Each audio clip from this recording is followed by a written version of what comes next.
is to model our leadership after that of your Son, our Lord Jesus Christ and Savior. Let us pray the Lord's Prayer. Our Father, who art in heaven, holy be your name. Thy kingdom come, thy will be done on earth as it is in heaven. Give us this day our daily bread, and forgive us our trespasses, as we forgive those who trespass against us. And lead us not into temptation, but deliver us from evil. For thine is the kingdom, the power, and the glory, forever and ever. Amen.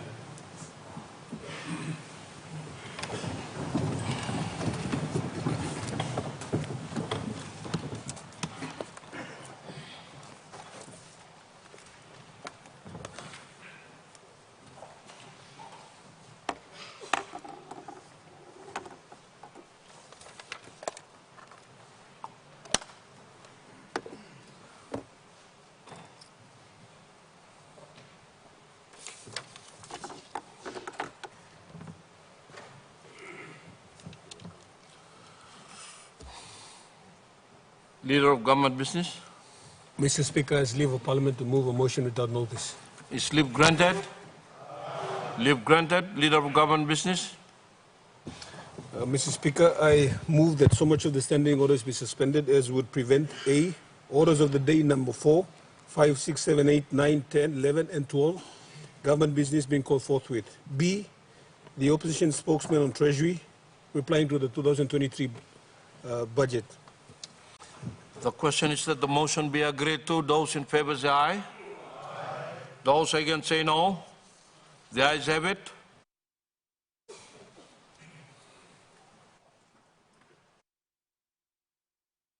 Mr. Clerk.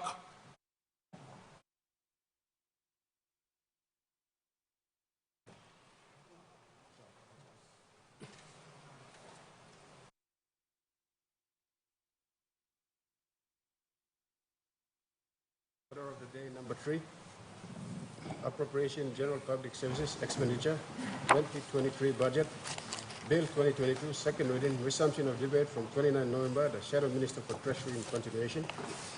Order of the day number 4, Appropriation National Parliament 2023, Bill 2022, second reading, resumption of debate from 29 November, the Shadow Minister for Treasury in continuation. Order of the day number 5, Appropriation Liberty Services 2003, Bill 2022, Shadow Minister, second reading, resumption of debate from 29 November, the Shadow Minister for Treasury in continuation.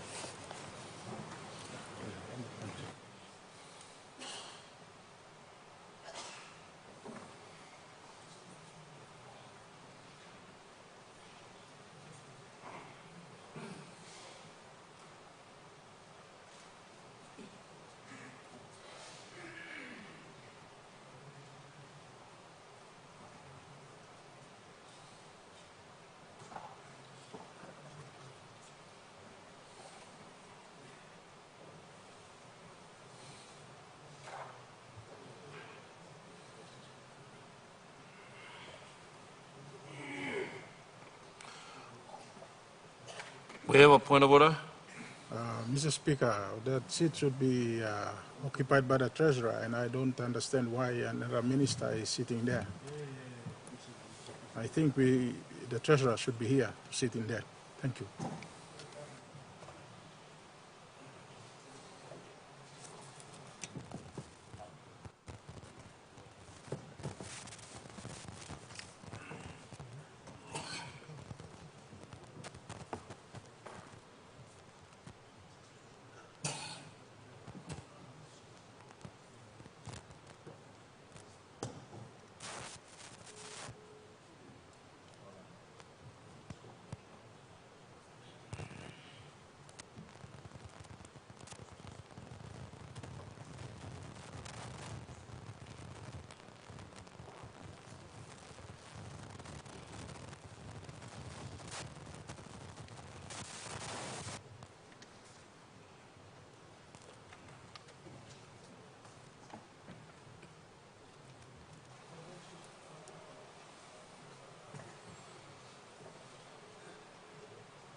Honorable Opposition Leader, point of order, you raise him now that since the Minister for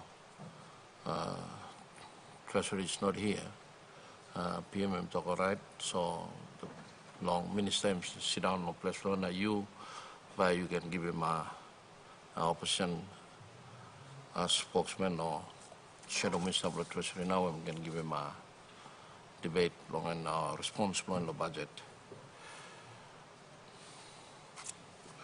Shadow Minister for Treasury.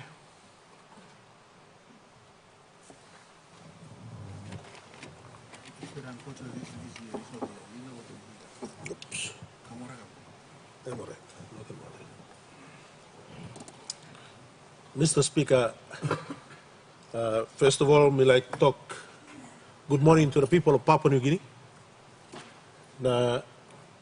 Unfortunately, Treasurer blame me no sit down by Harim Isla response blame all opposition.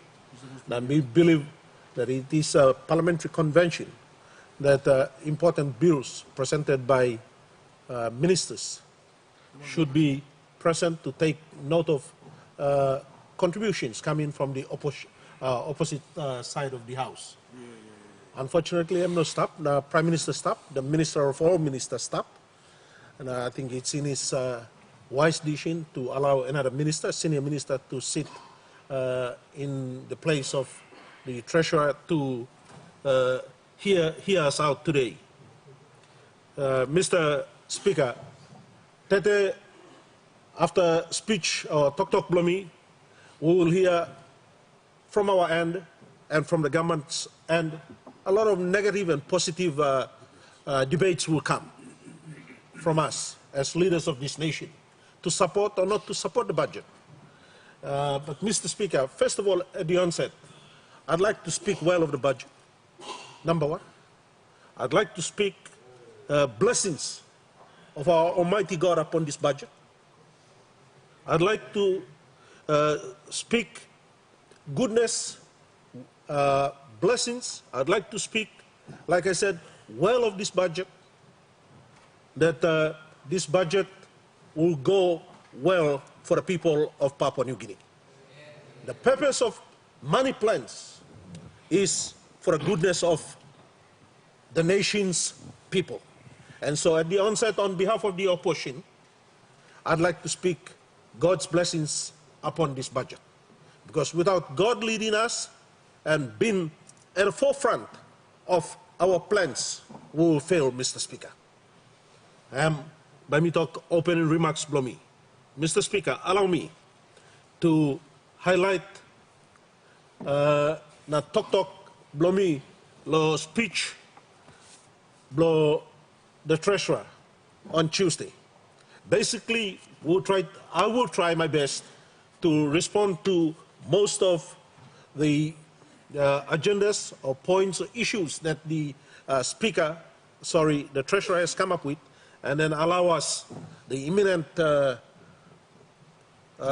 members of the opposition also to contribute like the government in this budget speech today. Mr. Speaker, I welcome this opportunity to place on record on behalf of the opposition and the 9 million struggling silent Papua New Guineans our response to the 2020 budget that was tabled, 2023 budget that was tabled by the Honorable Treasurer, Honorable Lynn Stuckey, on Tuesday.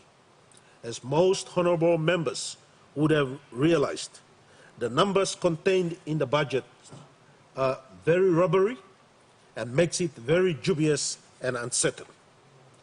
Mr. Speaker, the budget is the most important annual responsibility of any government, as it lists all priority programs and activities that the government seeks to undertake over the course of 12 months of the next year.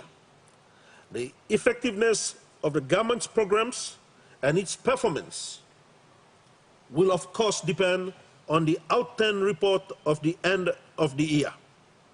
However, most importantly, the budget must be truthful and unambiguous to provide confidence in the economy and support of the private sector in this country.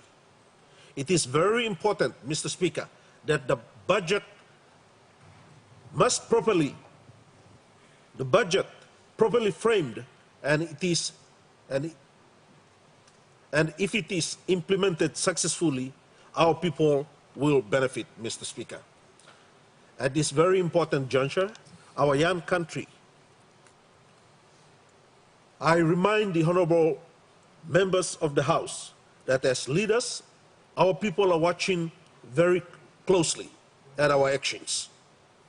I also remind the honorable members of the House that whatever we do or say is being observed and will be long remembered by our people. It is therefore, Mr. Speaker, very important that we perform our duties as respective representatives, as their representatives, with care and consideration of the goals set by the founding fathers of our nation. One of our duties as parliamentarians is to scrutinize very carefully every bill, including the budget bill, that the executive arm of government wants to pass on the floor of this parliament. We on this side of the House take our responsibilities very seriously, Mr. Speaker.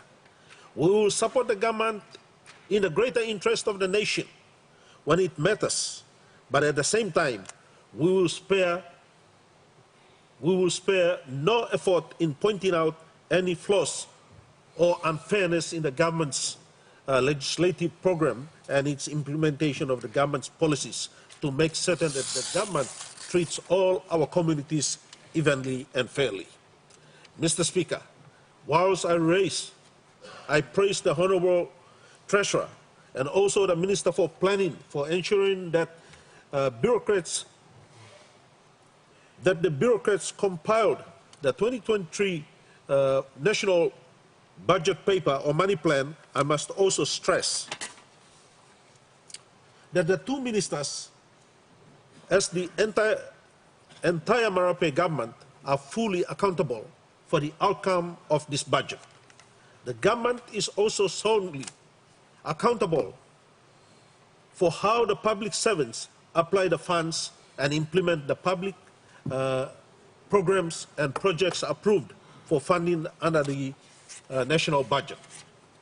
At the same time, Mr. Speaker, I wish to inform the House of the displeasure expressed by the members of the Parliamentary Committee on Plans and Estimates, of which I am a committee member, and the way it was treated by the government's officials.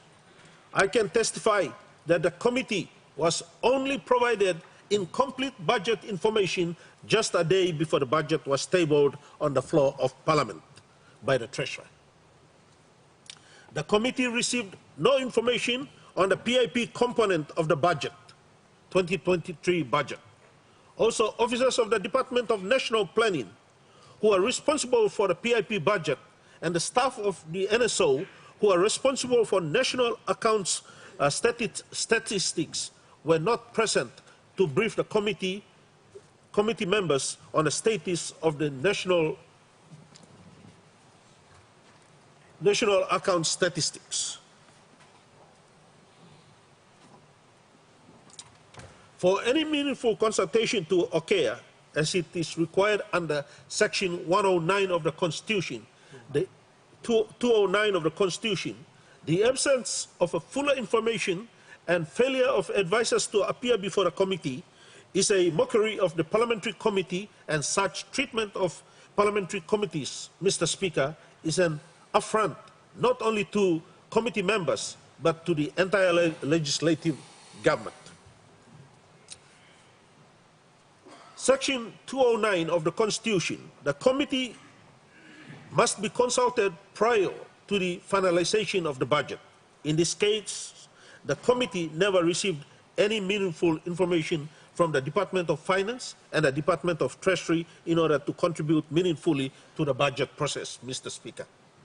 In any case, they have certainly already finalized the budget before they presented themselves before the committee members. Honorable Shadow Minister of the Treasury, by me stopping you lohilig na Honorable Treasurer I'm kamapinit, so rightfully now I must coxim here. So me asking Honorable Minister Thank you. long works you.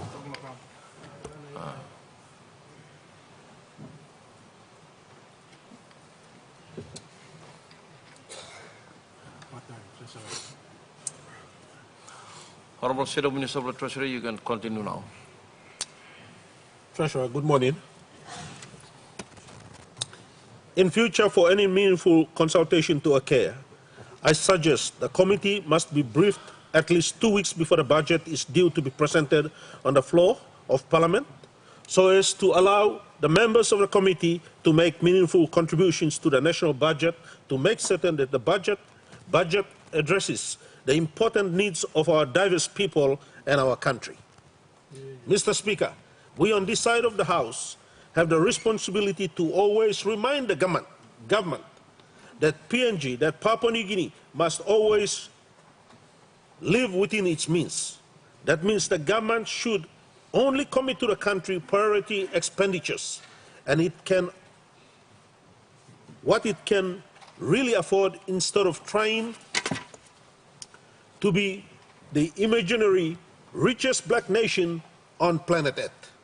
We don't want Papua New Guinea to emulate the Caribbean country of Haiti, which was once the richest black nation when it declared independence from French some 200 years ago, but is now one of the poorest black nations in the world.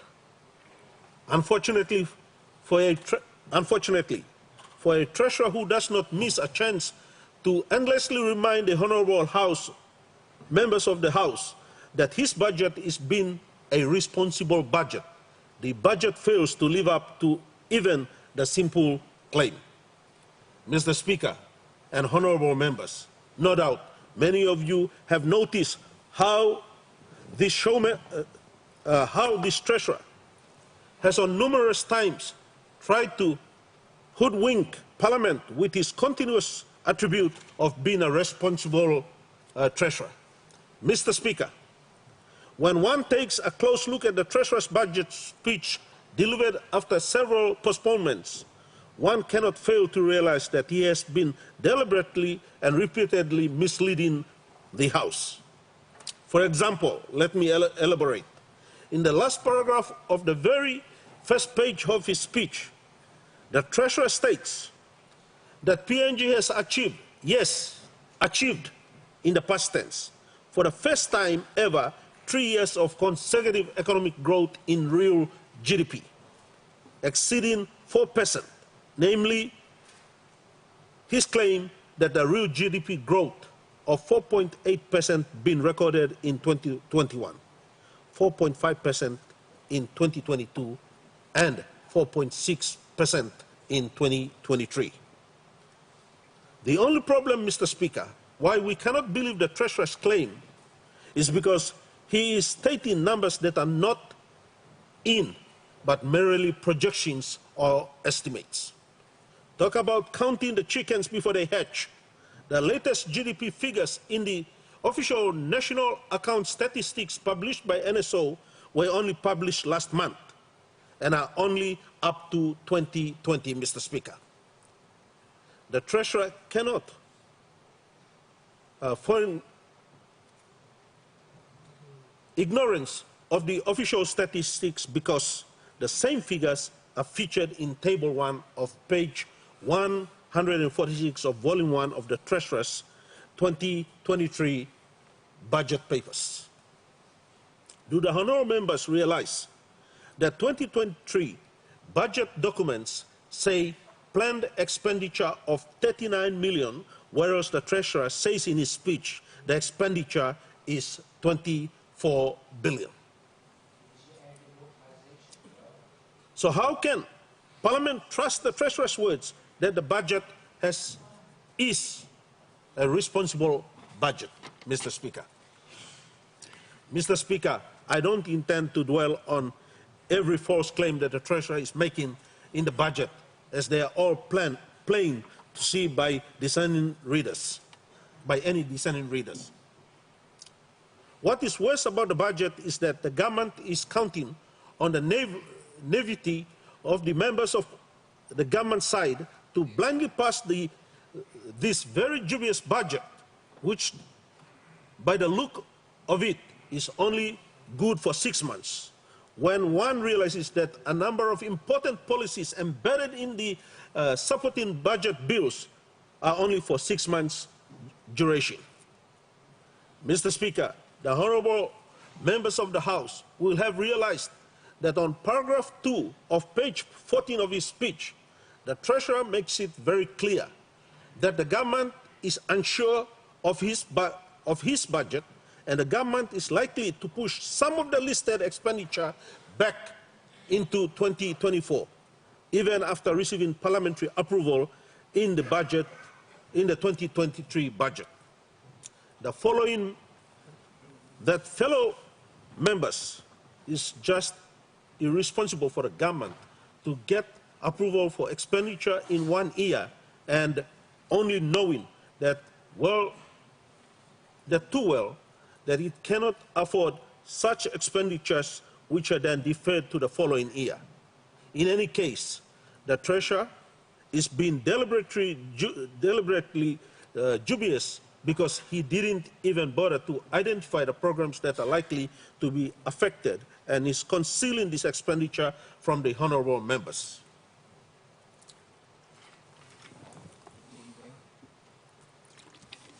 Mr. Speaker, why is the government claiming record revenue collections this year when it cannot complete this year's education subsidies to our schools? Why are the soldiers going hungry with their mess halls around the country being closed? Why are the outstanding amounts to DSIP and PSIP yet to be fully paid? Why are the important and key offices, including that of the Department of Treasury, Finance, National Planning, being locked out during crucial budget preparation stage? Mr. Speaker, the honorable members of this House must also question the Treasurer's claim that the country is awash with foreign exchange and that it has 13 billion worth of foreign exchange, whereas, just as everyone knows, in recent days and even in recent days, large multinational companies like Puma, Coca-Cola, Diesel have been complaining about being unable to repatriate their profits. Such misleading statements by the Treasurer, Mr. Speaker, do not bode well for the government, and that should be seeking to assure foreign investors that it is safe for them to invest in Papua New Guinea. Yumilukimlo newspaper finish now morning. Let me continue, especially new investors who are contemplating coming to invest in Papua New Guinea, as well as for those already here, are considering further consolidation of their business operations in the country. Suppose some blue play survey. Hastings Deering, Kokopo office is closed for such hardships the country is facing, and have moved back to Port Moresby and Lake. Why are people being told by motor vehicle spare parts dealers that they cannot order spare parts for their vehicles because their banks tells them there is no foreign exchange? Just last week, honorable members, we recall Hamish Patel of CPL Group, the largest retail chain in the country, calling upon the Prime Minister and the government to make available foreign exchange because it's approaching Christmas and companies like CPL need to import goods in time for their customers' Christmas shopping and other requirements. Do the honorable members realize that the Bank of Papua New Guinea, PNG, Papua New Guinea's action in limiting the release of foreign exchange is encouraging exporters to keep the proceeds of their export sales overseas or in their foreign accounts, since PNG can no longer be trusted? Do the honorable members realize that following the government's futile attempt to introduce the additional company tax on BSP and diesel, the government now wants to penalize them by imposing a 45% tax rate on all commercial banks. And we all know that when you impose these taxes on banks, the end user, and that is our small people or people of Papua New Guinea, will be burdened. Do the honorable members also realize that it was the heavy borrowing by the government on the domestic banks that made them rich at the first place? Are the honorable members aware that the also over 14 billion in outstanding inscribed government stocks, and most of the debt are held by commercial banks on the superannuation funds, which are the major shareholders of the two large commercial banks, BSP and Kina Bank? Mr. Speaker, if the Treasurer is looking for lucrative businesses which make super profits to which to apply the additional company tax, I suggest to the Treasurer also to apply his super tax to the real estate businesses and the pokey businesses in the country.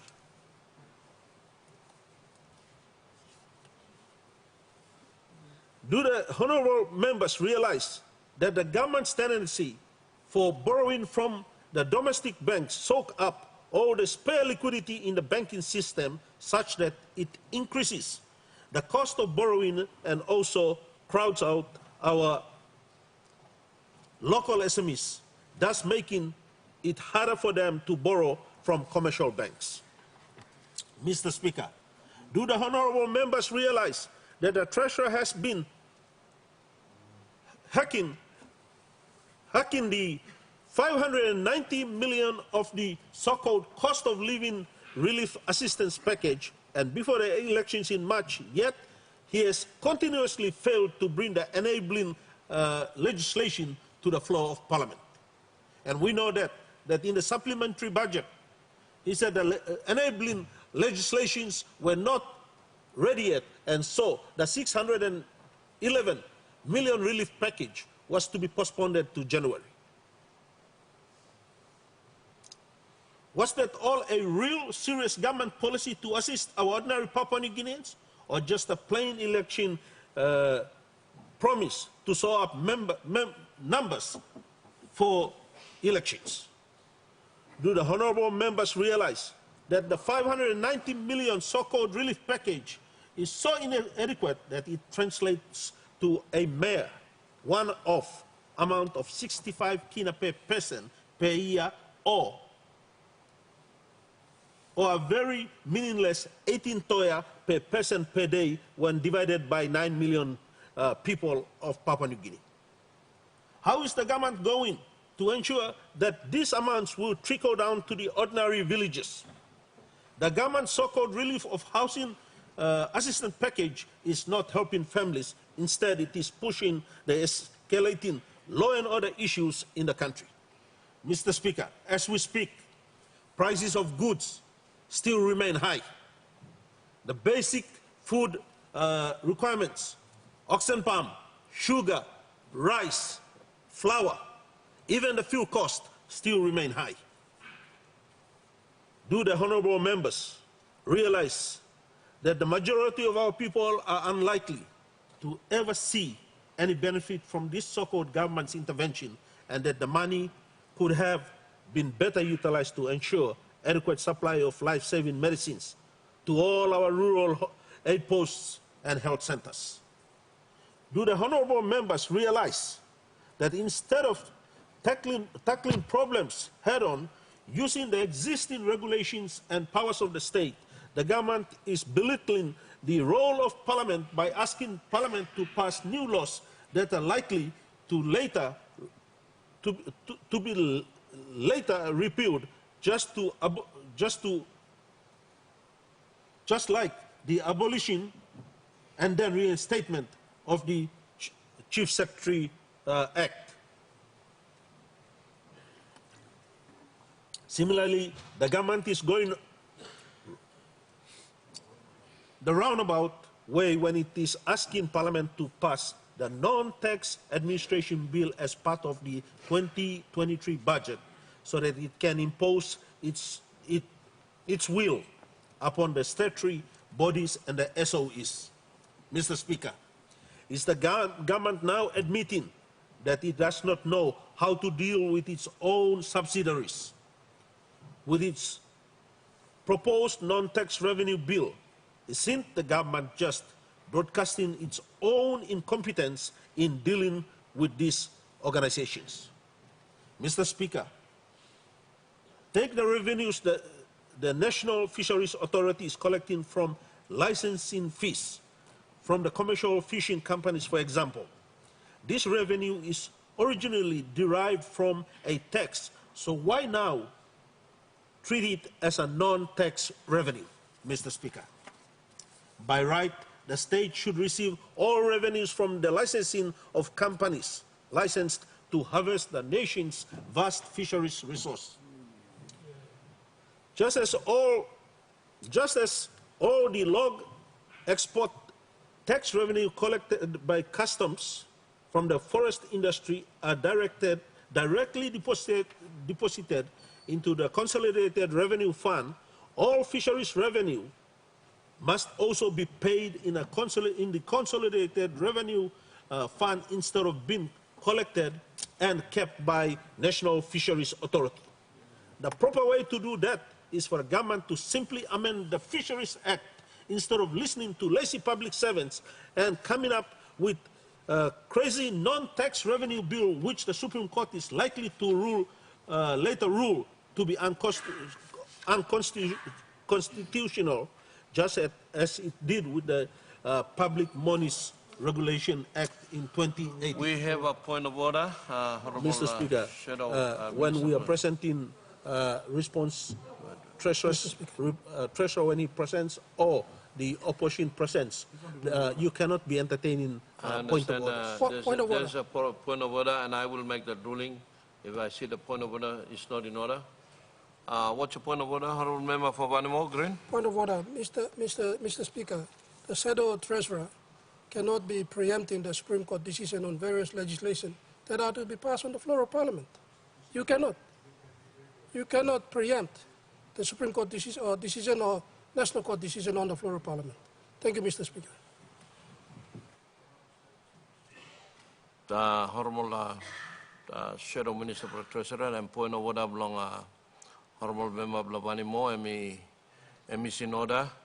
You are preempting something that is not yet happening. So, and point of order is in order. You may continue your response. I think precedence has been set. As far as the SOEs are concerned, their boards are appointed by the government, so the government surely has the powers to deal with them without the need for enacting the non-tax revenue bill. In any case, most of the SOEs are still dependent upon the state for their financing and will continue to do so for the foreseeable future. Apart from the Kumul Petroleum Holdings, it is a might that all these SOEs are flushed with cash and can be treated as cash cows because sooner or later they will each face severe cash flow shortages if they are summarily forced to surrender their cash flows under the non-tax revenue bill to the Department of Finance. Mr. Speaker, in agriculture, for all of its emphasis on agriculture, with the creation of 4 new ministries as its key sector to spearhead sustainability in PNG, do the MPs realize that the government has allocated a paltry additional 79 million to the agriculture sector in 2023 budget? The whole country has high hopes that finally the agriculture sector, upon which over 90% of our people depend, would gain the recognition and attention it deserves, and expect that at least 1 billion would be allocated to the sector annually.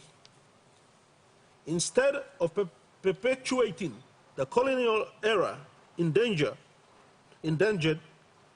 labor scheme. Indirectly, Australia's so-called seasonal labor scheme, the government could do more for the country by investing more in domestic agriculture.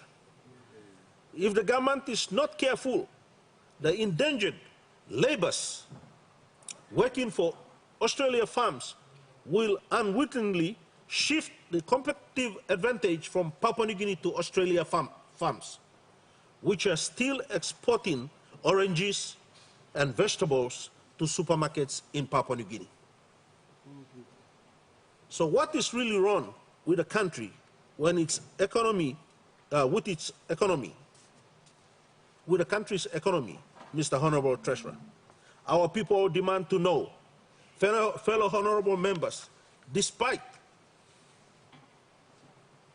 which side we sit in the House, it is our collective duty and responsibility in Parliament to keep the executive arm of government honest. So there we go, honorable members. I cannot tell you how you should vote, but you must exercise your conscience whether you want to continue supporting a government that says one thing and does the opposite. If you choose to remain silent and proceed to pass the budget and the related bills without debate, you will have failed in your duties as members of Parliament and the people who voted you into office. Mr. Speaker, the Treasurer has laid bare in this deceitful budget that the IMF will be in the country next year. That by itself is an admission that something is not right. The IMF is not like the World Bank or ADB, who fund specific development projects such as roads, agriculture, investment, or health programs, etc. The IMF only ever intervenes or gets involved when the fundamentals of the country's economy are in dire strait and need. They normally do so only after the country agrees to their very stringent austerity conditions. So before the Treasurer surrenders our sovereignty and our country to IMF, as members of Parliament, we have a duty to take action to correct the past mistakes of the governments before it is too late. Once the banks and the private sector lose confidence in our economy and our nation and our people, we are doomed. As a country, we cannot continue to pretend that all is well, Mr. Speaker. Every responsible member of the House is ultimately responsible for the mistakes of the government if by action or inaction we allow the budgets to pass without full and proper debates. Mr. Speaker,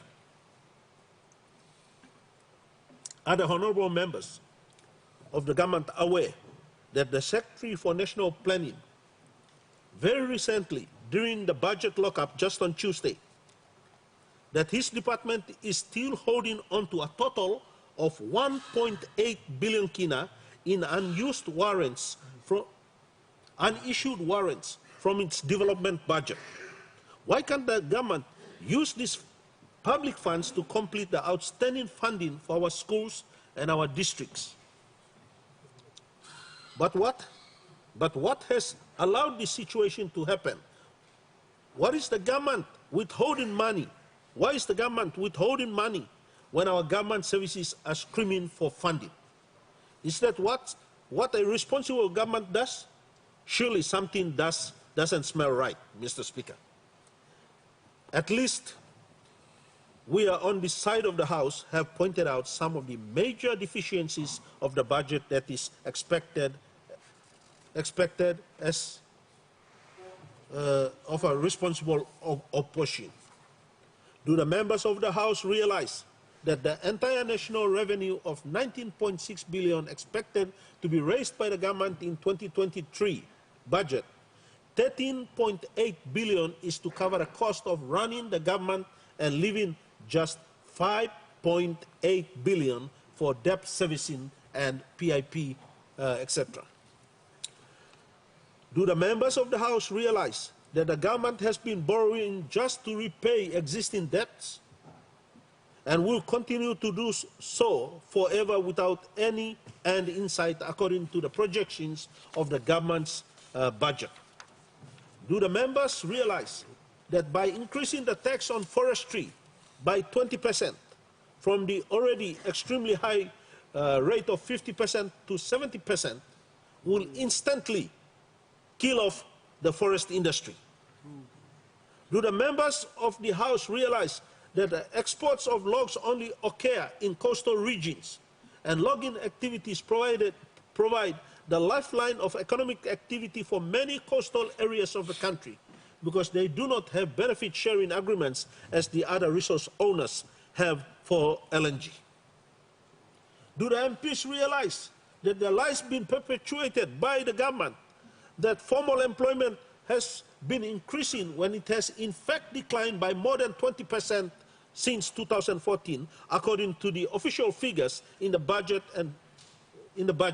with forestry recording a minus 17% growth in 2021 because of the measures we have taken in this House? Honorable members, why is the government too shy to admit that it's dependent on log exports for as a very large resource of its revenue of 400 million annually? My question to the Treasurer is why disguise the log export tax in the budget just plainly as export tax instead of being specific just to refer to it as log export tax, since there is no other industry in Papua New Guinea that is subject to any export tax? The only possible explanation the government is behaving in this way is to probably to appease the activities of NGOs who have been tarnishing the logging industry in Papua New Guinea for decades, and the false accusation that the industry does not pay any tax at all when the industry in fact pays the highest level of taxes in Papua New Guinea. Whilst all other industries and business in Papua New Guinea are taxed on net profit basis, the logging industry, being taxed on a gross sale basis, is paying disproportionately paying more taxes than any other industry in the country. Comparatively, a publication by NRI in 2014 said that the forest industry proportionately pays more taxes amounting to 30% at that time, but soon will be increased to 70% of this gross revenue when compared to the mining and petroleum industries, which are paying an equivalent of only 12% of their gross sales values as taxes to the state. So you may look in. Comparison them talk 70%, not 12%. So where is the fairness in industries? Do the honorable members realize that over the years, the forest resource owners only receive a very paltry royalty, whereas the government receives the largest benefits from forest industry? That all forest resource owners in Papua New Guinea collectively share less than 100 million annually in royalties, as well as other benefits from community service obligations from their forest resource, whereas the state receives over 400 million annually in log export taxes. The government could still achieve its objectives for forest industry by diverting some of their tax revenues to increasing royalties to the forest resource owners and reducing the tax on the industry. Do the honorable members realize that the forest resource owners are all located in the coastal provinces and have no LNG or mining incomes, are the ones who will pay the brunt of misguided tax on forestry when the industry is forced to shut down by the treasurer's exorbitant taxes in the in the budget. Do the honorable members realize that being a net saver of carbon and other greenhouse gas emissions is eligible to claim exemption on greenhouse gas levies? So why does the government plan to collect the additional 20% on 20% tax on logging to support a UNDP biodiversity fund when PNG is in fact eligible to collect money from the International Green Climate Fund, carbon money, based on its existing low saving levels of carbon and other greenhouse gas emissions? Do the honorable members realize that the additional 20% tax on log exports is contrary to the government's objective for encouraging more downstream processing in timber industry? Because the major wood processing factories such as Turama in Gulf Province, Panakawa in Western Province, Medan Timbers in Medan, Vanimo Timbers in West Sepik, Oro Woods in Oro Province, Saban Enterprises in Milimbay Province have already closed down, and that the PNG Forest Products plywood factory in Bulolo may be the next to shut down its doors. Is this another application of another variation of the government's manifesto of short-term pain for long-term gain? Whatever it is, Mr. Speaker, it remains a fuzzy executive government's logic. Are the honorable members aware that the logging industry has already laid off more than 17,000 workers since 2019, when the government first raised the logging exports from to 50% of FOB prices? Next week, the forest industry says 3,000 workers will be laid off. So how will the government absorb all these unemployed workers and give them meaningful employment so they can look after their families? Is this your Christmas present to our already struggling families and citizens? Honorable members, the 2023 national budget does not show where the Prime Minister's much vaunted 200 million economy will emerge from. Billion will emerge from. The budget papers do not show it, and there is no government strategy to guide it.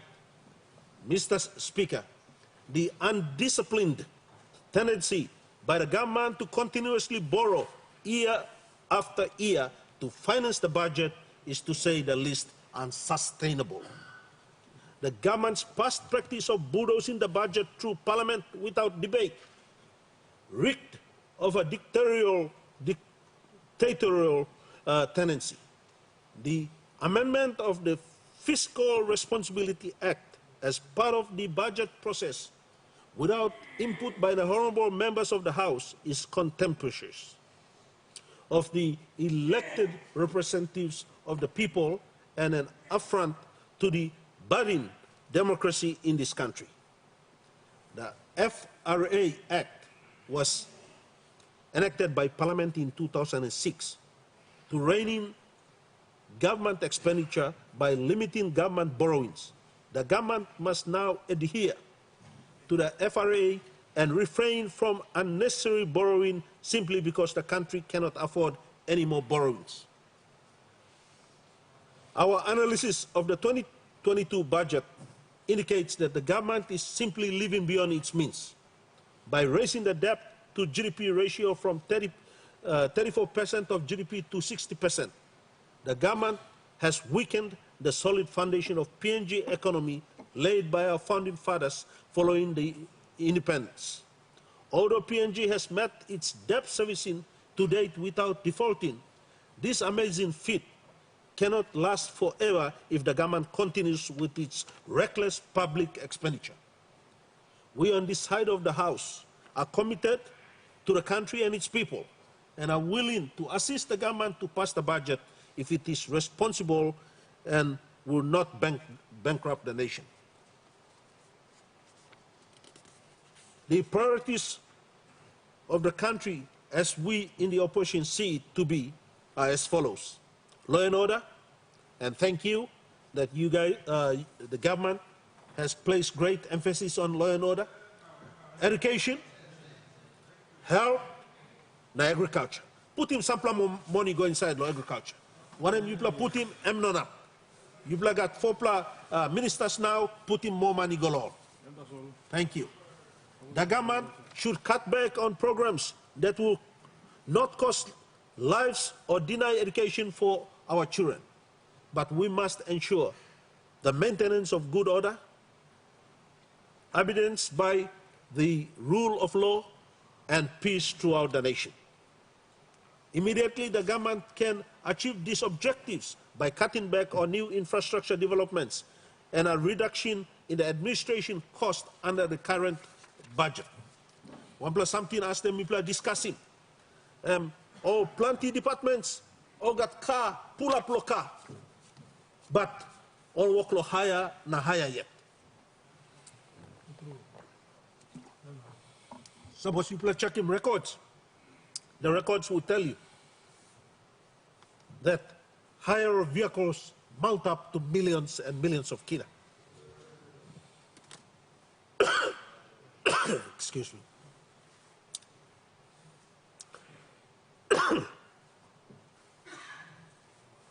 Any analysis of the 2023 budget indicates that as a country, the government can raise only 19.5 billion in revenues, including grants. But its expenditure stands at 39.1 billion. That is our total projected revenue amount to just 49.8% of the government's proposed expenditure level. When one considers that it will cost 13.9 billion to run the entire government system, we only have 5.6 billion available for other things like debt servicing, repairs and maintenance, to the existing public assets, new capital investments, and others. For the 2023 budget, the government plans to borrow another 4 billion to finance its expenditures in a highly inadequate, and something is not right. This money plan, the budget, has major flaws that needs to be addressed and fixed immediately. Mr. Speaker, to conclude, what is required of this budget is prudent budget management and strict adherence to strict budget expenditure framework and strong sound policy. We know that a big slice of the budget is in the Prime Minister's office and that of the National Planning Minister's office, totaling just under 1 billion, and that needs close and proper scrutiny. Mr. Speaker, we also know that funds earmarked in budgets must be released on timely basis and not later in the year like the TFF program. Plenty students all go finish, now you may release in TFF go to school. All board members now, teachers now by go holiday, now time you may come back, TFF funds stop more. And PIP programs as announced by the Secretary for National Planning, that 1.8 billion in issued warrants that are to be moved within the next 10 days. How can we move so much money within a short period of time? Mr. Speaker, is this our last resort? Is this our last resort? Has the government run short of options and ideas to raise the much needed revenue because of some very important oversights in the past 3 years? Government has been talking about Pogara mines, Wafi Gopu, Pinyan as low-laying fruits. Now when can these low-laying fruits, Henin, be picked and harvested so that employment in this country can begin to improve? Unemployment can begin to improve, so that economy, the revenue can be strengthened. Mr. Speaker, before I conclude, I've just spoken about the low-lying fruits. And Mr. Speaker, I hope that the Prime Minister and his executive government can seriously consider Wafigopu, Pogera, and Pinyan, as we said, the low-lying fruits, and encourage our bureaucrats to fast-track these 3 projects for the benefit of our nation. And PMIZ as well, Mr. Speaker. Before I conclude, Mr. Speaker, allow me to tell you a parable. Lick story. Lo place one pla lapun man, and planning plenty boy lo backside lo house. One pla em grow na sot pla taso em carry. Oh na pla oh grow go on top no carry. Night now em sleep stop. One time oh picking in blow em. Now oh still man come, oh no still him this la boy we em lon pla, oh still him this a sot pla. Oh rush him taso now take off. Money now picking in blame, oh big pla man, kirap now like pipe one time oh man lo place. Them see not you picking in blame, them talking more. Come talking me. What a problem? I'm talk, Papa. Oh man, come and stay. Oh no, rush him boy stop on top. Or rush him this short plan or take off. Or some fight him more man, Lord, fight one time more. And talk, no can fight one time more man. In a run blood, this man them come to steal him boy. And run blood boy DY. I'm not like wait na go long plan I'm by Karim. Why na I'm short name Karim? We have to be very careful how we address the low-lying fruits. This bank fee, Mr. Speaker, that we have just introduced up to 45%. We are the second nation in the world to introduce that. Have we run short of options, Mr. Speaker? Mr. Speaker, I'm responsible, Mipla, Lodisla budget, right at the onset, maybe in talk of with the guidance, with the leadership of our good Lord, as Papua New Guinea is a confessing Christian country, I speak well of the budget, and I look forward to seeing this budget be implemented for the well-being of the 9 million plus people of Papua New Guinea. God bless Papua New Guinea. Thank you, Mr. Speaker. I now call upon the chairman of the Permanent Parliamentary Committee on Plans and Estimates to make a statement.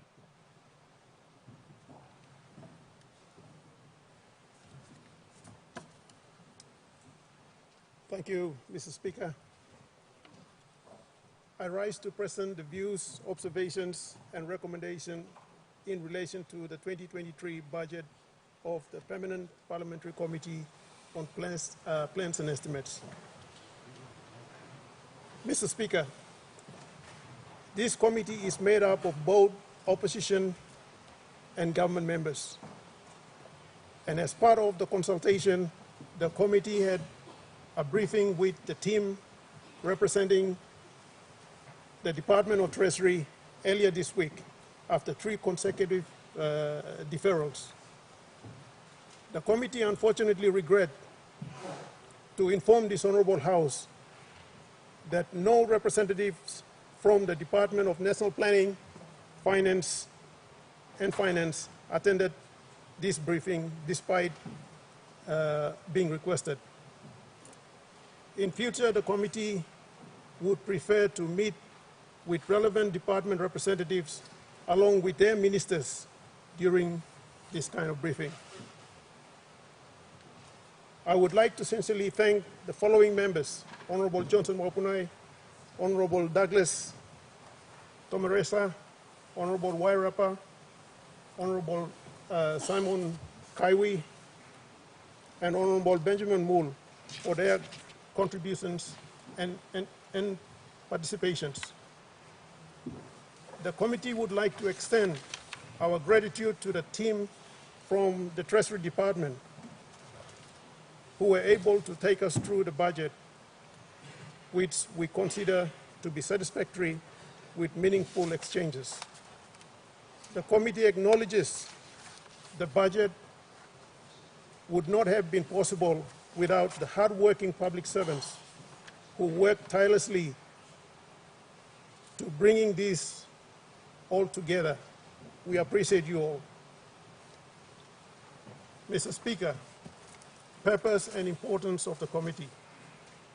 All parliamentary committees are constitutionally mandated and consequently governed by the constitutional provision, such as the provision related to annual budget in section 209 subsection 3 of the Constitution that reads, before any budget or appropriation is prepared for the submission to the Parliament, the National Executive Council should consult with any appropriate permanent parliamentary committees, but this subsection does not confer any right or impose any duty of consultation after the initial stages of the preparation of the budget or appropriation.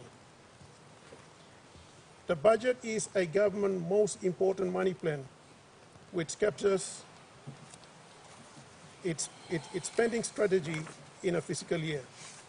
This committee considers that it should provide the necessary oversight and to be part of the budget formulation as a measure of checks and balances in the system. The committee is of the opinion that section 209 subsection 3 also gives the opportunity to engage and contribute directly to the budget formulation during the consultations. The committee acknowledges that there needs to be more interactions to make consultations more meaningful, as it is indeed under section 52 of the Constitution. However, we also acknowledge the plans and estimate committees engaged was minimal during the budget processes in the past years. But we are hopeful the budget consultation with this committee will improve next year and over the course of this Parliament. This committee encourages the government and everyone on this floor to build an effective and robust committee system which can provide the necessary oversight. Politicians will come and go. Governments will be formed and reformed. But the system we put in place now will reflect our long-term commitment to the well-being of our people. Mr. Speaker, the committee's overview of the budget. This committee understands the impact of global crisis, particularly the war in Ukraine, that significantly pushed up the global energy prices, which has a devastating effect to the global commodity supplies, the effect of which we are now feeling locally as we see a rapid increase in the cost of basic goods and services. Against such background, the budget is being formulated. The committee considers and applauds the continuation of the government's focus on the core principles such as education, health, law and order, and Connect PNG. However, like any other plan, this is bound to be, there is bound to be challenges, and there will be shortfalls, and there will be setbacks. We must all work together from both sides of the House with openness and consistent dialogue to make the best decision for our people. Mr. Speaker, revenue. The committee noted that projected total revenue and grants for 2023 will be at 19.582 billion, which is 17.3% of the total GDP. Projected increase in non-tax revenue will be from dividend and statutory transfers. The committee acknowledged the new revenue measures set by the government. We commend the government for increasing personal income tax-free threshold to $20,000 for the year 2023. The committee commends the government for removing excise tax on fuel products for 6 months starting in January 2023. However, to alleviate and moderate the effect of volatile global commodity prices, an emphasis on building our capability on the downstream processing of our oil and gas is highly recommended by the committee. The intention to revise dividend policy is welcome. Additionally, all money held by the state-owned enterprises should be remitted to the Treasury. These changes should be accompanied with legislative measures. The committee is very concerned about the introduction of the 45% corporate tax on licensed banks. We encourage the government to speak to the banks and see if this is feasible. These are commercial banks, and they will always protect their shareholders' interests, usually by passing these new costs of doing business to the customers. The committee welcomes the introduction of a one-off 493% increase on the excise duty on anti-social drinks to discourage alcohol consumption. However, the impose of tax demerit goods causes escalation. Homebrew will become cheaper, more relevant, more prevalent, and stronger. We also noted that the government's commitment to increase progressive export duty rates for unprocessed logs by 20% to discourage export of logs. This is an active measure to support the United Nations Biodiversity and Climate Change Trust for Papua New Guinea, Trust Fund for Papua New Guinea. We urge the government to proceed cautiously, as we do not intend to tax the industry to death. The government must be critical when introducing these measures of weighing pros and cons, identify the benefits, and discuss the gains and losses. Mr. Speaker, National Parliament, the committee notes an increase in the National Parliament's budget appropriation to $221 million in 2023. The committee appreciates the government commitment to developments within the parliamentary precinct and the improvements in the parliamentary services. Being one of the appropriation bill presented to Parliament, the committee requests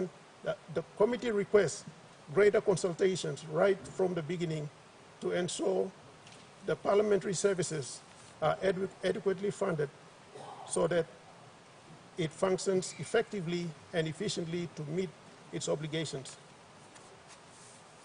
This includes the committee system and the members' remuneration determination.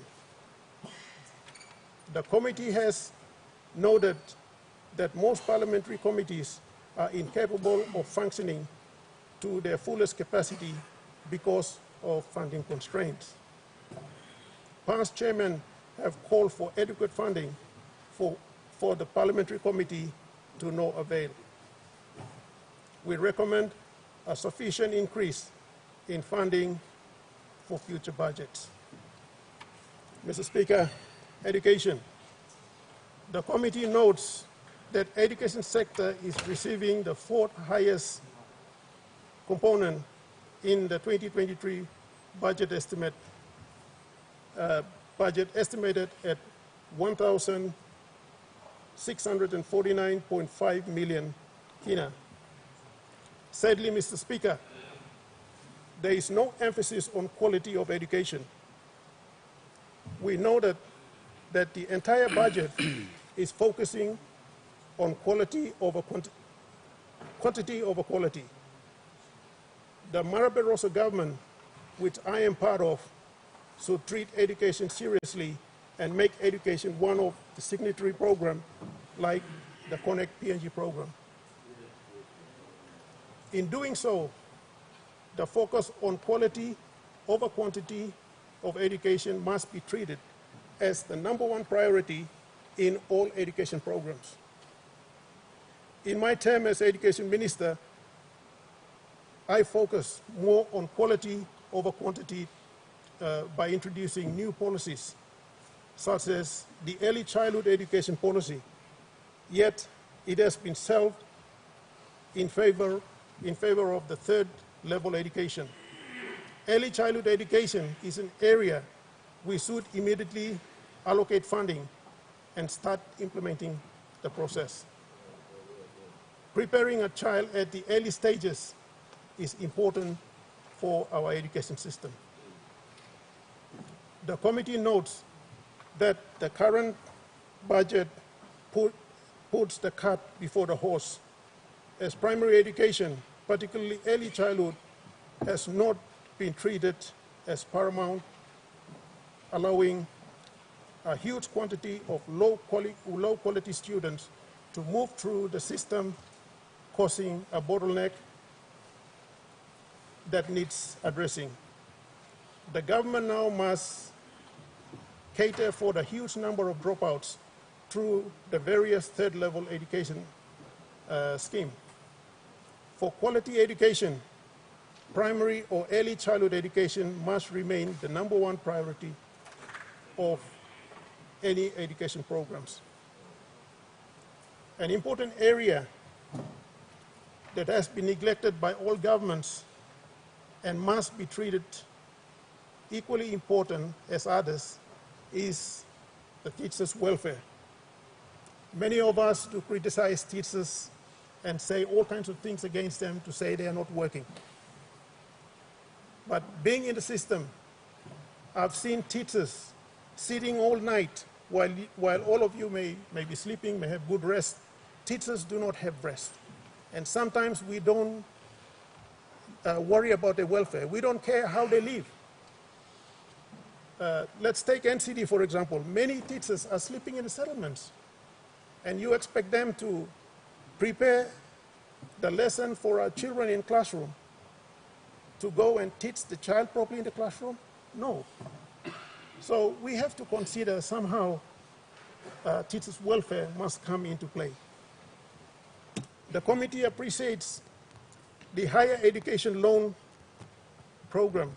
However, there has to be robust policy guideline in place to ensure this undertaking is sustainable long-term, so most students can benefit from this policy. Whilst at the same time, we do not want parents to be overly dependent and students who benefited from the program are debt-ridden and unable to repay their these loans. The government should not give out loans if it cannot guarantee a return. Misuse of funds by many school administration is a real worry, and it would be wise to consider shutting down all school accounts shortly after graduation to prepare this from happening. Mr. Speaker, health. The committee notes that allocations made to health sector stands at 2,335.3 million kina. Key government priorities are to support increased health workforce at all levels, ensure timely medical drugs supply deliveries, increase accessibility to health services, support medical research, and improve health facilities. The committee notes a substantial amount of the health budget of 236.31 million allocated to medical supplies, procurement, and distribution. The committee feels there must be some form of oversight to this expenditure. Public servants, individuals, and businesses need to be accountable to Parliament. We need to see exactly how this money is being spent, and if it is really going to its intended purposes. This committee encourages the government to implement the recommendations set by the Public Accounts Committee in its report of 2020. The committee recommends to this Parliament to appoint a permanent parliamentary committee on health to look into matters not covered under the jurisdiction of Public Accounts Committee as it relates to health. Health is a big sector, and there must be a parliamentary oversight. We commend the government for funding the cancer unit at the Port Moresby General Hospital. It's been a long time coming. The committee supports the government. The committee supports the government's commitment to work with churches to deliver basic health services to remote parts of the country. While saying that, I just want to say to all the churches, I want to take my hat off you, because where there's no government services in a very remote area, where you find churches, you will see some flow of services, and that is through churches. So thank you, church. Thank you for working with us. We will continue to use you as our biggest partner to deliver those basic services.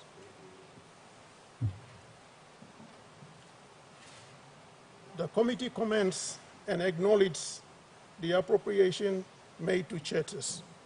The committee appreciates the work of St. John's Ambulance, and we recommend its service to be established in all provinces, and more government funding should be allocated in the future.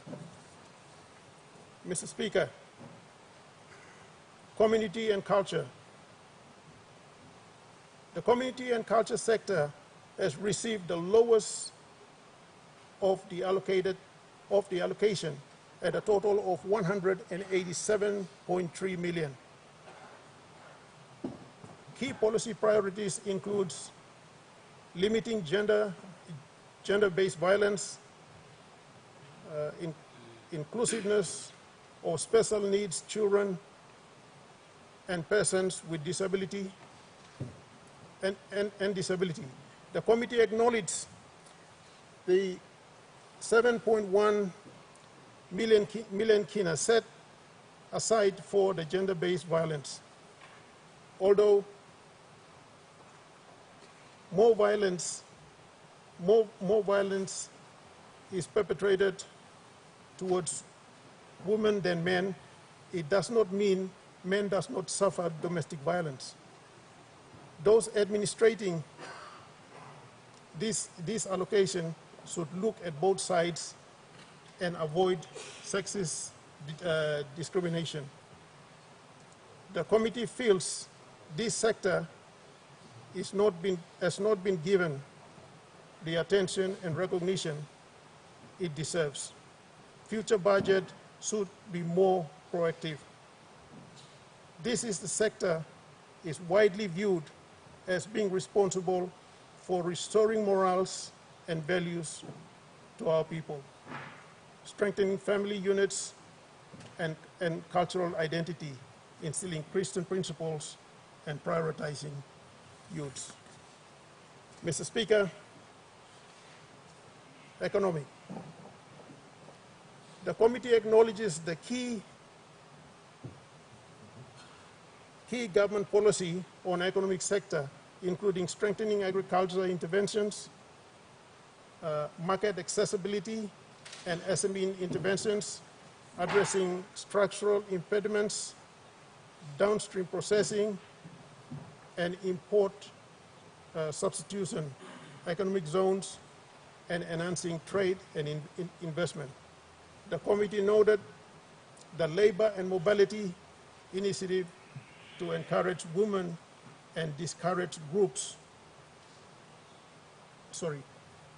to engage women and disadvantaged groups to take advantage of the employment opportunities in Australia, New Zealand, and elsewhere.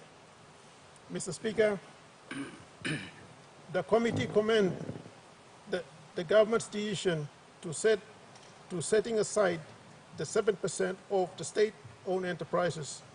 We urge the government to expedite the establishment of sovereign wealth fund and ensure stringent measures are in place to safeguard those funds for the benefit of future generations. Mr. Speaker, law and justice. Law and justice has been a significant increase in funding. A key announcement was an increase in police force of 5,000 to 8,400 personnel by 2027 and support prison rehabilitation programs at the domestic level in line with the key policy priorities. On an external level, policy priorities include enhanced national security through strengthening PNGDF, air, land, and naval capabilities. The biggest priority spending in this sector is an allocation of $389.74 million for the Department of Police. We support this spending as long as there is a proper oversight at the government's level.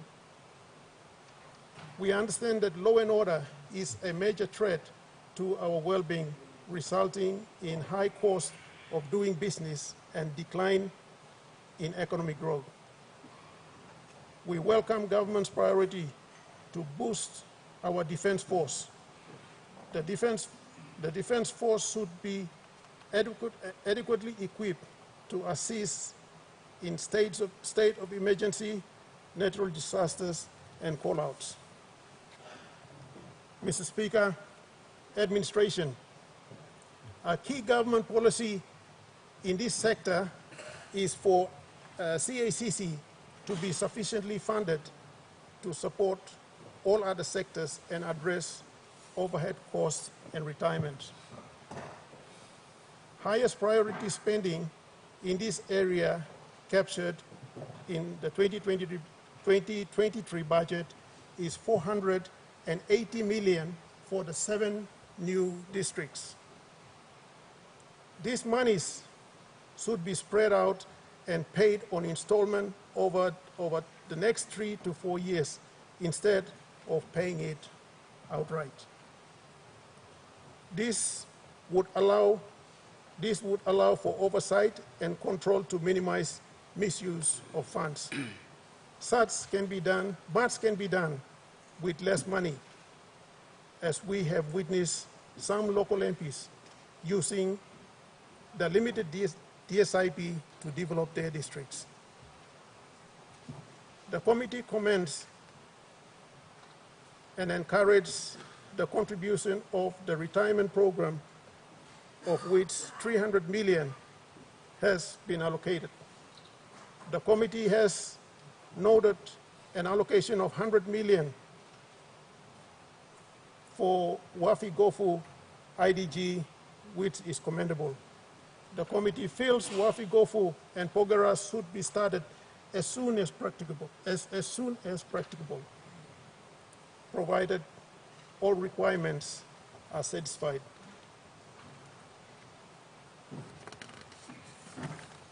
Mr. Speaker, National Statistics Office is an important office that should be encouraged to perform. They can give us data and figures we need to frame policies and plans. There is a need to employ competent people to increase performance in this office. Mr. Speaker, transport. The committee supports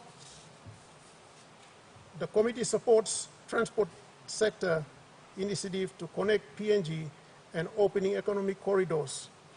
The transport sector will see a 52.8% increase in the 2023 budget. But with just over 2 billion allocated to capital development. Mr. Speaker, provinces. Provincial administrators have a bigger budget to work with, seeing their funding climbing to 5.2 billion to fund range of capital and operational provincial activities. The committee supports this allocation to the provinces. Powers should be decentralized from Waigani to the province for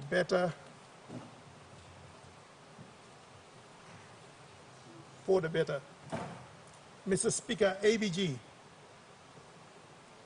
The committee commends the priority items. The committee commends the priority items allocated for the ABG in 2023: 100 million Kina restoration grant and the 100 million Kina committed Prime Minister's commitment to ABG. This will begin in 2023 and will continue for 10 years. Conclusion, Mr. Speaker.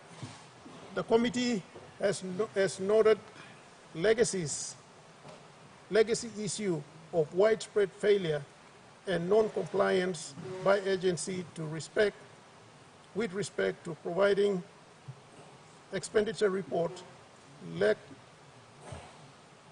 of project monitoring, non-payment of obligation are all issues that should be scrutinized. The challenge continues to be on implementing, monitoring, and evaluation framework to get real value for money. The government should consider using parliamentary committees to oversee and use these allocations. This is the highest budget in the history of our country. There has to be stringent oversight and control. The government is the largest spender and employer in this economy, the biggest internal single influencer of inflation.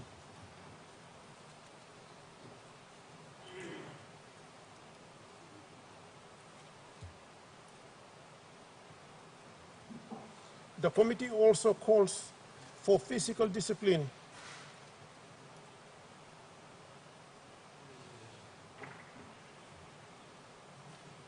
Any commitments made should be provided for by the budget. Despite the state of uncertain global issues, a push for positive growth, positive economic growth and smart economic management with an emphasis on economic development across resource and non-resource sector will enhance our position. Mr. Speaker, these are our views on the 2023 budget. The Permanent Parliamentary Committee on Plans and Estimate hopes that the government will consider them.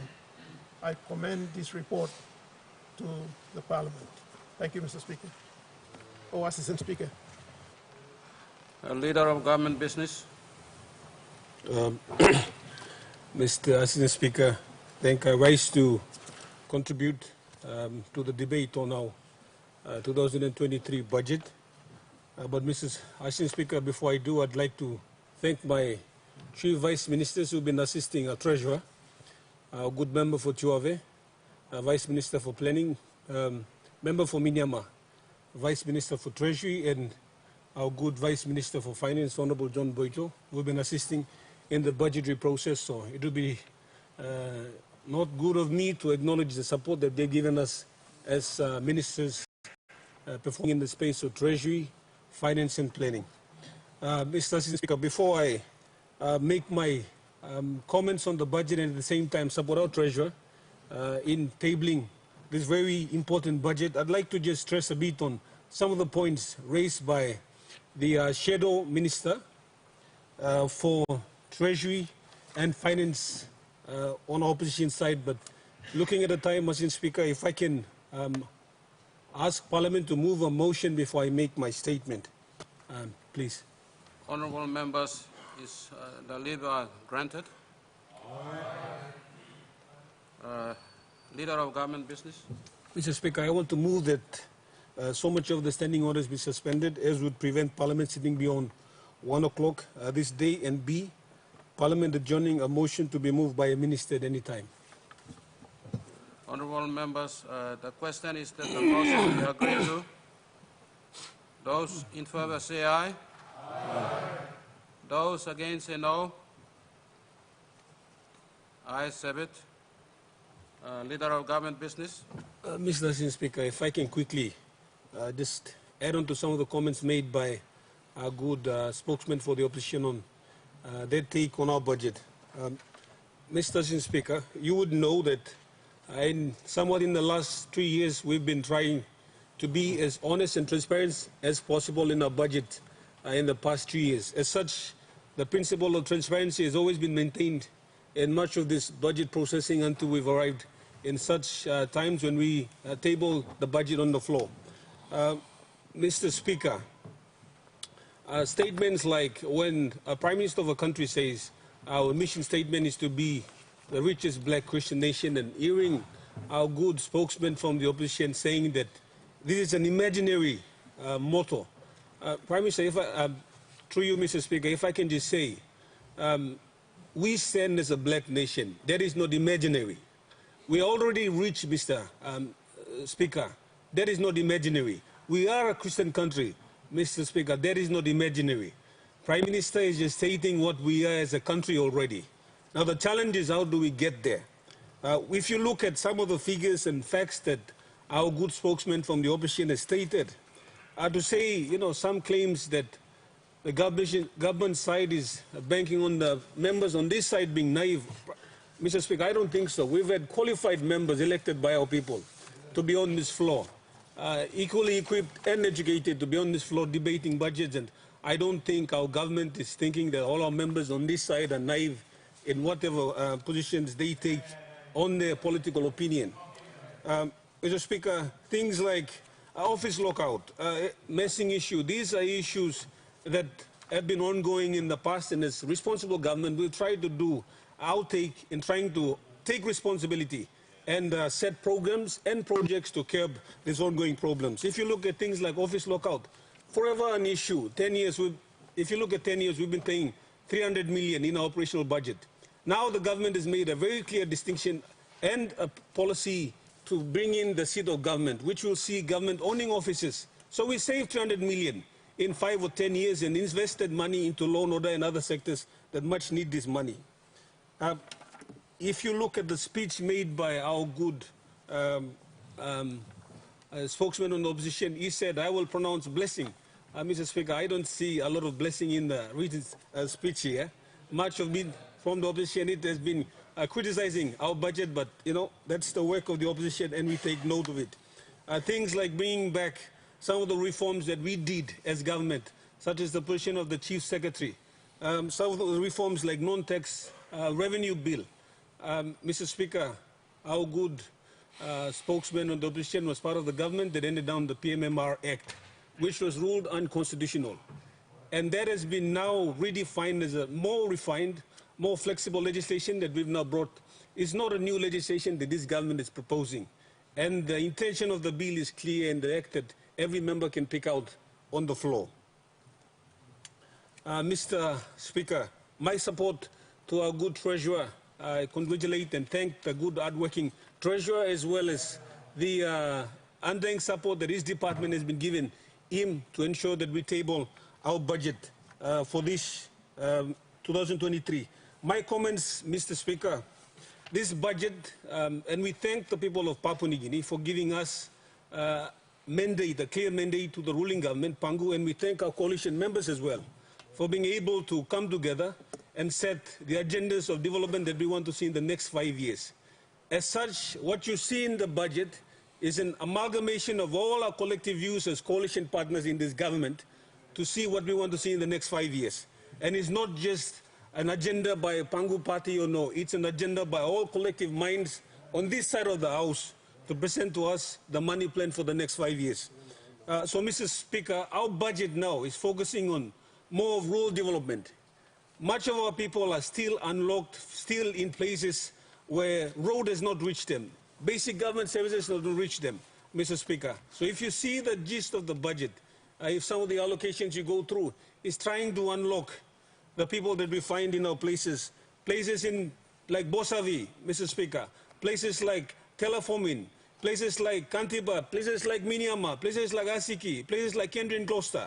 These are places that we want, Karamui, for example. These are places that we want to unlock in the ongoing programs that we as a government put so that everyone can come to the table and have fair opportunity, fair chance to contribute to nation building, Mr. Speaker. The theme of our budget, growing the economy, Mr. Speaker. If you see by the numbers, I think the paper by my department has been circulated, but Mr. Speaker, for the viewing of our people, and at the same time, I'll speak into it, Mr. Speaker. Our budget, Mr. Speaker, as I said, captures much of the dream of our people in the rural areas, Mr. Speaker.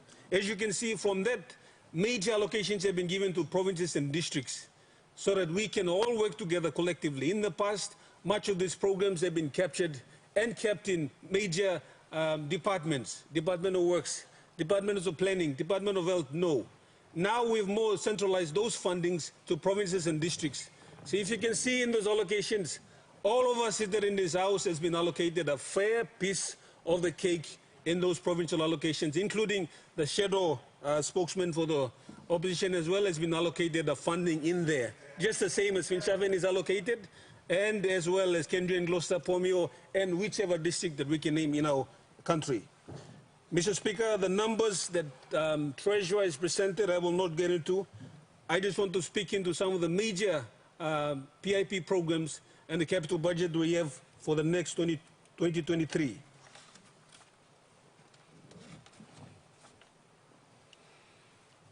Mr. Speaker, I'd like to highlight to the House the major initiatives of the government which we are trying to undertake to see and place and the interventions we want to make in all sectors, Mr. Speaker. The Mara Barroso government has made a deliberate and calculated decision to improve the 20-year Connect PNG program that has been running under the Department of Works. The initiative of this program is to connect PNG to 100% connectivity in the next 20 years, which will see basically in the transport sector an investment of 1 billion every year for us to achieve that dream of connecting the entire Papua New Guinea. Mr. Speaker, as you can see, now from Vanimo you cannot drive to Medeng and all the way to Leh and all the way to Milin Bay or wherever. Our country is still in those pockets where we were kept in those. So this program now, Connect PNG, in the last 3 years is trying to unlock that and connect the entire country. Mr. Speaker, Connect PNG is still a major focus for our government. Land Partnership Program. Mr. Speaker, you will know, land is a major issue when it comes to development in our country. Landowner issues, as to which form of method we use in utilization of land. Thus, in our government, we have set aside a big amount of funding for us to partner with Lands Department in trying to acquire and partner with land mobilization, so investors, projects, anything that we want to do, state will now utilize that program for us to go into that space under the land development program. The 150 million that we will do for next year and potentially increase every year given the space of program that we want to do. Special economic zones under the newly created Ministry and Department of International Trade and Investment. The Honorable Richard Mao will now spearhead basic and most special economic zones, feasibility studies, bringing in the investors, and he's done incredible work in mobilizing countries and at the same time development partners to be able to support our initiative in downstream processing in special economic zones. Mr. Speaker, same as PMIZ programs, the EU Special Economic Zone, the Vanimo Free Trade Zone, the Manus Free Trade Zone. These are crucial programs that government has made the necessary legislations already, and thus we need to do the technical studies, and Minister Mao has brought to Cabinet a study costing for us to expand, and we've created in the budget the money needed for that program next year.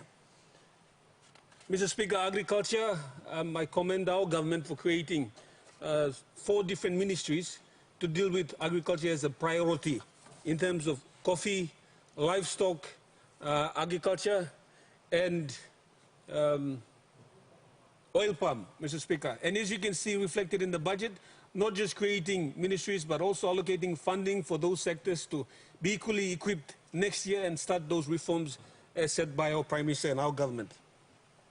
SME program, Mr. Speaker, our 200 million allocation for SME is still there. Mr. Speaker, I want to commend the government.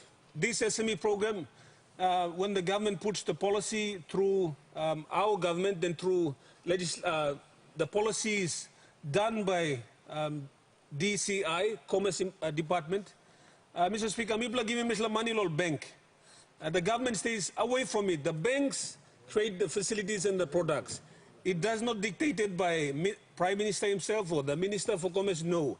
The banks at which affordable rate or the conditions they said they're able to give in that space. So when our good opposition spokesman says that we are not investing in the space of growing businesses, Mr. Speaker, 200 million is a substantial amount of money to be investing into the banks. Mr. Provincial and district infrastructure. We note that our provinces and districts, when we elected, come with all of the things that we see and we've campaigned for in our districts, and creating that allocation is crucial for our members to be part of the nation building, Mr. Speaker. So when you see district and provincial infrastructure, that funding allocation is to ensure that we support the DSIP program that is there by 10 million every year. So this allocation sees to partner with those districts and provinces also. Mr. Speaker, in the provincial and district health program, we will be working with the health department through the guidance of the health minister to ensure that we invest in building up level 4 standard hospitals. Excuse me, Mr. Speaker, level 4 standard hospitals and provincial hospitals.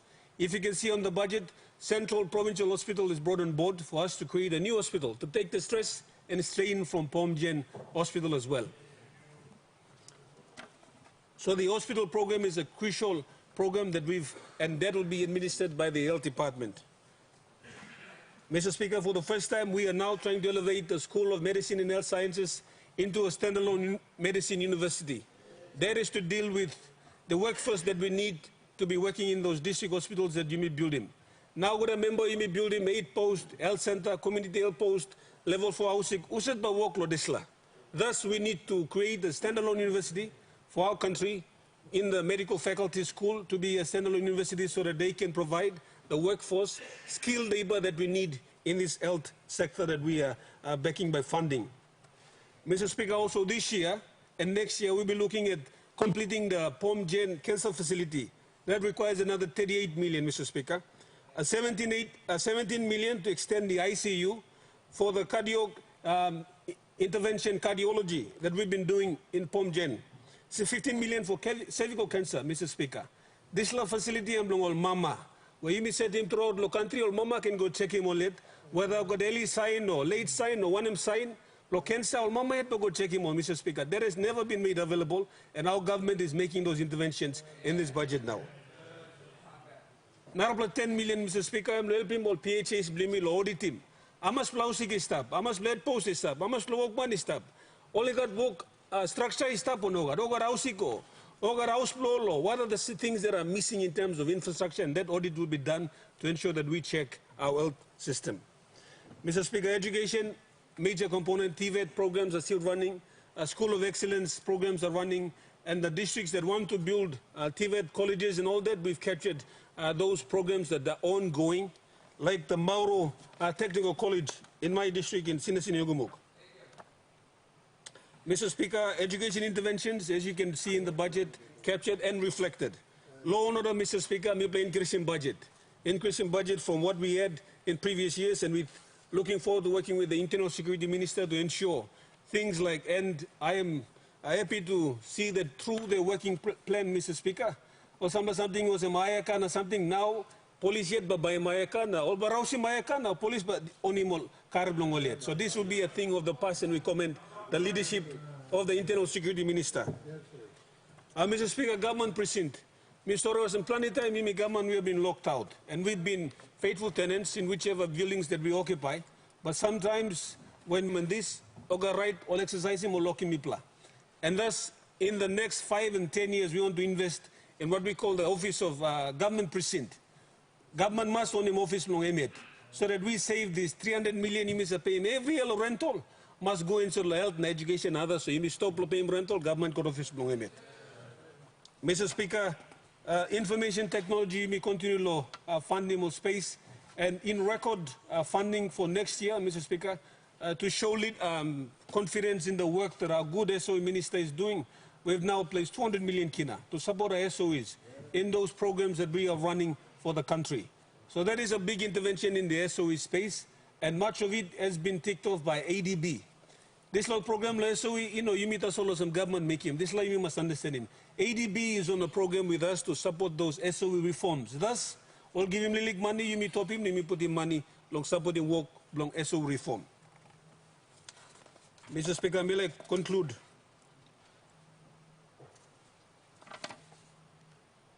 Health and education sector by sector, Mr. Speaker, I'm stopping budget. But people thinking from government, Mr. Speaker, I think people are trying best in these very trying times to ensure that we have national ticket agendas that we want to tick off, and at the same time, understanding that each district must bring something to the table. Mr. Speaker, the hopes and dreams of this budget is one, if we can unlock our people who are in rural places, multiple places in the country, everyone can bring to the table something. Now, time people have been locked into the bus stop. Some minimum locked into the bus.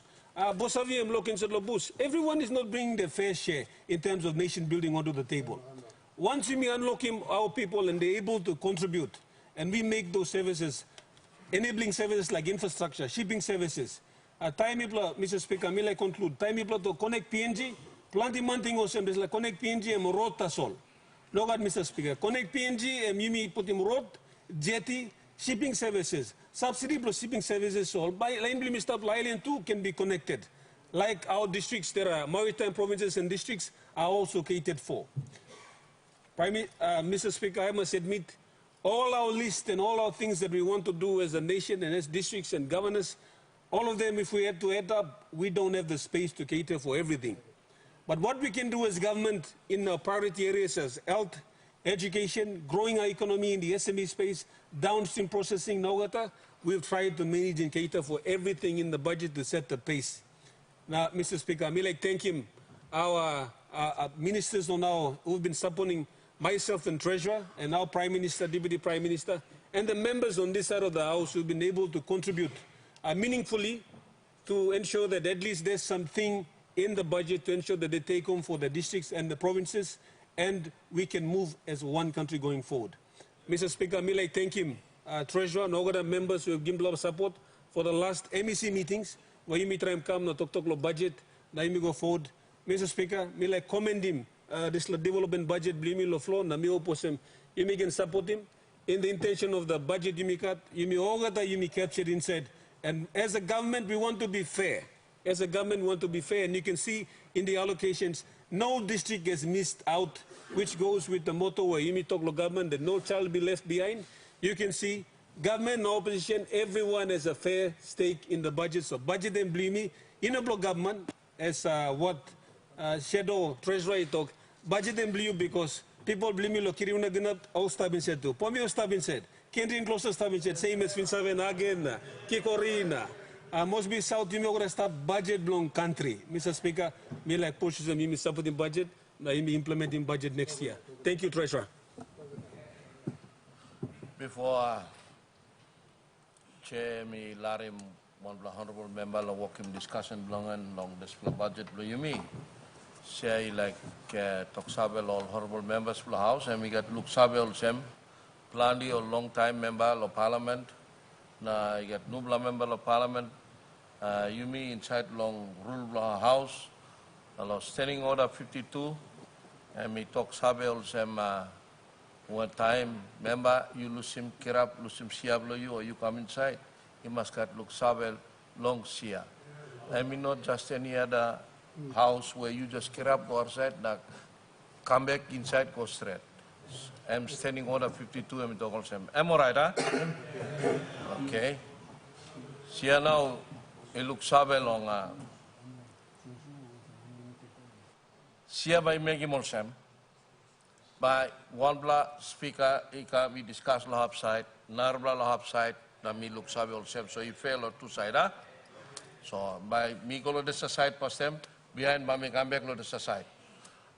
Me ask him now, honorable member of Yalibu Pangya, lo make him discussion law. Thank you, through Mr. Speaker. Me talk thank you also, good blood treasurer blo yumi. I president this budget blo yumi. Me amamas also this money plan blo country blo yumi now. And me tablim lo parliament where me good bla. This play me one bla big bla budget street. Big bla budget street. Big bla lo revenue. Big bla lo expenditure. Big bla lo deficit. Big bla lo loan. So okota something and big bla. So me and mama also only passing one bla record budget straight. But Mr. Speaker, lo assumptions na tintin blo budget there. Plan di ol saweman. Only talk finish. IMF, World Bank, ADB, OSAID, all plenty all development partners, all Saweman, all big bla accounting firm. Only talk about some global economy. There's a lot of uncertainty. There's a lot of uncertainty over the next 2 or 3 years.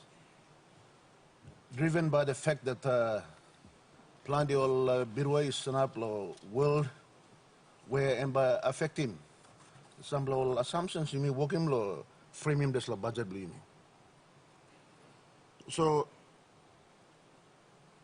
government talk about some treasury talk about some economy but continue to grow. With all this uncertainty is really misleading, Mr. Speaker. It is not correct because many economies around the world are saying that they are expecting some form of recession.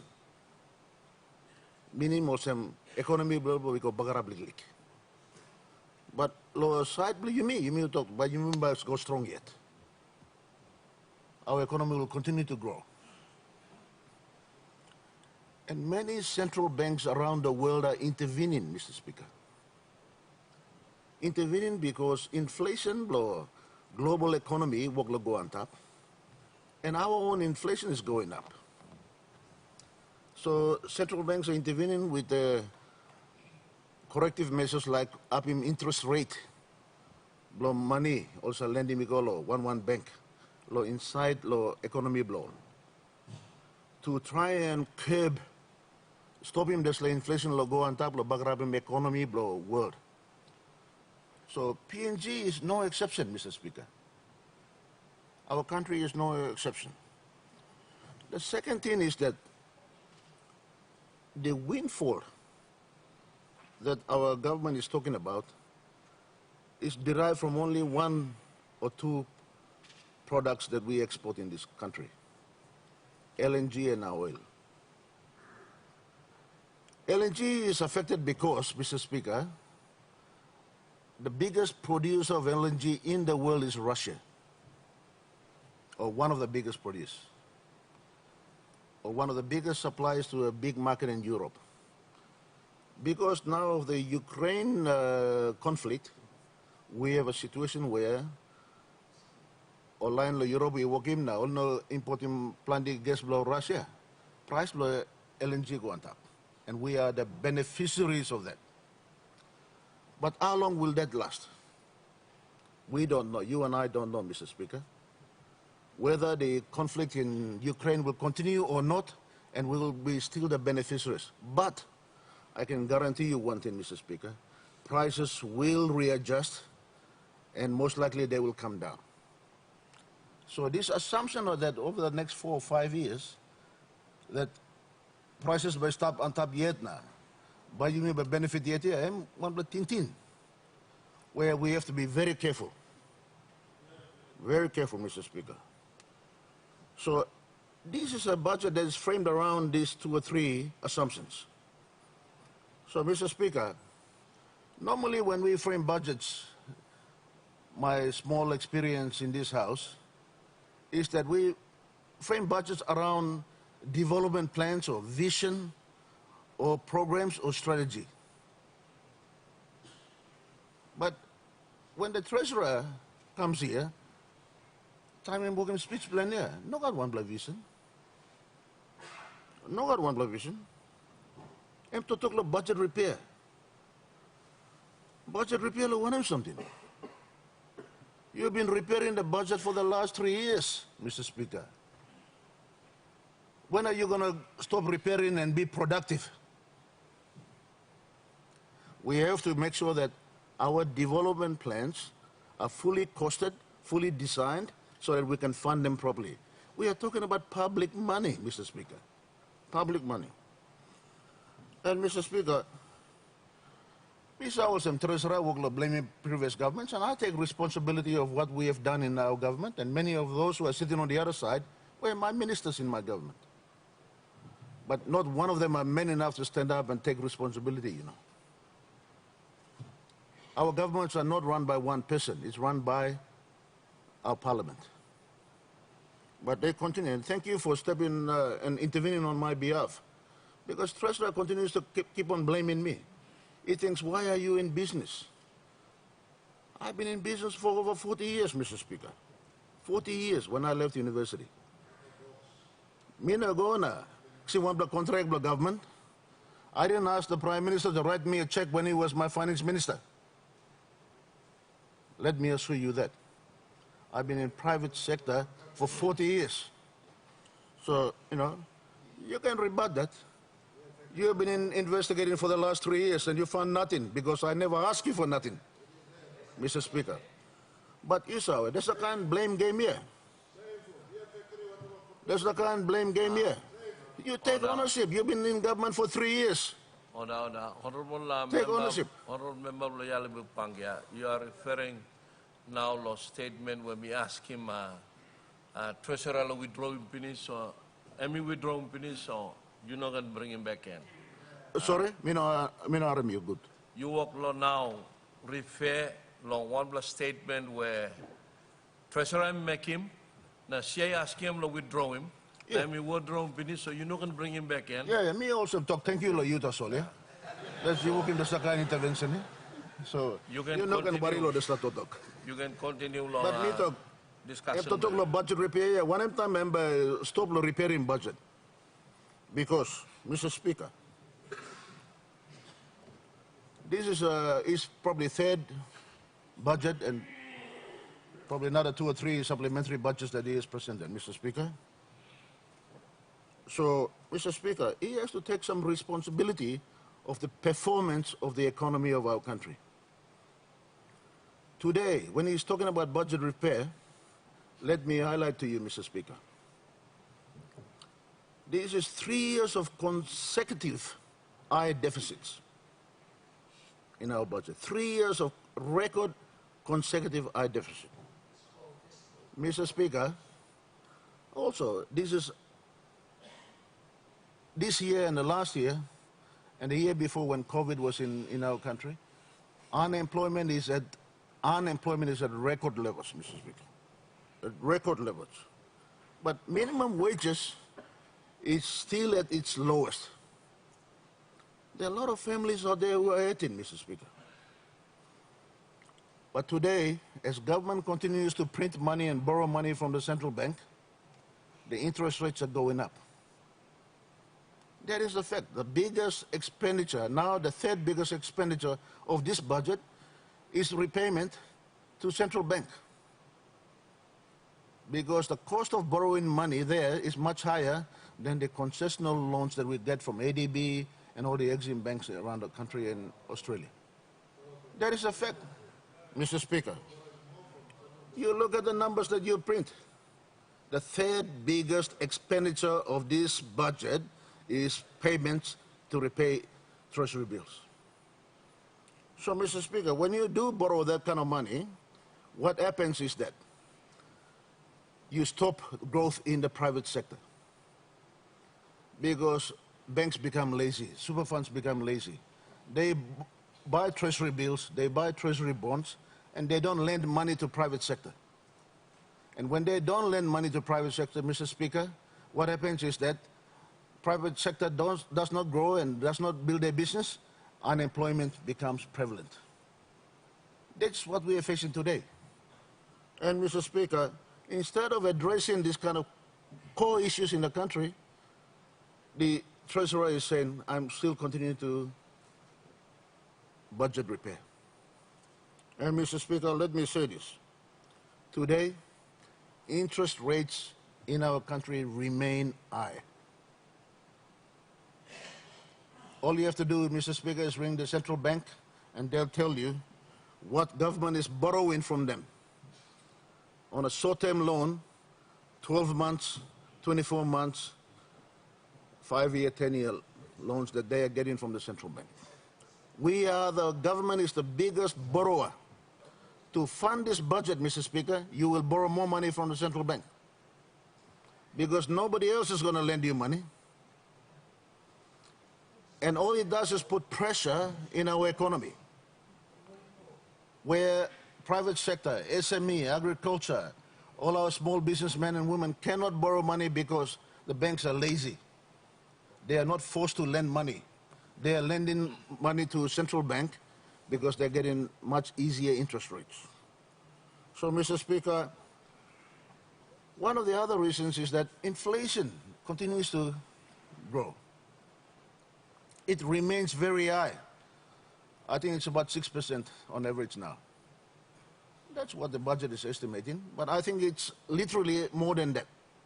Because when you go down to the supermarket, when you go down to the shops, the prices of goods and services is already increasing. Many of us know that our people who has no wage adjustment over the last 3 or 4 years are still paying for the price that is increasing of basic goods, rice, and tin fish, and all something. This is reality, Mr. Speaker. And the Treasurer thinks that by assisting 500 million Kina and reducing wages tax is helping everybody. How many employees are in this country who are going to benefit from that, Mr. Speaker? Probably 150,000 people. Get your numbers, go check it, go to IRC and have a look before you make pronouncements. These are only 150,000. What about the rest of the 9.5 million people in this country? How are they benefiting from this budget when the cost of living is increasing, cost of prices are increasing, Mr. Speaker? So we have that situation where inflation is going up, interest rates are going up, business confidence is very low. So how long are we going to continue to do budget repair? So, Mr. Speaker, when you have a situation now,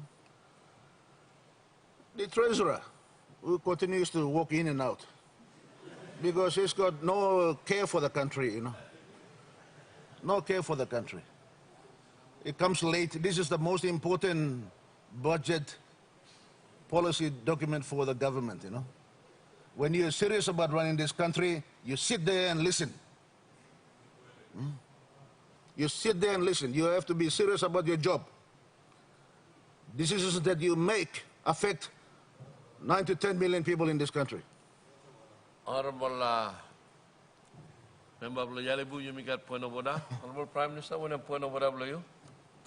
My point of order, I'd like the former Prime Minister, former Treasurer, and the member for Yellow Pangia to take a little bit of women out of his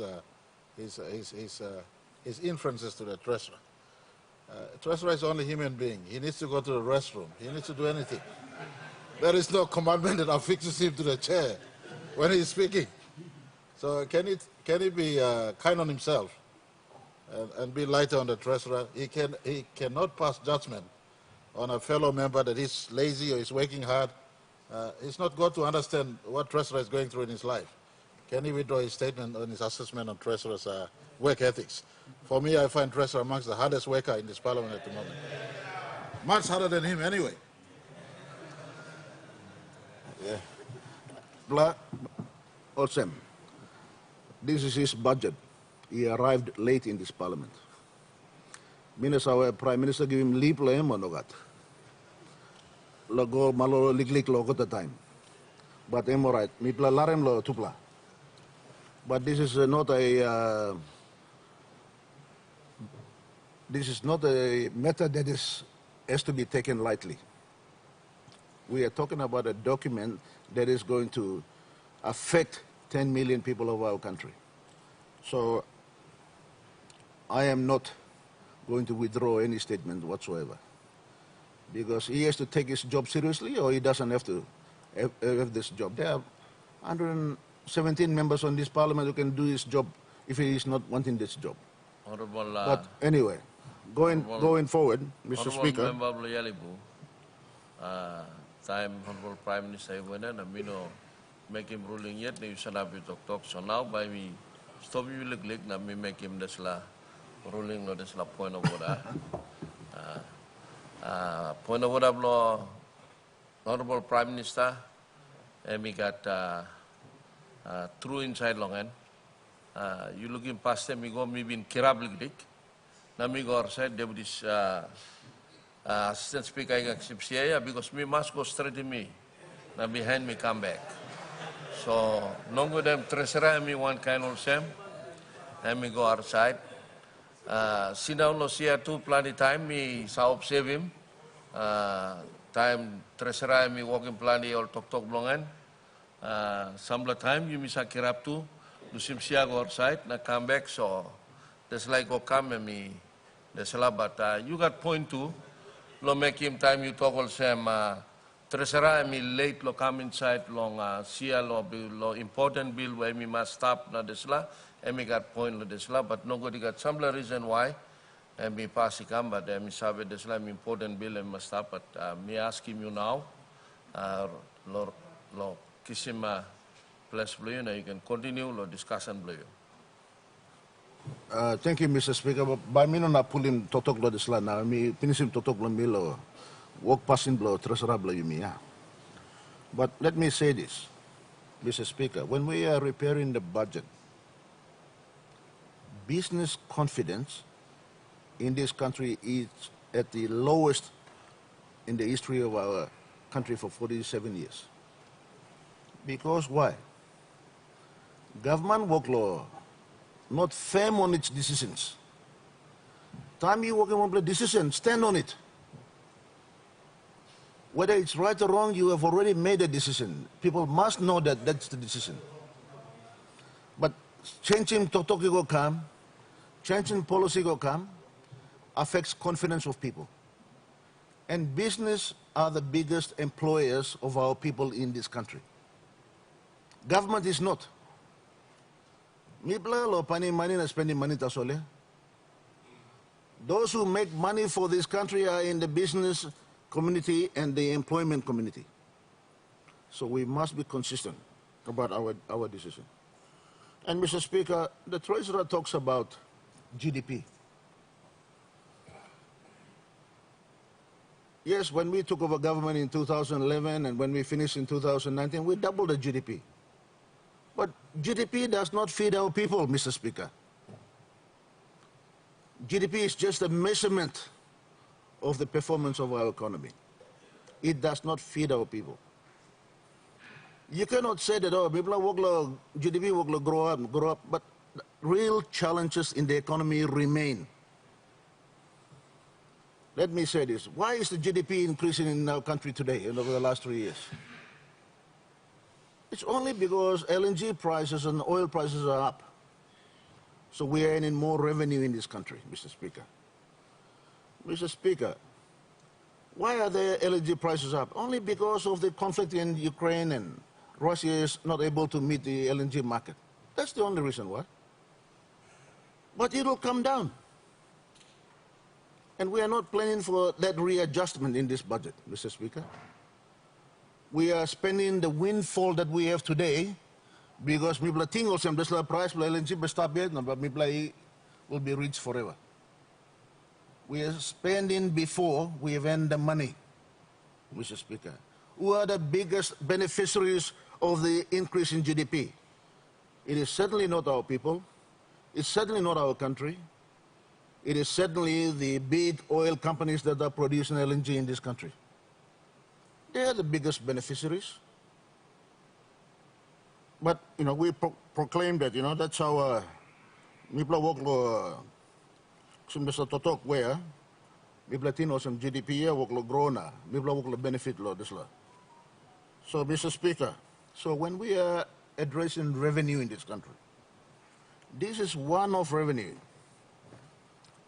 And I was part of a previous government before our government get into office in 2012, where we had high commodity prices. And we made mistakes. We had surplus almost 6 billion kina in trust funds. And yet we built not one single road, not one single hospital, the trust funds were gone, 6 billion kina.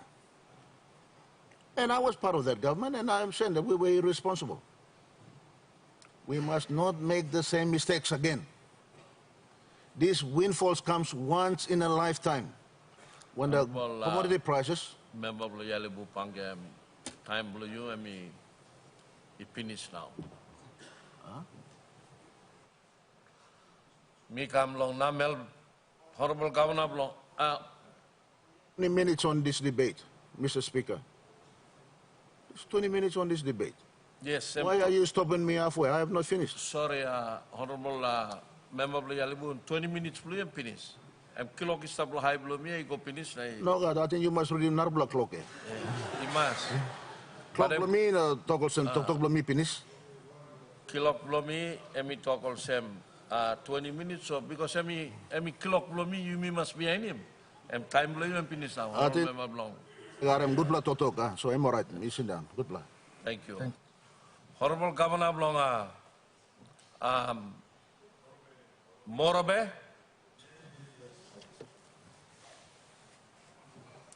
Mr. Speaker, we talk thank you to you. Long, you give him talk around lo talk. Lo budget lo this country.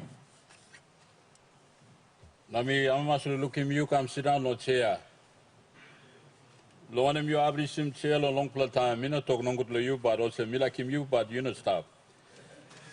Now you come speaker. Now me am mas lo you. Me no down in Marapla speaker or assistant speaker. No, it's a me talk taso. Mr. Speaker. Mr. Honorable Governor Blomorabe, I think the set talk ya, I will go live na Papua New Guinea will hare malista so me clear him like the soul. He get all online, all come up assistant speaker, number 2 speaker, so long time below me like give him all there's a walk only come kiss him, sit down here, kiss him, line him. No good tomorrow me no stop. So he must got man, he got save lo sina lo siya na run him walk. So you must talk lo succession plan. You must got succession plan long usad by simple. So me make him this la. So maski lo lig sim national name assistant speaker no make him walk na sina na people blong tu na lugi mo perform. So one them say thank you. Lo desfila look save. Governor Blomorbe. Mr. Speaker, O kata morbe inside lo morbe, o kata morbe inside lo papan kini o kolo ari mi. Lo this la point in time. So suppose me no talk. All by kisimbel pen lik long talk long budget plan blo this la country. Also no me kirap long me lik talk. Mr. Speaker, me supporting budget blo government blo this la country. Head blo this la government, member blo Tari, Pori. Honorable James Marabe, now Treasury Minister Ian Lee Saki, Emi making government, long this department, now Emi making presentation, long budget long, yumi long 2023. Me talk thank you. Let me talk thank you, long opposition reply, me arim to talk the opposition, no other opposition government can go krangi. Also in the opposition, you make him reply. Me had him talk. Opposition, you make him. Now me talk. Thank you long. Chairman belong. Budget estimate. Lo this government. You provide him written statement. Long this budget. Now me had him talk long. Finance planning. The finance minister. Long you make him statement by writing. The talk. Me talk. Thank you. Long making this presentation in the Parliament. Mr. Treasurer, me got big mamas long this budget documents you present him long this Parliament. This country blue you mean, Mr. Speaker, emi big country. Country blue you mean, emi pull up plenty mountain. Country blue you mean pull up plenty big water. A broken place. This country and pull up big soul water. How through all money travel. This is a country, no got road come up all got the hub. This is a country, no got plenty wharf, no jetty stuff all got the hub. This is a plenty, no got plenty place palus. All people find him hard, Mr. Speaker. All sablo kona blon this country. And to only stop now, only come continue long stop. All we know now losing place. You may talk him all, put him all, kiss him all, same piggy can put him on banis and balling up make him, Mr. Speaker. All by stop the ground belong all yet all by stop. Now this country you got big play heavy. Agriculture activity no come good. Long independent time or people independent. All plenty foreigners come working big plantation. Long New Guinea Highlands, Long Highlands, Sambla Habla Papua, Lomedeng, Sipik, Morobe all working big plantation. Economic blame stop strong, Mr. Speaker. And stop strong through. Strong money long this time and stop strong. Long this country. Now all control him good. Management long chat block government he run good. Long governance. All work him good. This is a government system. And belong all. And no blame you me. And belong all. And civilization belong all. Mr. Speaker. Also no Mr. Speaker. Country blame me and stop good. Money come inside good. Long work long company, work long business. The money only use him long government. He run him good behind him low long country. Low long all bring him come to this country. Low come up him long this country. And we guide him good and protect him good. Now all money behind him low now something go good. Today me extreme independent long 16 September 1975. You may think him also by you may come up independent but you may advance more long. Time all white man. All foreigners come managing country, believe me. That's all you know come up. You know come up on market. You know come up on market. Business, plenty agriculture farm, the plantation, and run down. Let me run down. Export, believe me, go out of the country. Let me go short. Coffee, let me one club long, let me make it so now I'm short. Country, let me go down through. You will not blame me one man. Mr. Speaker, you will not blame one man. Government by you not blame opposition too by you not blame him. Remember you may go come, sir. Some place stop long time. That's all. You will by you not long pressing button over something by happen same time. And God that's all by making. Mr. Speaker. Also in a country got this scenario, this picture block country and start. And we are doing our best. We're doing our best. Leadership here, we're doing our best. Now we can understand him. Now, Treasury Minister, you're trying best, true. You want them government, Prime Minister want them team law, and you will trying very best. Now, you will understand him good life from people all man of place. Me look start. Now, 2007, time people forming government want them somebody, the chief somebody along, Bona Pope. Now, maybe establish this level of forming for government. Maybe talking chief somebody. All people establish district. All people establish district. 87% of people in Papua New Guinea all establish district. Difficult district now me talk to. Also now you must put in 20 million maybe in talking man. 20 million on budget long all the district. Me not been talking about regional chief, me talking about district. Because that's where the people are. Also now me talking Somare chief Somare 20 million must put him. Now by put him on budget. When we come in supplementary, Treasury Minister Patrick Purats have been put him maybe asking him 20 million, but then put him 10 million. Now this is 10 million stuck, he can become now yet. I'm coming here. Long addressed him, Mr. Speaker, long all Manbulon district. All Manbulon district. All people in Chindano district. Mr. Speaker, now me, I'm asking you, Mr. Prime Minister, you will continue. Honorable the member of the Yaribu, Peter O'Neill, you continue. We must talk thank you to you. You've been continuing this budget, 10 million. Time you come up Prime Minister. Now, sorry, you know, believe that so. Now, James Marabe come along power, and we continue. Because he got wisdom, and we got true blood long in his staff. That is why you give him money. Now, me talk thank you. Now, now this budget now, me looking 10 million, you go on one district. 10 million. And he got good reason, he got good wisdom. Long 10 million. Legal money, but you will brook him good. You will brook him wisely. Long, sorry me go. Now, opposition is stop to 10 million to blow you to stop. Oh, look at that. So this is 10 million, but you're going to legal way. Now use him this 10 million good, Mr. Speaker. You use him good this money, but you got true problem and God and that, but bless him you. Now suppose you misuse him to 10 million, and God and that to look stop. But the point is, and something will go to judge him, people will judge him, but point is there's 10 million there. Now me talk big thank you, Mr. Prime Minister, one time Treasurer, on 10 million. Now on time me fight, but all been putting 1 million on 2007.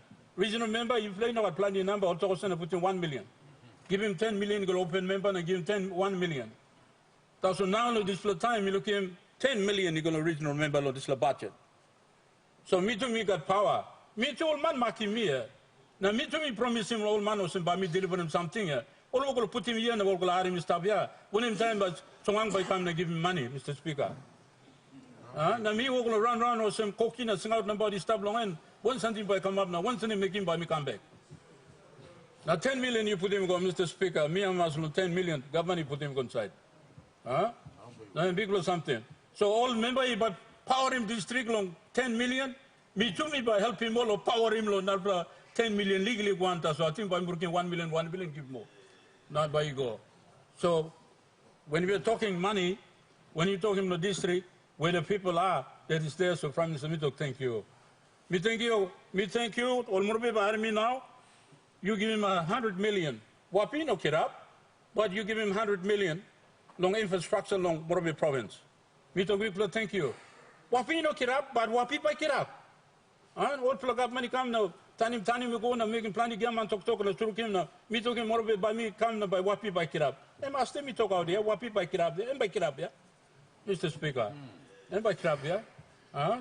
So you give him 100 million, you know, give him nothing. Time no colonial time, they come along independence. Boneville all him country. Boneville copy all him country.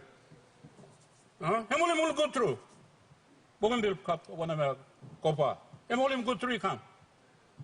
All the school fee and government school fee and Boneville copper you've been paying. School fee below me plus. School free. I don't have to worry about the school fee. So now, plenty mines come up, so you use him good. Resources from mining, you're going to put him good. But hopefully, time Wapi come on, something's going to happen. Time Wapi on, money on, me government me on it, but me can press him you more and make sure some school people are going to begin by Wapita Super Bime or something, Mr. Speaker. So you give 100 million, me talk people thank you. Prime Minister, me talk thank you. You by helping me by moving capital, you gone down Nazab. International airport by Kamablo Nazab, me moving capital, you go Nazab. Political capital, Morobe by Golo Nazab. So me talk thank you, you helping me money. So by me get up him capital long Morobe. Number two, when I'm a city long Papua New Guinea stable lay by Surukim Uganda. We don't by Rausim stable lay no lay by stab yet, but me Surukim Uganda long Nasab, Mr. Speaker.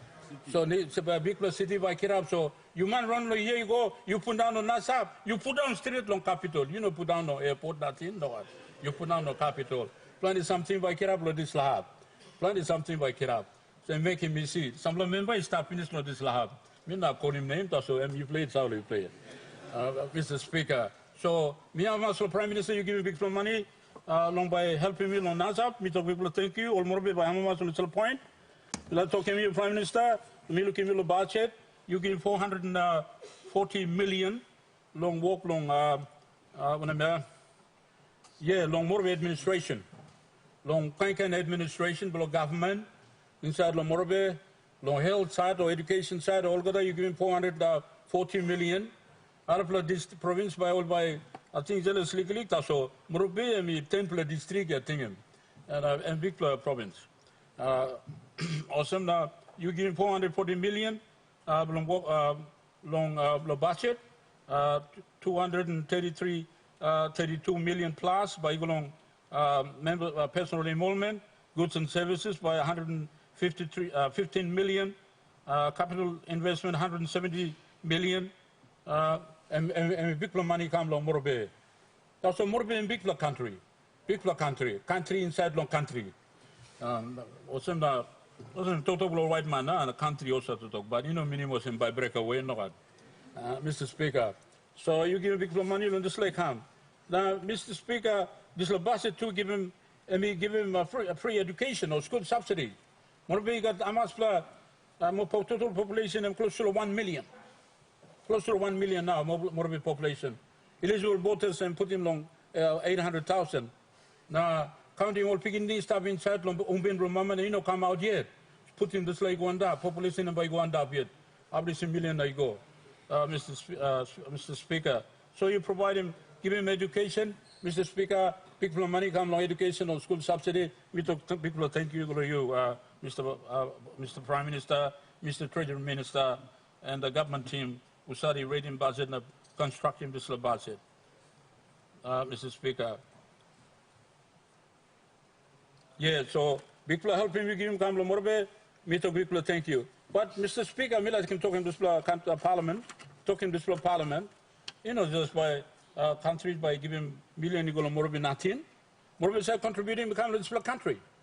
Morbe say contributing come GST, long import export levy, close to 1 billion say contributing come here.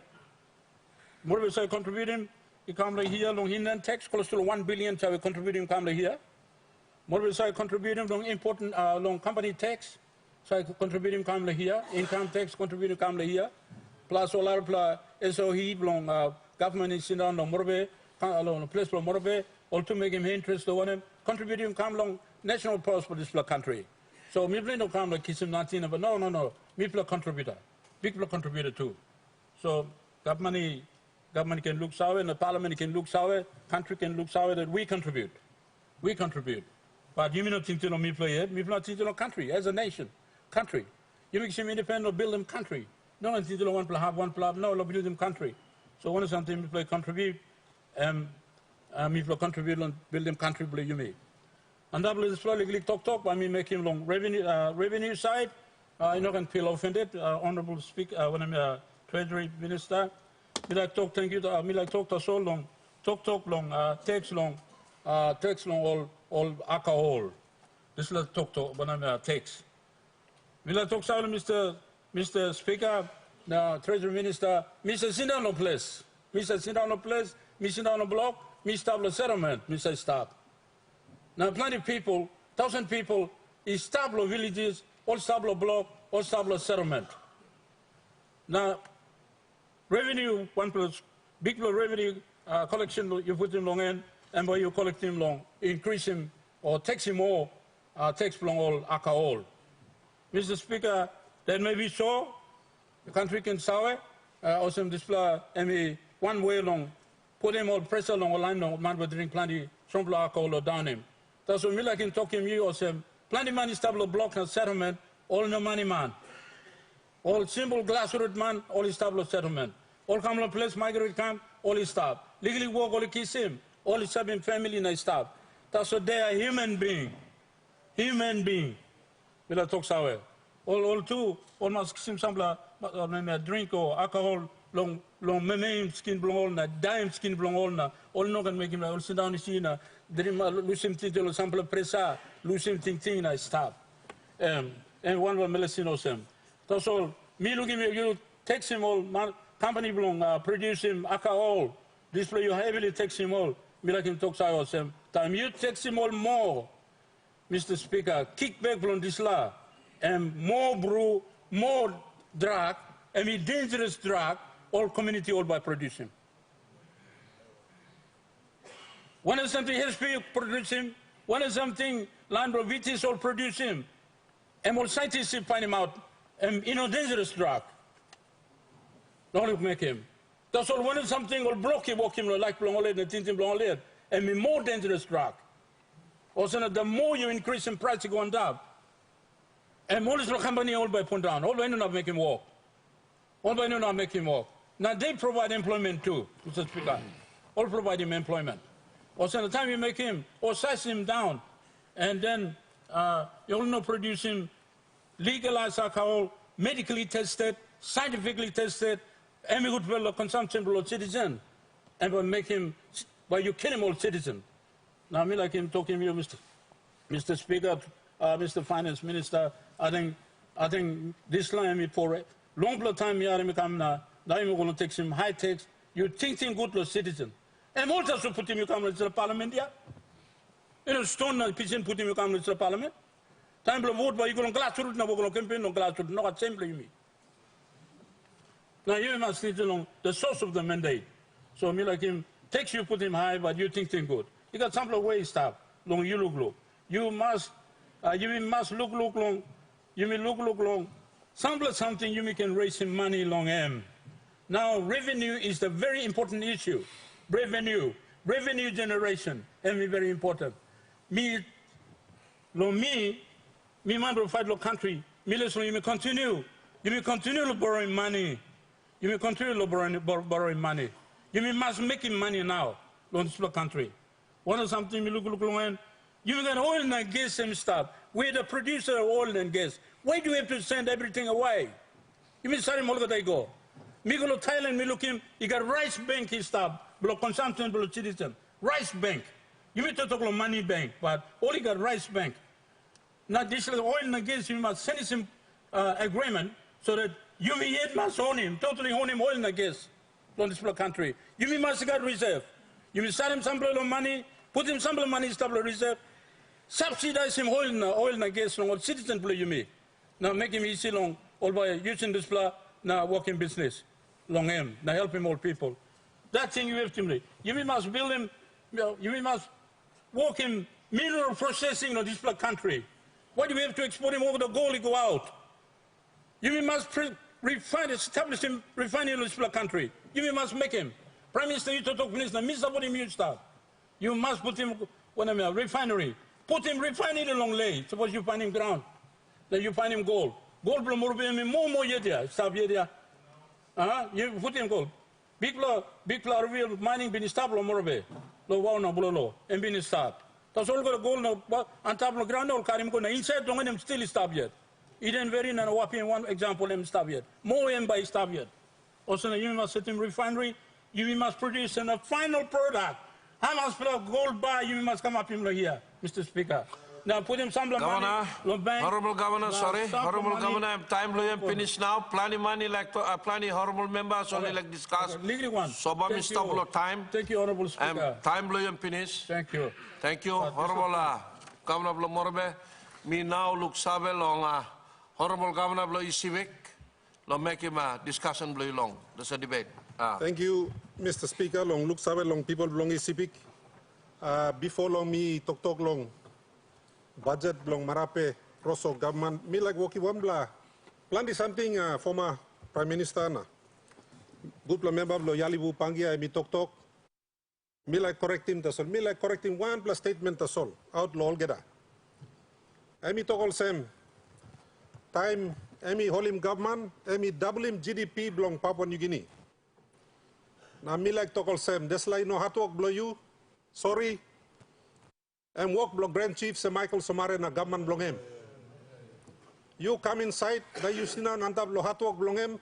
Now you stop upside, now you claim him. I want to correct that for the record. On top of that, when you threw out the Grand Chief Sir Michael Somare in 2011, the debt was 6 billion kina because his government paid it down, sir. When you took over, you borrowed and took it to over 24 billion kina debt. So Mila extratim you lo desla, please. Okay. Honorable Governor, you may got point of order. Disturb the governor for a statement, but please read the Bank of Papua New Guinea reports and base it on facts. You're a politician, just grandstanding alone is not going to help you. You are sitting in this chair because of a great man.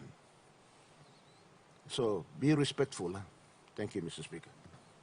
Honorable member of the Yalibu MU, all again point of order, come through lo che golong and laga. He must come lo che number che address him this point of order. Thank you. Through you. Yeah. Thank you.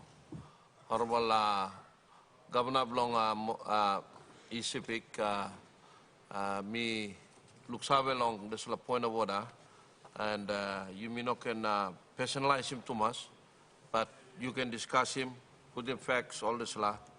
So you can continue long discussion, Blue. Thank you.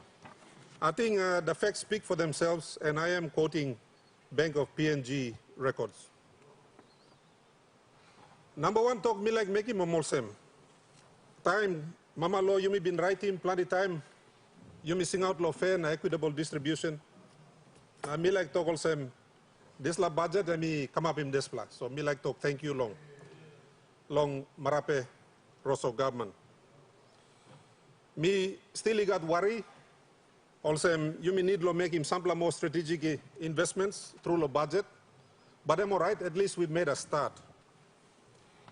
These are difficult times, as others have said, including the treasurer. The entire world is experiencing high inflation, particularly because of COVID-19 and the Russia-Ukraine war. I was expecting a more modest budget, but somehow those who wrote the budget managed to find some more money, and I understand it's from the windfall, mostly from oil and gas. Now only building me go inside Lodisla budget. Inflation emi come up one common subject where you may all get I walk long. Talk long emna. The public is talking about it, but I just want to make some comparisons. At this point in time, inflation in the United States is at 8.5%. Inflation in Great Britain is at 12.4%. Inflation in Australia is at 6.9%. Low New Zealand, 7.2%. Ours is lower than that. So whatever the effort that was made by this government in the 2022 budget has actually helped to reduce the inflation.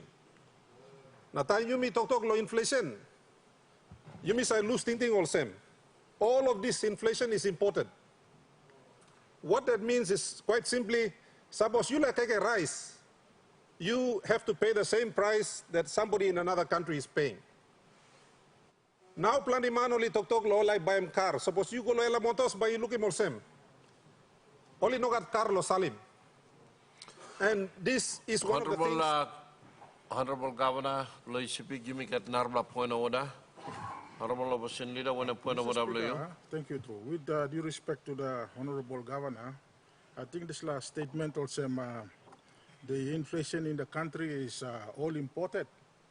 I think it's like, correct assessment. Suppose you may look long, I'll get the figures. the shifting upwards of the monetary base plus central bank, including the increase in money supply and excessive borrowing domestically, may contribute to low inflation domestic. So some of the time decision blue mean action blue me.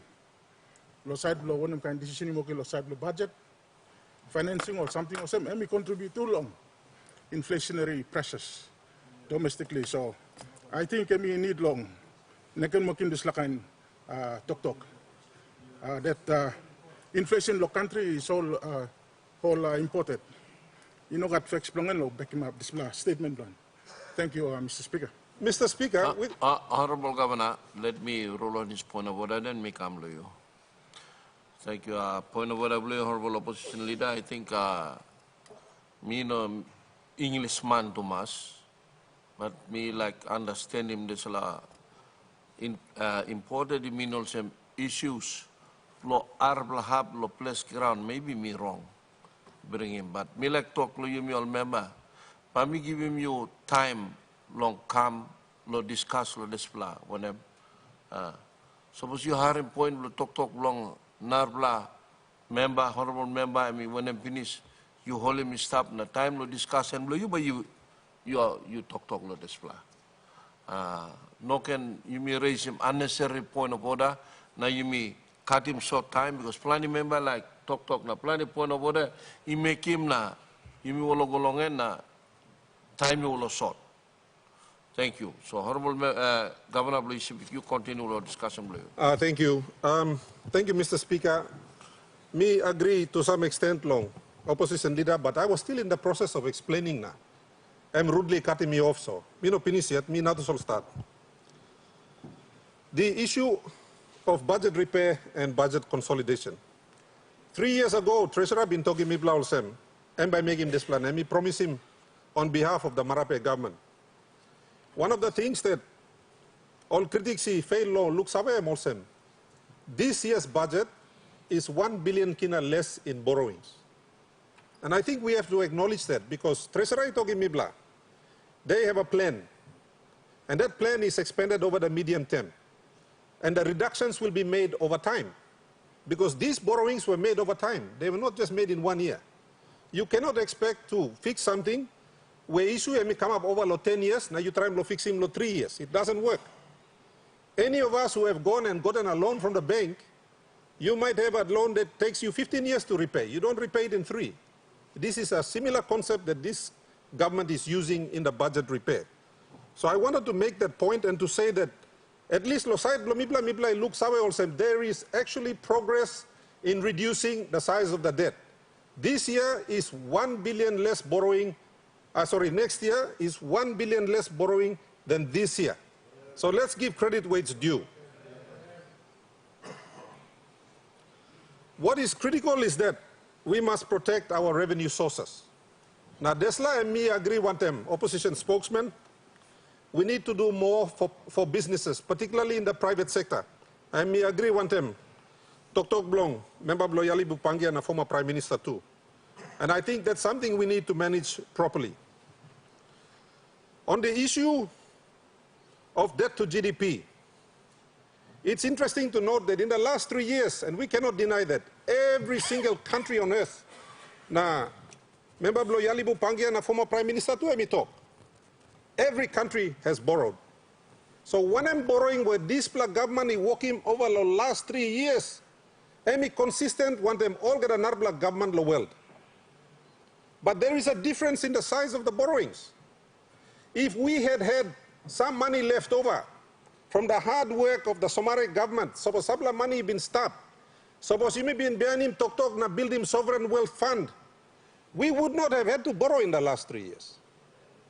We never put any money into the sovereign wealth funds. Time you make kisimol windfall, no that. Now, who said government name stop? You have no choice. You have to borrow. It did not matter who was prime minister. When government is stopped, you still have had to borrow. Those are the facts. And let's look at some of the borrowing. The United States in the last 3 years has borrowed $4 trillion US. 4 trillion. That's almost 16 trillion kina. Lo money blow you me. and they are up to 100% of their GDP. Australia in the same period borrowed $963 billion. They are up to 45% of GDP. When we want to debate, let's debate intelligently and let's make the comparisons. New Zealand had zero debt 3 years ago. In the last 3 years, they borrowed $63 billion, and they are now up to 18% of GDP. This is a good budget, Mr. Speaker. When you compare with others in the region, capital budget may increase along 9 billion over. Mi gat sambla wari lo desla bian ba mi tok tok. Mi like walking wambla big pla thank you. Lo side lo police budget may increase. Mi bla plan di tok tok lo law and order. Na now mi bla looking budget di go on top. Mi like ask him tasol all same. Time commissioner ikisim budget blongem na yupla allocate him. How much you plus spend him inside lo ECP kia? Please talk sawe. How much you plus spend him lo Western Highlands? Please talk sawe. Mi pla all province mas sawe how much you pla police department i plan lo spend him lo province lo mi pla so mi pla too can come na holim han one time you pla lo solve him desla problem bring him down law and order lo country. Pasin blo hire him car blo police please and must stop. Mi amamas tu lo increase lo law and justice sector budget igolo 232 million. Time you me looking policy holy one man or Mary long aswa only kamapim. We must see that the process is completed, that they are prosecuted, charged, and incarcerated, and proper corrections done. So this like me significant increase lo budget lo law and justice sector. Concern lo me, and I think it should be the concern of this parliament, is that we must have some mechanism to check that money you may put in here only use him good or only use him good. Good plan you may cut him tasol give him all na. You may lose thing. Because the accountability doesn't stop there. We give the money, we must check on its expenditure and how it is expended. On the issue of taxes, me too, me concern lo tax go long BSP, but then me asking me it. When I'm tax and by fair, me look him tax law bank, me too, one kind of some plenty on Narpla Papua New Guineans, we struggle with the banking system. This year the bank declared over $1 billion kina in profit. It's an increase of 33% from last year.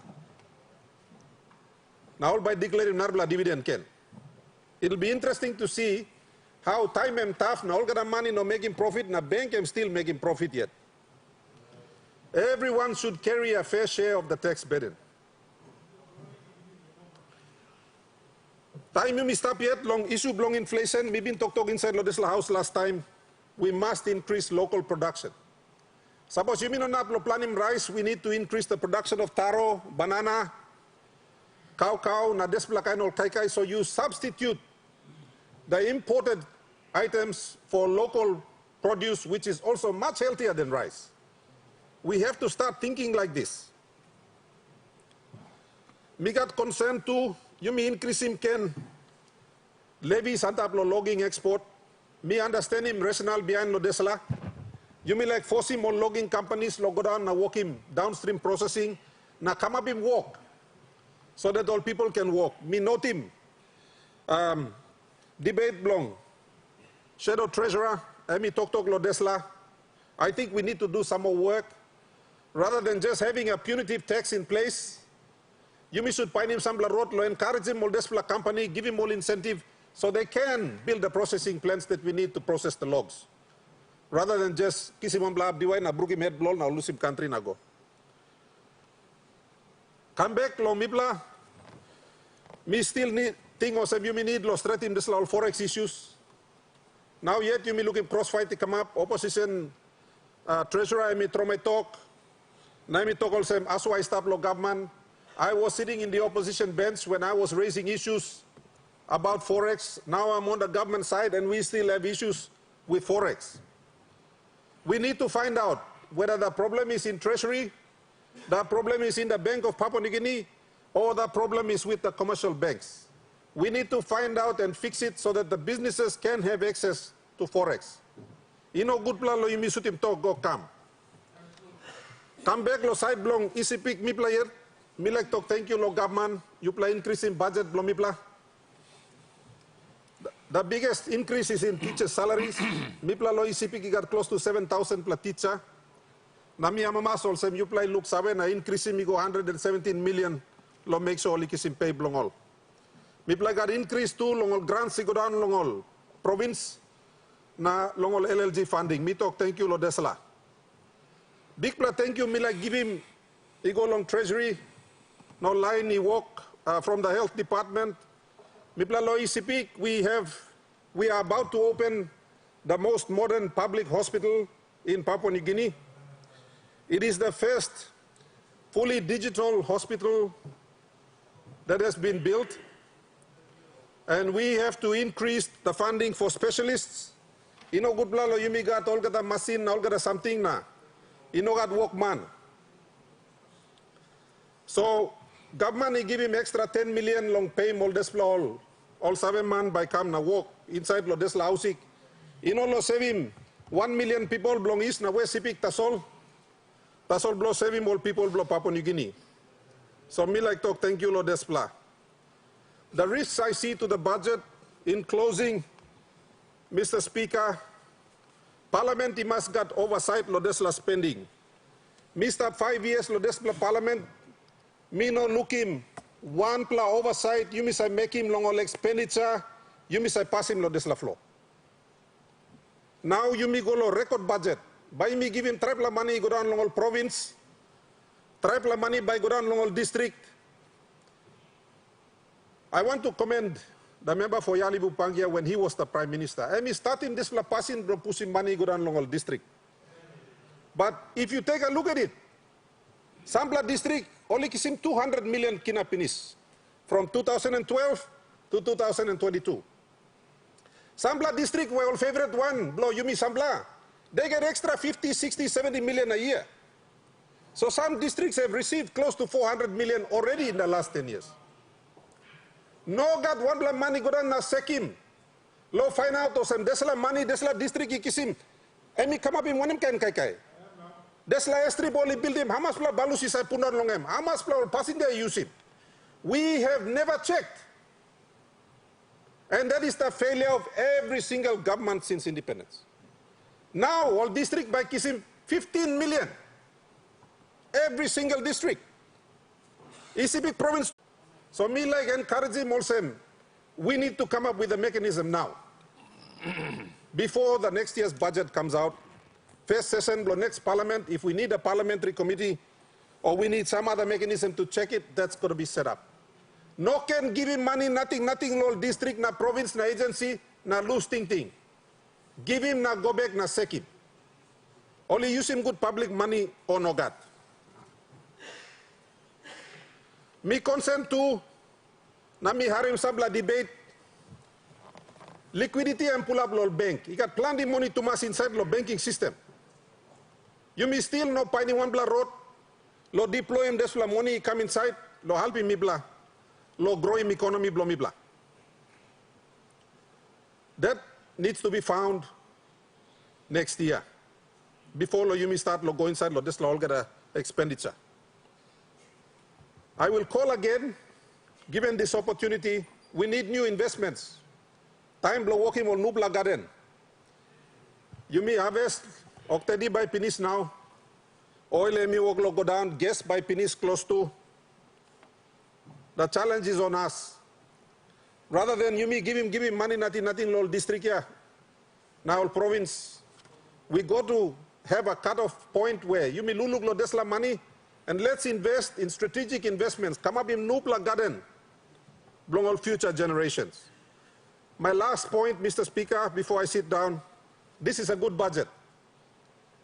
Me like him, you may all get a district, province, all agencies, you may hold him hand na implement him one time.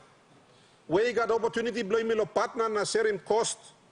ECB provincial government is ready to partner with any of the national agencies if they are working in our province. With that, I commend the budget, Mr. Speaker. Honorable Minister belong Civil Aviation.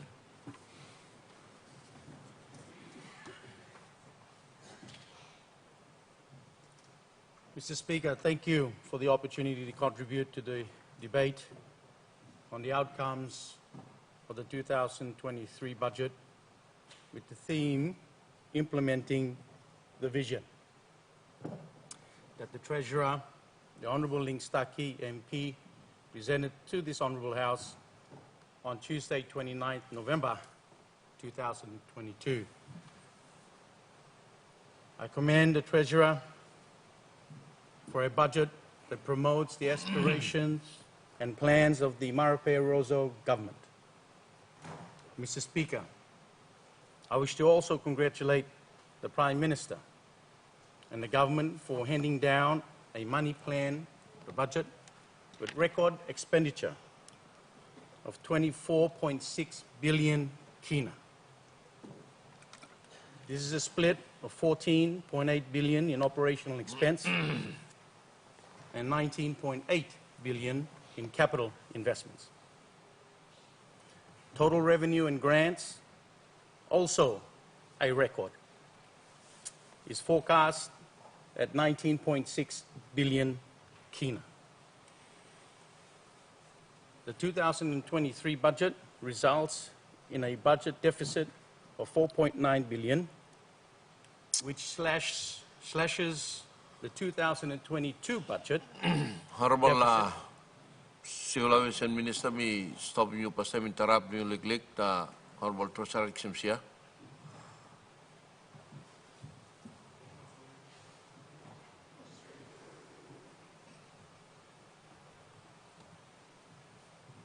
Honorable Minister, continue your Thank you, Speaker.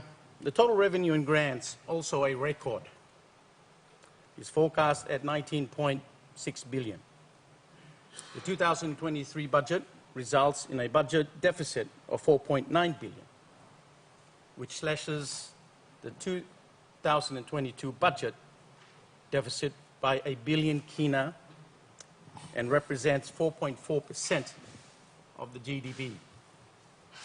As indicated by the Treasurer, the government aims to attain a balanced budget in its current term in office, a major achievement given the global shocks created by the COVID-19 pandemic since 2019 and the Russia-Ukraine conflict. Mr. Speaker, for the first time, we will truly align our medium-term development plan to coincide with the life of the Parliament. This enables the government and indeed any future government to better plan and align development priorities with promises made during the elections. This is a real first. It provides the Marape Rozo government the opportunity to ensure that its policies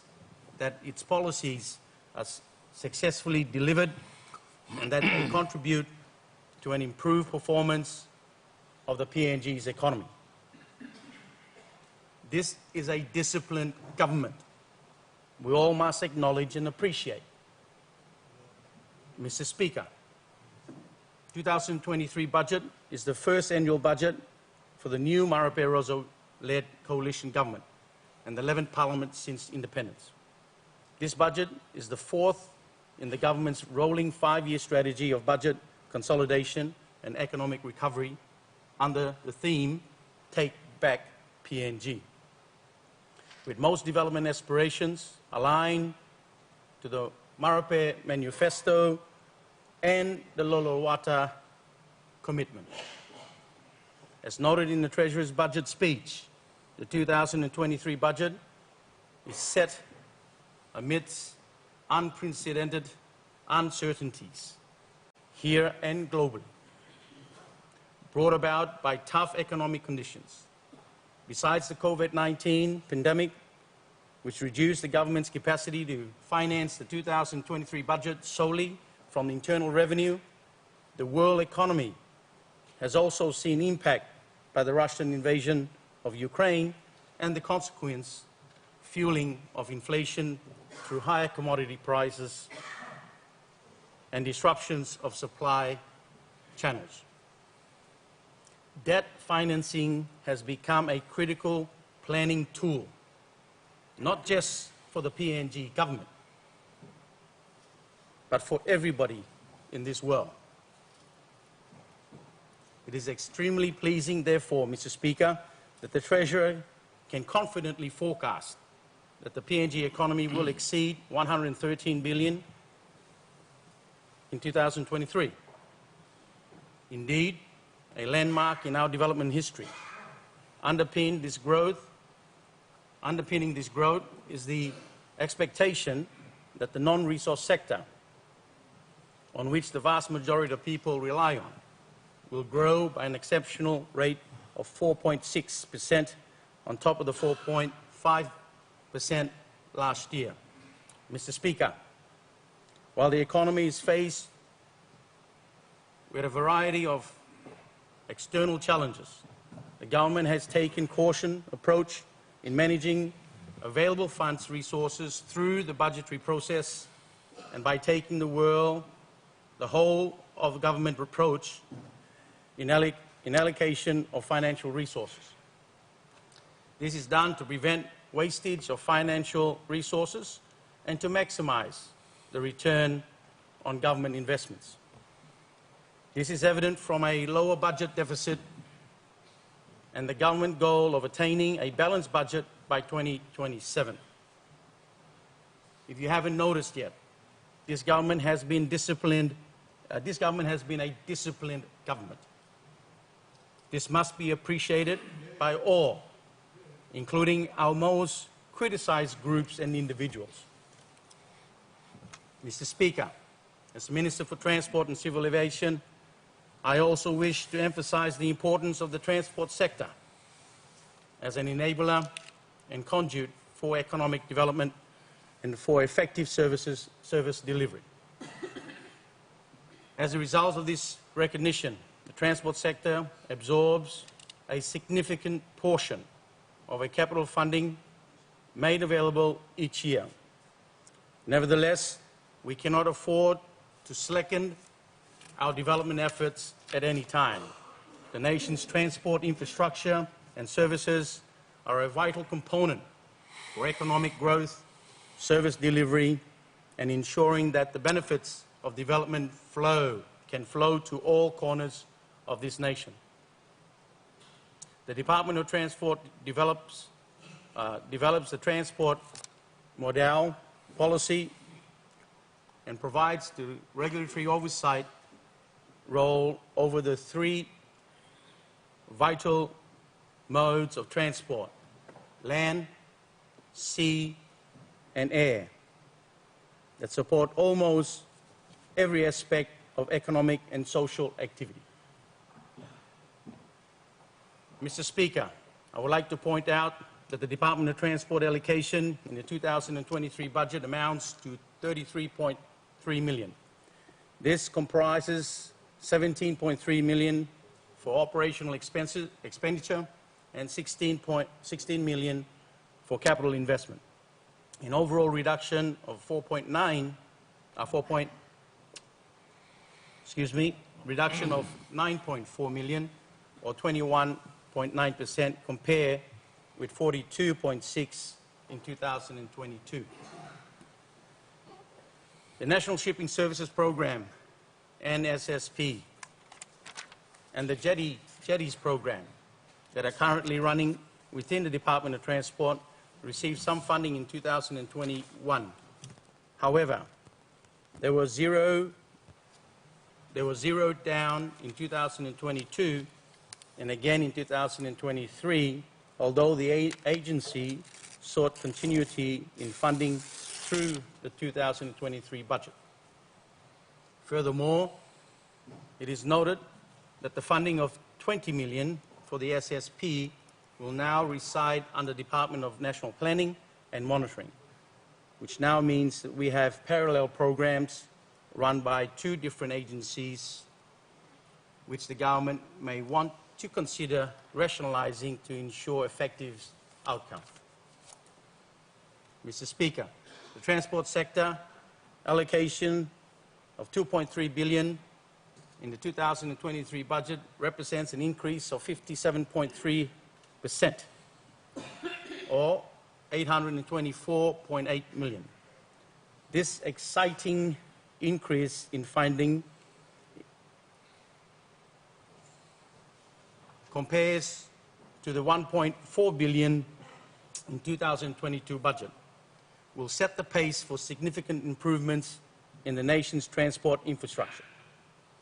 Out of the 2.2 billion total appropriation to the transport sector, 204 million is under the operational budget, which 2 billion targeted for capital expenditure, equating to 21% of the government's total capital investment budget.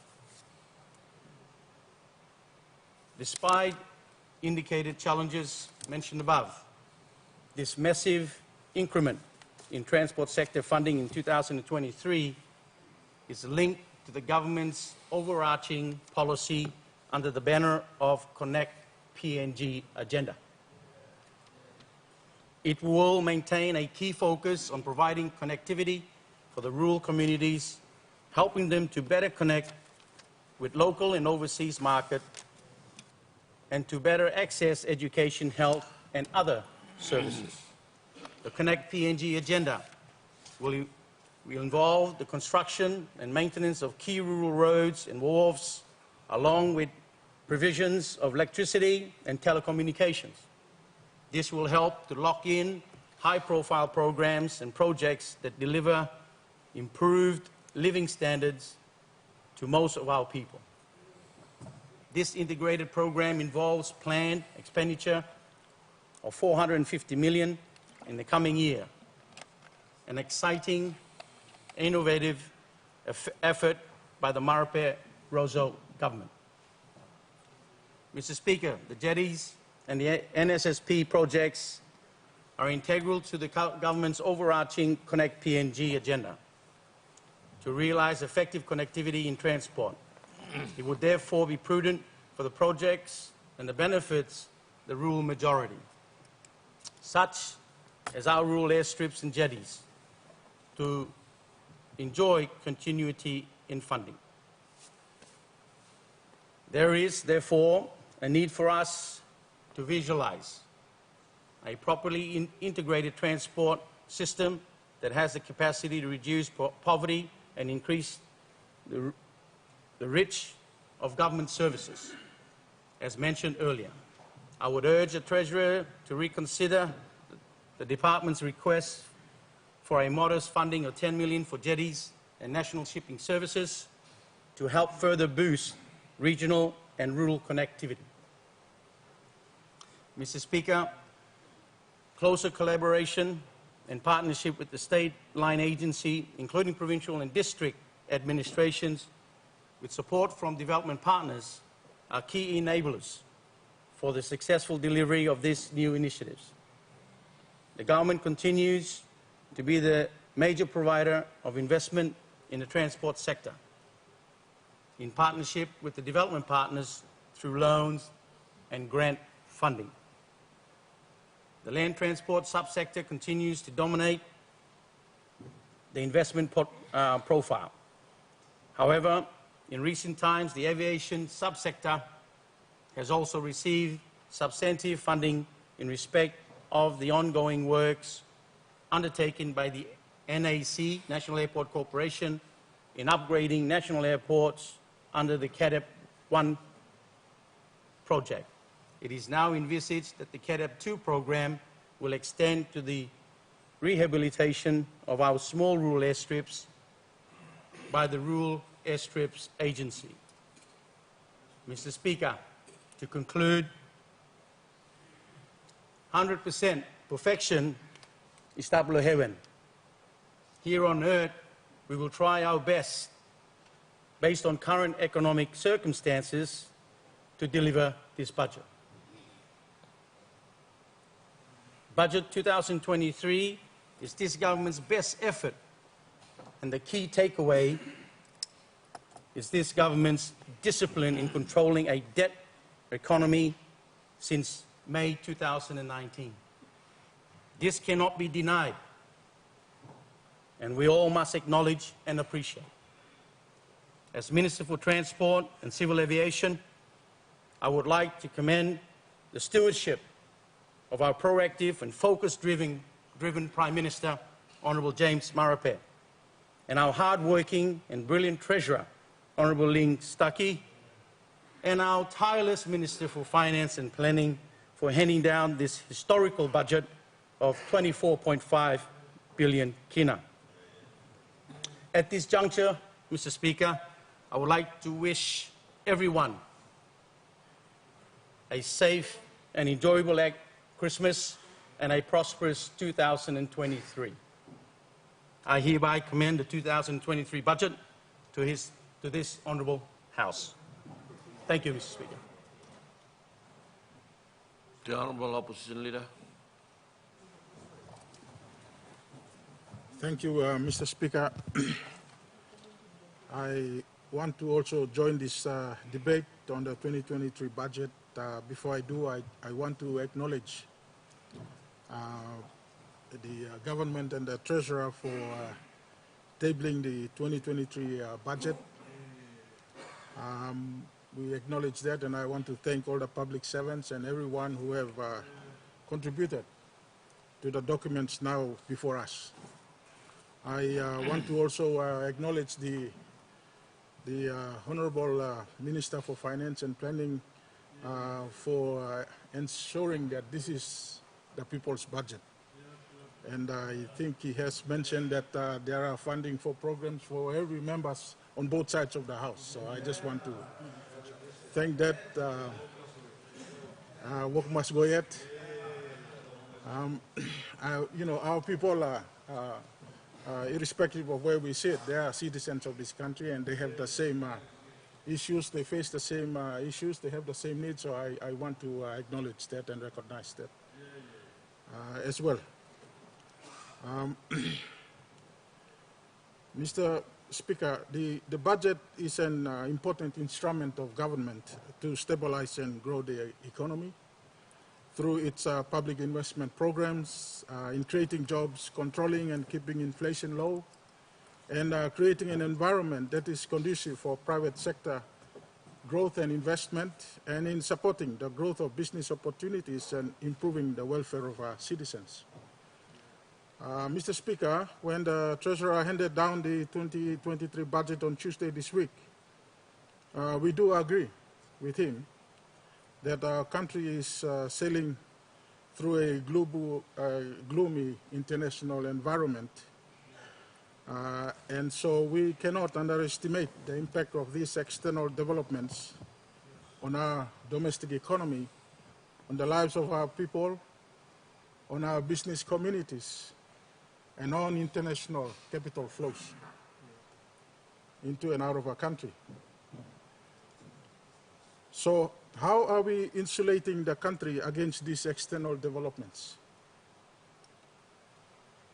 Well, for a start, Mr. Speaker, despite these gloomy external adverse developments, the government is expecting GDP, including the resource sector, to grow by 4% next year, which is actually a downward revision compared to this year's figure of 4.6%.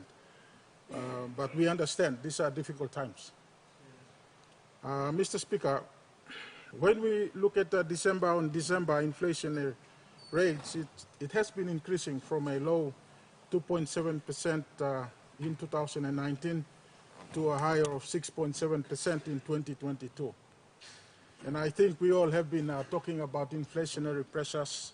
The previous speakers have been mentioning that, and our people out there are feeling that pinch as well. So whilst we see that employment also, Mr. Speaker, continues to remain below the 2019 pre-COVID levels, according to the Bank of PNG's employment index by industries.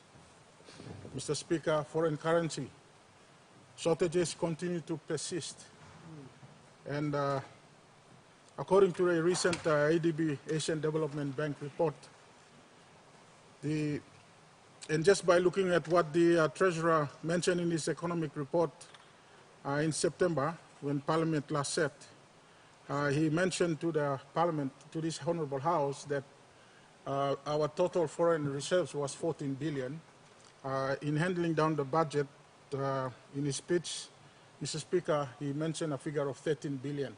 So that's a shortfall of 1 billion kina in just in the month of October. So we are indeed facing a serious foreign exchange shortage. According to the Asian Development Bank, unmet orders for foreign exchange ranges between 1 to 4.5 billion kina, and it takes 3 to 12 weeks to process demands for foreign exchange in Papua New Guinea, and that Papua New Guinea, the Bank of PNG, releases per month 75 million US dollars, which is over 265 billion kina, to the commercial banks in order for them to process the demand for foreign exchange. So, Mr. Speaker, we understand that these are the consequences of adverse global events that the Treasurer has been telling us. So has the government built into the 2023 budget and beyond policies and strategies that will insulate the PNG economy against these external factors, to reduce domestic inflation, to reverse currency shortages, and to grow jobs, and to create an environment that is conducive to promoting private sector growth and investments? These are the open-ended questions I want to leave, Mr. Speaker. What I want to talk about a few important issues relating to our budget. Mr. Speaker, one thing that concerns us in the opposition relates to the budget available to National Parliament and Judiciary. And I do note from the paper by the chairman of the National Plans Estimates Committee that at least Parliament is getting some increases in funding this year. But the point here is that, Mr. Speaker, the National Parliament budget and Judiciary must be fully funded and protected. And we should not subject these to cuts like the rest of government departments. And that is by constitutional law. I think it's section 99, subsection 3. That is that we must maintain the separation of powers of the three arms of government in Papua New Guinea, and that no arm must be seen to be dominating the other. So, Mr. Speaker, the independence of the legislature and judiciary from the executive government is important, and at all times we must not allow the judiciary and legislative arm to be subjected to the executive government. We believe it is a dangerous trend for our democracy. And I do echo the speech by Honorable Joseph Yopi, Chairman of the National Plans and Estimates Committee, with him basically saying that we must protect over the course of this Parliament, if I may add, allocations and appropriations to Parliament and the judiciary. Another matter that I want to highlight, and I would appreciate if the Treasurer can at least take note of this, and maybe before we pass the budget, perhaps you can check some of those numbers again, because I'm a bit, it's probably my eyes, you know, but I just want to highlight the concern that the Honorable Treasurer actually tabled two different sets of numbers, budget numbers on Tuesday this week. And these are serious discrepancies, Mr. Speaker, which needs to be either explained or corrected before the Parliament can pass the appropriation bill. The 2023 budget appropriation bill, the grant for general public expenditure of 24 billion and 73 million kina 840,000 kina, of which, that was tabled on Tuesday by the Honorable Treasurer, inclusive of the bills, of which the capital expenditure is 9,736,000,000 kina, and operational expenditure is 14,337,000,000 kina, 840,000 kina, is different to the figures quoted in the Treasurer's own budget speech. It's different to Volume 1, and it's different to the rest of the budget documents. Mr. Speaker, this is a serious glaring discrepancies in the numbers. Budget documents, Volume 1 and others, quote the figure of 24,566,900,000 kina as total expenditure, but the appropriation bill, the grant for general public service expenditure, has only 24,073,840,000 kina. This is a difference of 553 million kina. The appropriation bills are less than what is in the budget, and less by 553 million kina. That's right. That is 60 million kina short difference in the capital budget, and 493 million kina difference in the operational budget. Mr. Speaker, the government is asking Parliament to approve and pass into law the appropriation bills for the recurrent and capital budget, which, as I've mentioned, in total is 553 million kina less than what is in the rest of the budget. Cuts will have to be made to the development budget totaling 60 million kina, and to the recurrent budget totaling 493 million kina. Which agencies will be affected? What projects in the PIP will be affected? These are significant adjustments, Mr. Speaker, and I am highlighting this because before we proceed to pass these bills, it would be important, Mr. Speaker, and respectfully, the opposition would like to request that this is looked at before Parliament makes the decision at the end of the day.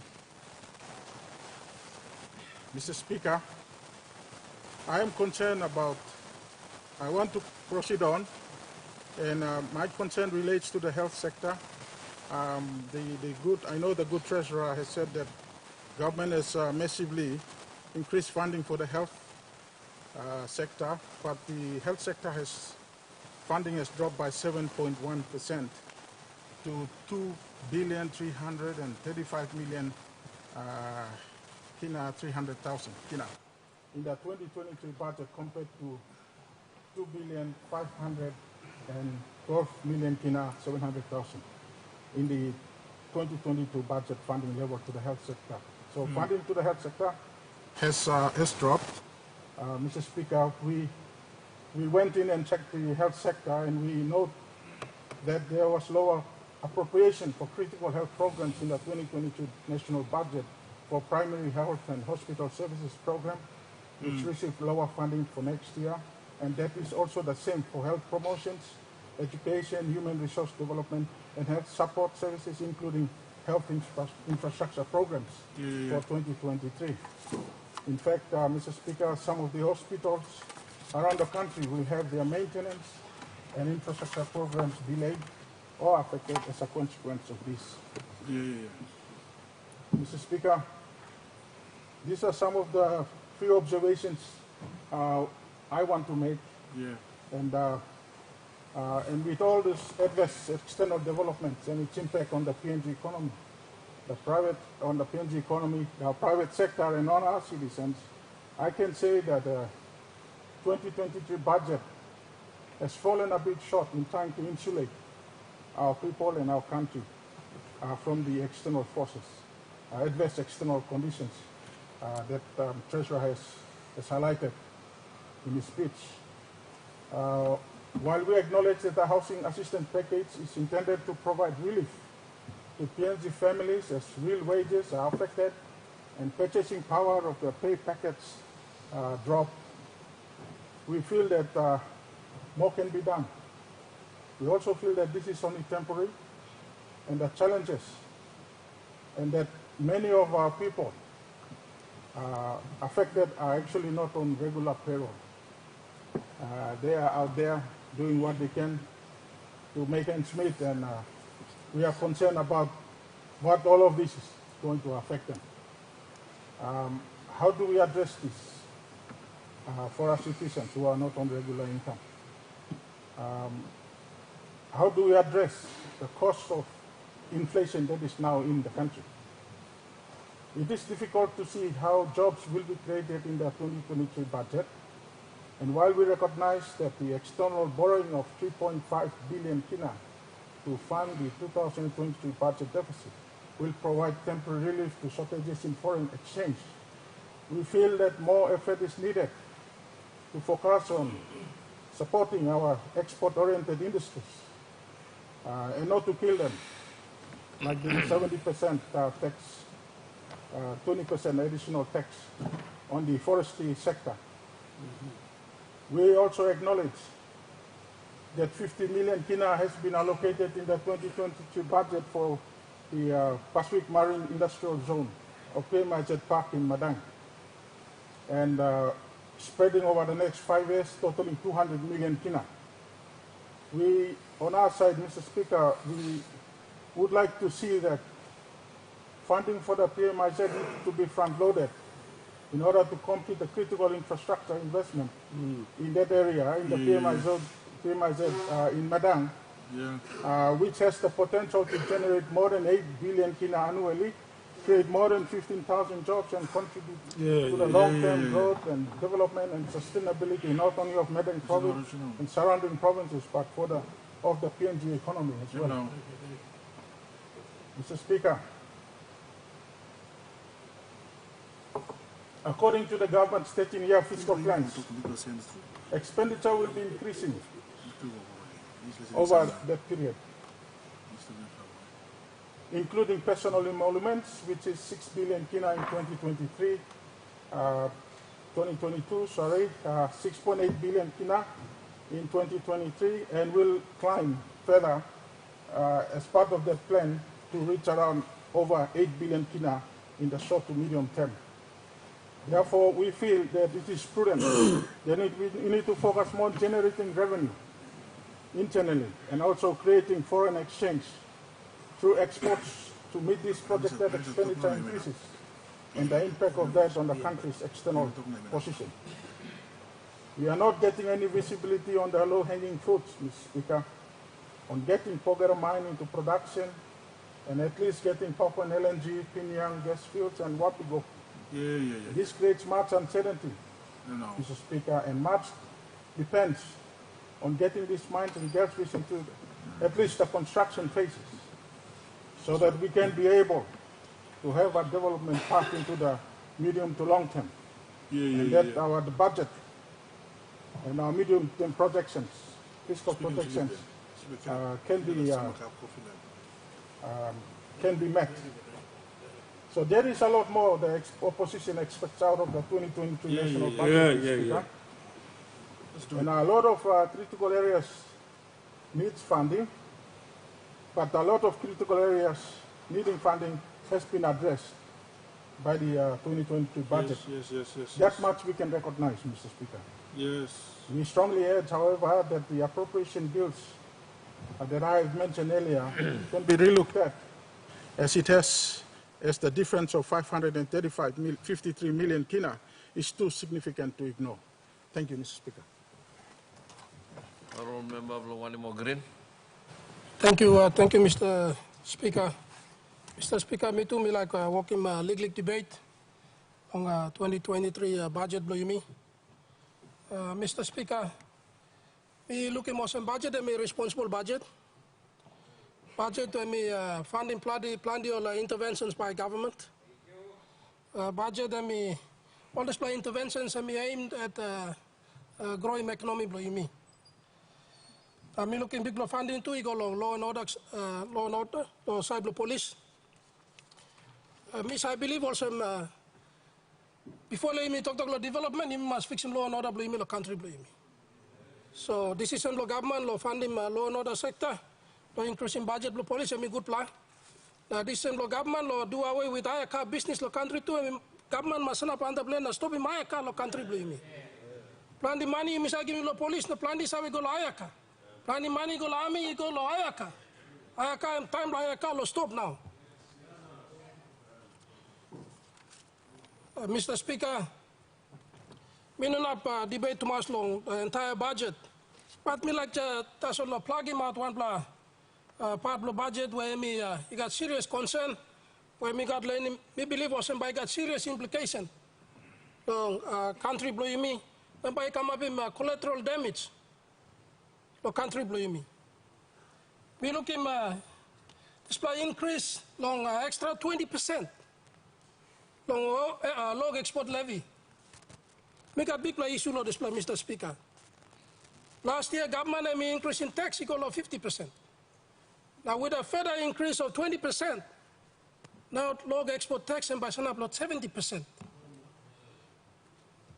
Mr. Speaker, display me big plus government by working suppose me implementing this additional 20% tax. Me no sabe whether Treasurer and Budget Committee only work in consultation.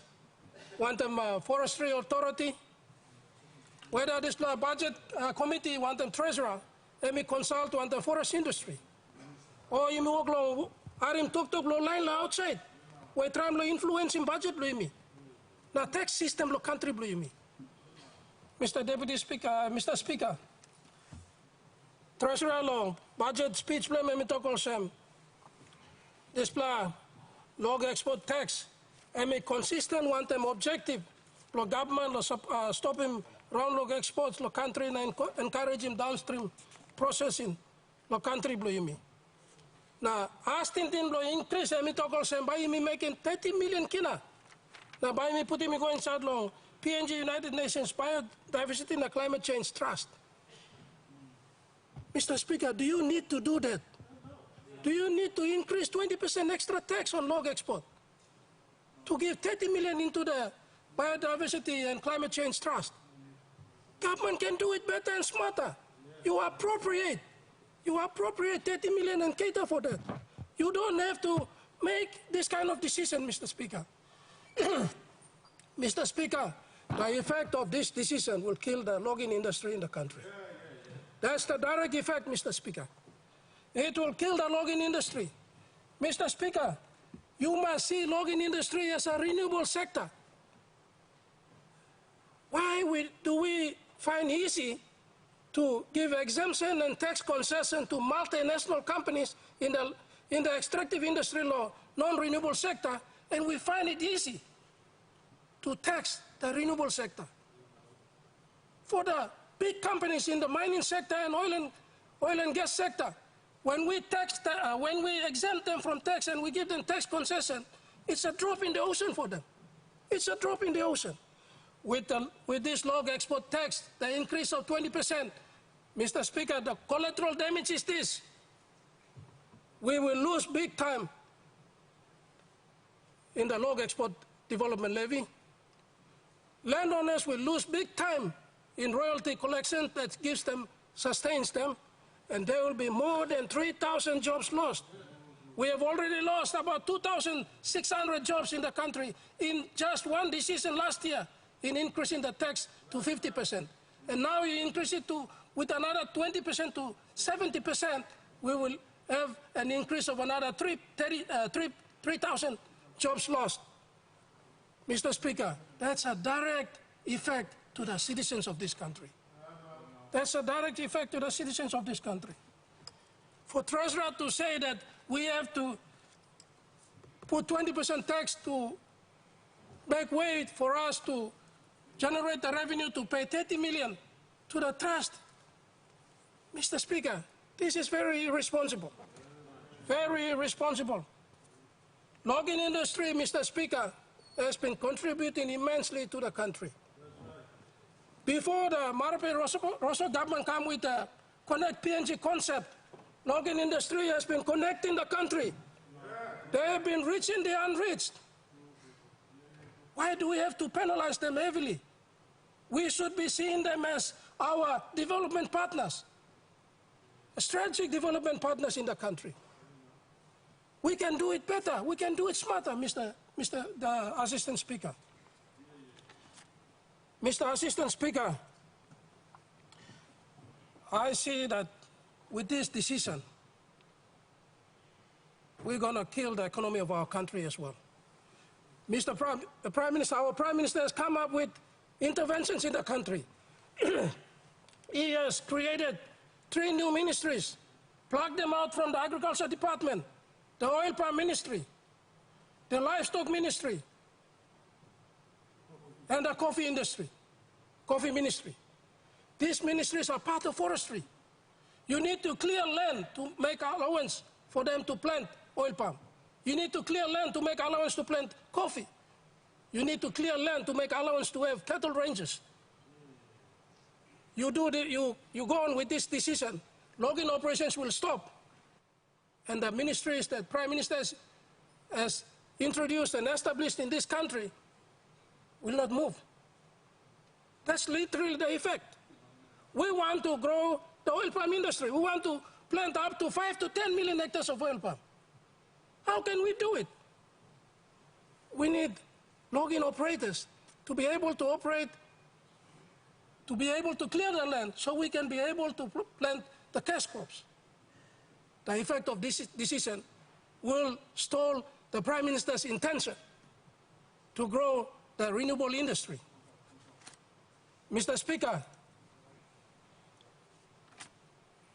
I would like to recommend to the government a few options that I would see the Treasurer would have taken. There is an existing NEC decision by the then Minister for Forestry, Honorable Solon Mirisin, the NEC decision number 139 of 2021. There was a policy decision taken by the Marape Rosa government to reduce the tax from 50% to 38%. And I believe that is the decision. That is a responsible tax. I would urge the government to do away with the increase of 20%, to do away with the 50% tax, and go back to and implement the decision that it has already made. Go back to 38% log export tax. Mr. Assistant Speaker, if we continue with this, we will have reduced in log export development levy. We will have reduced in our landowners and in royalty, and they will pay tax. But we have effectively affected that. I would recommend that instead of 20% tax on the log export, why don't we increase the log export development levy from 8 kina per cubic to 35 kina per cubic? I would also recommend, Mr. Assistant Speaker, I would also recommend that instead of this 20% increase in log export tax, we increase the royalties to the landowners. There is already a decision by the then minister to increase royalties. Quilla from 35 kina to 42 kina. All the ban logs from 35 kina to 42 kina. And all other increases that the minister has intervened and proposed to the government. That is what we should be doing. We should be putting more money into the pockets of our citizens, not giving the high tax. We should discourage this at all costs. Mr. Deputy Speaker, we should now think of operationalizing the state purchase option. It's already there. It's in the law. It's in the Forestry Act. We should give power to the Forest Minister. Mr. Assistant Speaker, operationalize the state purchase option. 30% of the round logs must be purchased by the state and processed onshore. There's already in the law. We have so much law in the country, but we lack enforcement. We must enforce those laws. When you operationalize the state purchase option, then you establish what we call a state marketing agency for the state. We talk about downstream processing. We can talk all we like. But if we do not act, we are just making decisions that will continue to sabotage the growth of our economy. agriculture sector, forestry sector are industries that we should invest to springboard the economy of our country. These are areas that we should invest. These are areas that we should be friendly with. We should make legislations that are user-friendly. We should not be harsh. Who gave that advice to the treasurer to increase tax to 70%? Who gave that advice? Did he consult with the forest industry? Did he consult with the forest department? Or is he listening to foreign advisors? We have to leave a practical budget. We have to make practical budgets. Budget that will affect the people of our country. Mr. Deputy Speaker, while I'm on that, Mr. Deputy Assistant Speaker, we need to grow our economy through our renewable sector. Whilst we enjoy the windfall from the extractive industry in oil and gas and mining sector, we need to get these monies and we have to invest in the renewable sector. That is the way to go. That is our future. Renewable sector is our future, and forestry is one of such industries. And if we are concerned about climate change, why not we remove climate change from the Department of Environment Conservation and place it with forest industry? One of the recommendations, if we are worried about round log export, is we must enforce already existing law for reforestation. Put more money into reforestation. Increase the levies on reforestation, where if they cut 1 kwila, they must be encouraged to plant 2 kwilas in each place. So we have to encourage all the logging operators in the country to have nurseries to replace the existing logs that they cut. Mr. Assistant Speaker, I would advise that government stick to its policy decision number 139 of 2021 that was made on the 23rd of June 2021 as the tax regime for forest log export in the industry in the country. I would encourage that government should look at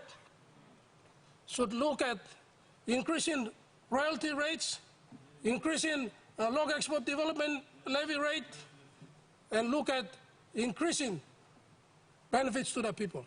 I want to say this. Logging industries have built hospitals, schools in the country.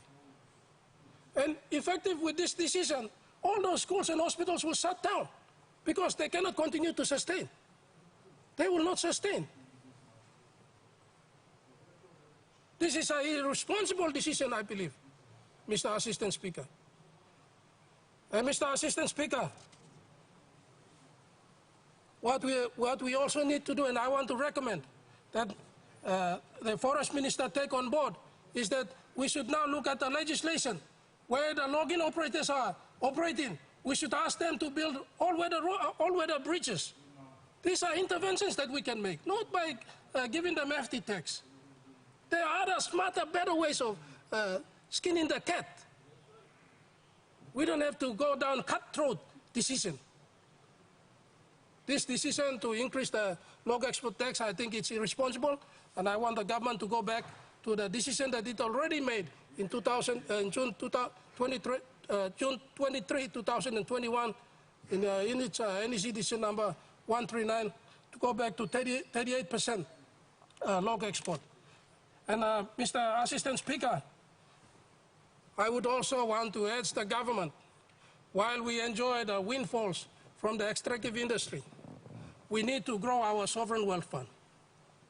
We must grow our sovereign wealth fund. I saw last time we gave only 5.6 million. That's a good start. But I have serious concern. Why do we put so much money in KPH, Kumul Petroleum Holdings? What is it there for? The original intention for all the revenue that comes from the oil and gas industry and from also mining industry is for us to put it in the sovereign wealth fund so that we grow the economy for our future generation. And with that, we also need to put money in the renewable sector, in agriculture and in forestry. Thank you, Mr. Speaker. Honorable Minister for State Enterprise. Mr. Speaker, This is 24 billion 567 budget. Everyone is saying it's the biggest, and I say it's the right thing to do. We're a growing country. We cannot listen to prophets of doom who will say that this and that will happen. A money plan limit of 12 months is all. It can be adjusted, but at least at the very basic, Mr. Speaker, this government has got a plan that is sensible, fair and balanced. And Mr. Speaker, if we look at it, it captures everything. In terms of managing the budget deficit, you're looking at the deficit that will be lesser by $1 billion kina. But Mr. Speaker, as you all know, deficit budgets are important. They are necessary. They are a necessary evil if we have to progress as a country. No country in this world except countries like Singapore, for instance, or even countries from the Scandinavian region like Norway, Sweden or Denmark are able to have surplus budget after surplus budget. Even one of the most powerful countries on earth, the United States, operates on deficit budget year after year. And even our deficit percentage is minor compared to the percentage that the United States has. So having a deficit budget, Mr. Speaker, is very important. And when I see that budget, it captures everything, everything. And as I said earlier, Mr. Speaker, there is nothing wrong with borrowing. If the intentions are correct, and if we have good budget strategy management plans, we can borrow to the hilt. As long as we know that we've got projects in the pipeline, we've got non-renewable and renewable projects in the pipeline, all it will take is years, and when they mature, we will be able to repay those. And Mr. Speaker, ever since we became independent, we as a country have never failed to repay our loans. There's never been any default. So these are records we should all be proud of. And if you look at it, Prime Minister, Mr. Speaker, to start with the very important issue of law and order, this is a responsible government. And when we know that we've got many different countries, if I may use the term, operating under one country, having so many different languages, more than 700 different languages, many different cultures, and all we are held together is the rule of law. When we have a functioning law and order machinery, we'll all advance. And the government, I must acknowledge, has done the right thing by allocating a lot of money to this particular sector. In fact, if you look at the law and order component, 401 million has been allocated. And that I can say is one of the largest in the history of this country to date. And I don't think we are on the wrong track. And that money will be put to good use. And we've heard about the Treasurer talking about increasing the size of our police force from 4,000 to 5,000, for instance, to start with. And we've also allocated money to the magisterial services. Mr. Speaker, as we all know, for most of our people, their first encounter with the law is our magistrates, starting from the village court magistrates to the magisterial service in the urban areas. And we've allocated, and if you can look at the figures from the past, the magisterial service were dealing with nearly 3 million kina every year, and this government has increased. And that is a good example. Even the increase of judges to manage our law and order sector, we have helped the judiciary by completing the payment for that very large Supreme and National Court complex. And we have been able to, as a government, pay off what has been due. And on top of that, we are giving another big increase to the judiciary. So when we have all those things all lined up in the law and order sector, I think the government has finally managed to get the balance right, Mr. Speaker.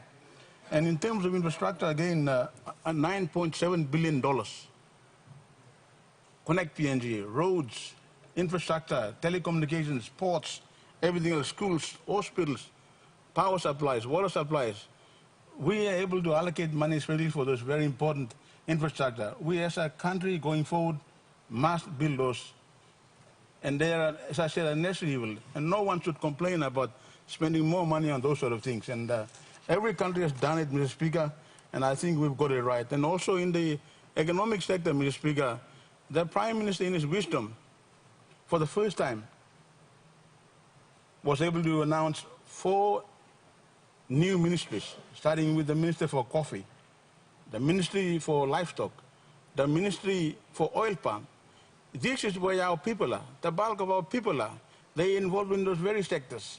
And the government for the first time is able to identify and selectively fund those ministries and try to invest money in that sector.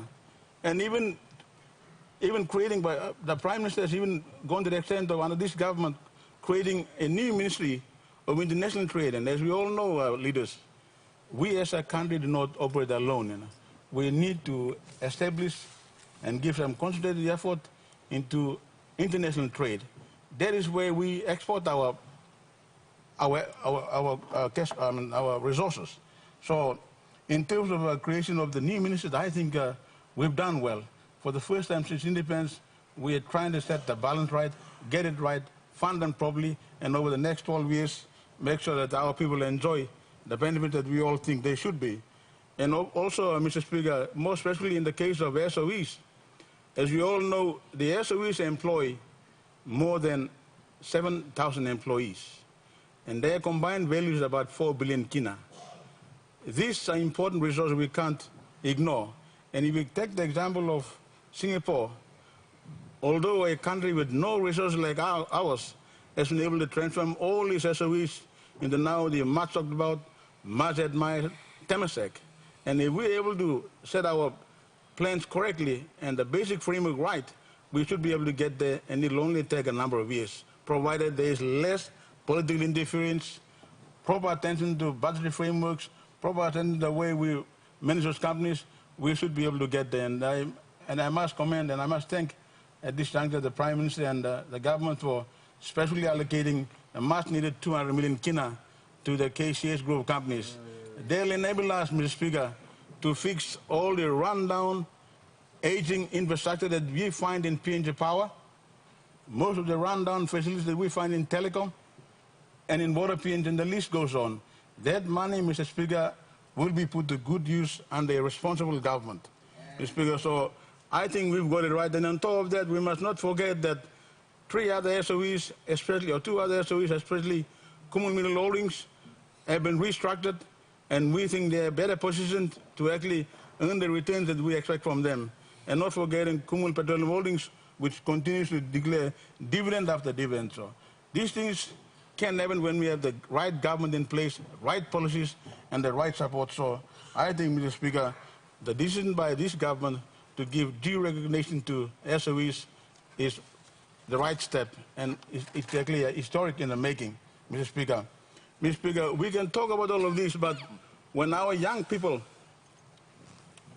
are leaderless and do not have much to do, we all know, Mr. Speaker, they resort to things like alcohol, for instance. And this government has done the right thing by imposing more tax. It will now be very difficult for our companies which import and sell alcohol to sell alcohol at a price that can be economical for them. So, in other words, Mr. Speaker, we're indirectly discouraging the consumption of alcohol. Mr. Speaker, if we do not, as a government, manage this important issue in every village and every society, we will have problems which will be caused by our youths who consume a lot of alcohol. And more importantly, Mr. Speaker, if we are able to also use the increased funding that we've given to the law and order sector, and if we're able to control the way our young people consume the so-called spark brews, unless we're able to do that, Mr. Speaker, we will have problems in our country. You can have all the wealth, you can have all the educated young population, but if we do not take care of the minority, they will continue to hold this country to ransom. And I think the government has done the right thing by making sure that we allocate funds to deal with that, and also making sure that we increase the tax that is payable for alcohol consumers, Mr. Speaker. In relation to the debt strategy, Mr. Speaker, all of us are also equally as leaders concerned about the level of debts that we're incurring as a government. But as I said, Mr. Speaker, as long as you have a comprehensive and manageable debt strategy, we will be fine, Mr. Speaker. And from the budget document that I have seen, that Treasurer has done a tremendous job, and I commend him for that. This budget has enough strategies to be able to help us manage and reduce our debt, Mr. Speaker. And, Mr. Speaker, there's another historic and groundbreaking decision this government has made. Year in, year out, Mr. Speaker, we hear about issues relating to settlements, land grabbing, lack of space in the urban sectors, lack of land for large commercial agricultural projects. This time around, Mr. Speaker, this government under the leadership of our Prime Minister has done the right thing, and it has made special allocation of more than 100 million kina to be able to help us manage this very important issue of land. If we're able to use that money to acquire more land from our traditional landowners, we should be able to see the increase in the size of our urban centers, the cities and towns. So, Mr. Speaker, that is a step in the right direction. If we look at the budget, if we look at each item, Mr. Speaker, we have adequately been able to allocate funding where we think is necessary to be able to enable us to manage ourselves. So, Mr. Speaker, to conclude, in my opinion, Mr. Speaker, it is a responsible, balanced, and essential budget. And finally, when I look at it, and I look at the area where I come from, and I think I speak for all of us, our Prime Minister, although he is not obligated, is allowed to continue the practice of at least ensuring that each of the electorates get a minimum of 10 million plus some additional funds for infrastructure projects. These are not constitutional grants, Mr. Speaker. The only constitutional grant that we are entitled to as a member, as you all know, is our DSG of 500,000 kina. And for a Prime Minister to be able to allow the continuation of that important program speaks volumes about this government. We care about each other, just like the Prime Minister and the Treasurer. This is a responsible government. I think we're on the right track, and I would commend this budget, Mr. Speaker. Thank you.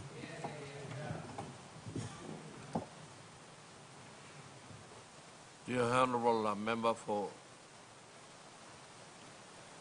Poponeta.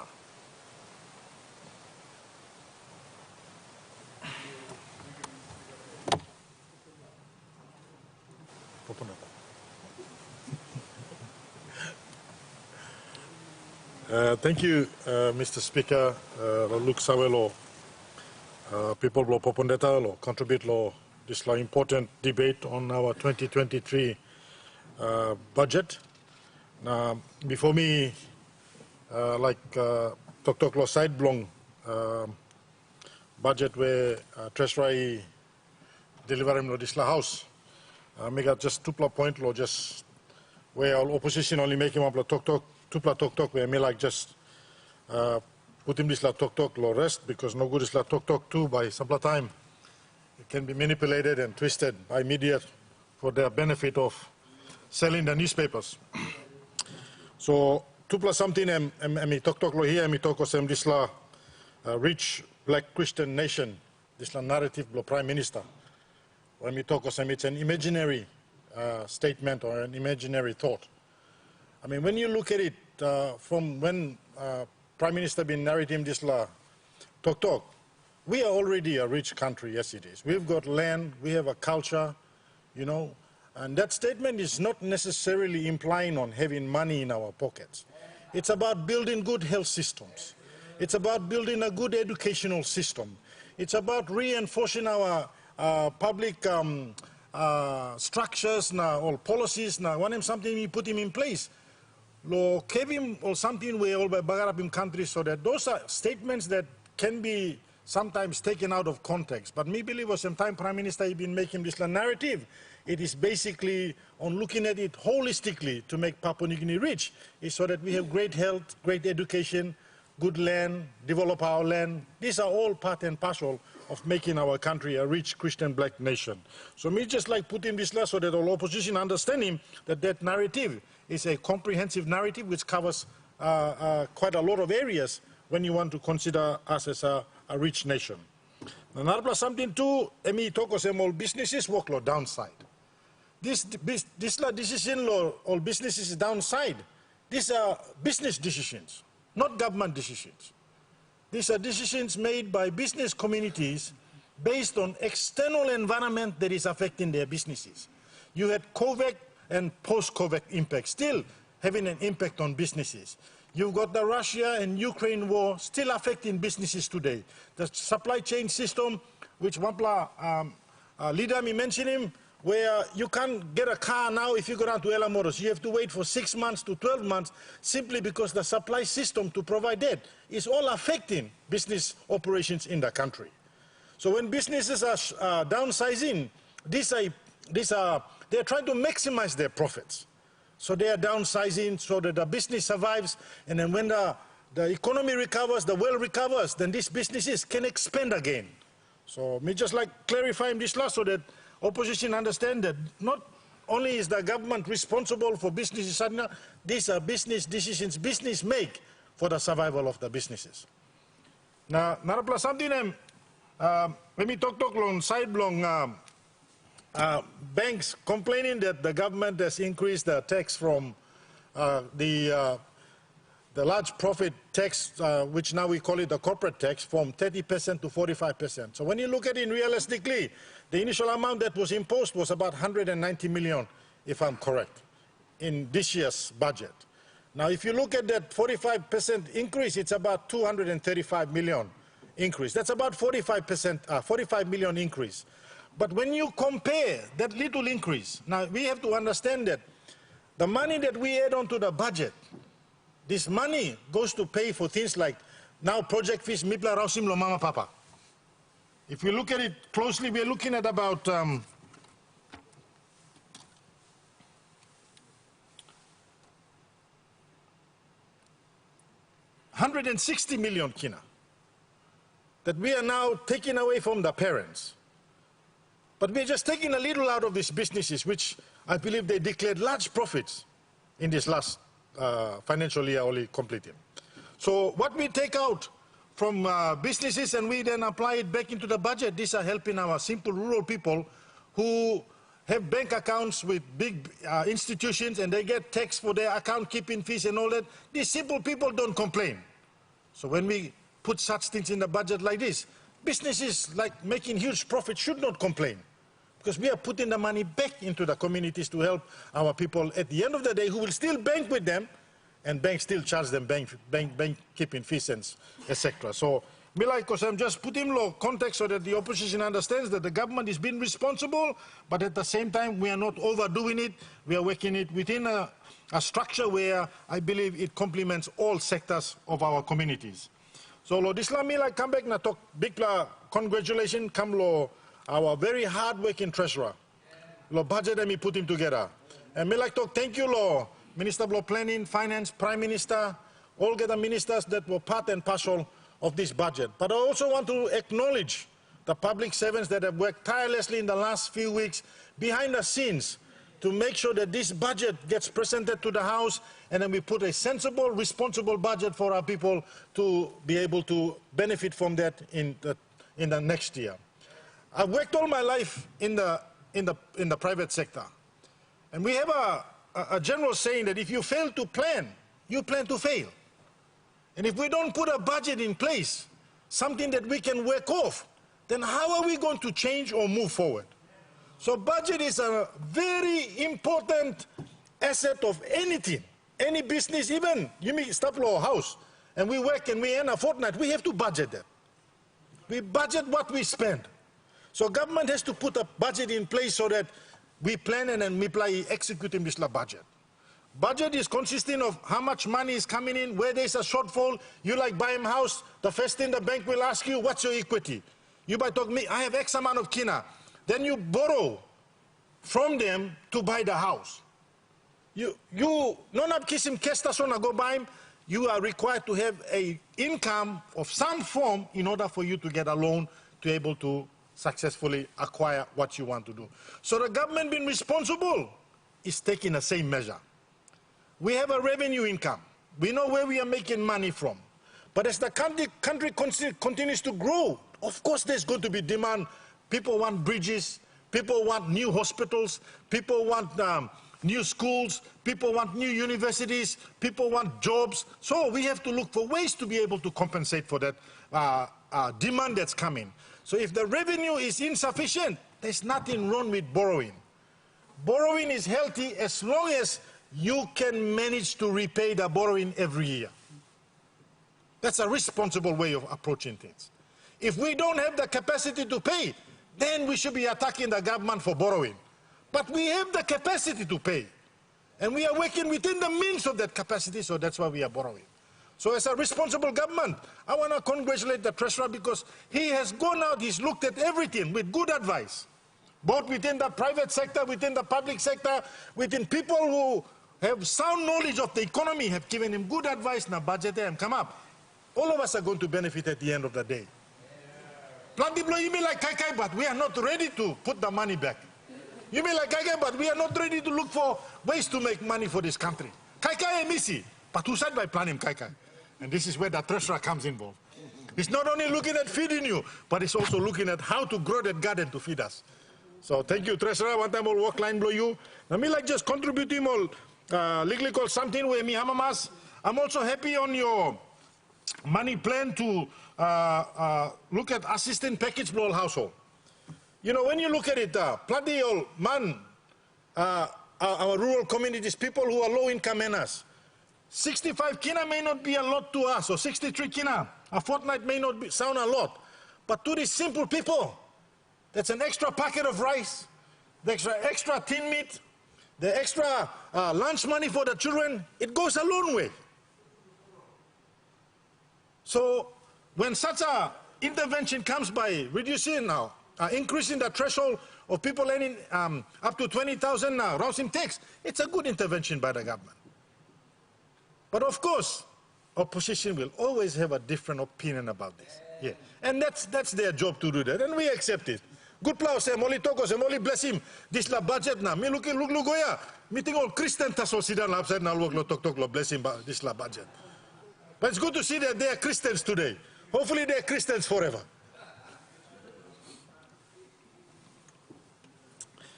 I'm happy that the government is putting funding into law and order and 1 big plus something. I've been someone that's been speaking about it a lot too during government caucus meetings, and I think on a couple of occasions on the floor I talked about it as well, and I'm happy that the government is looking at that now. When we address law and order, our economy will grow. Investors will come. People will feel that this is an environment to invest in. So when we address law and order, that's the way forward. Be like encouraging our law enforcement agencies. People understanding more challenges you go through.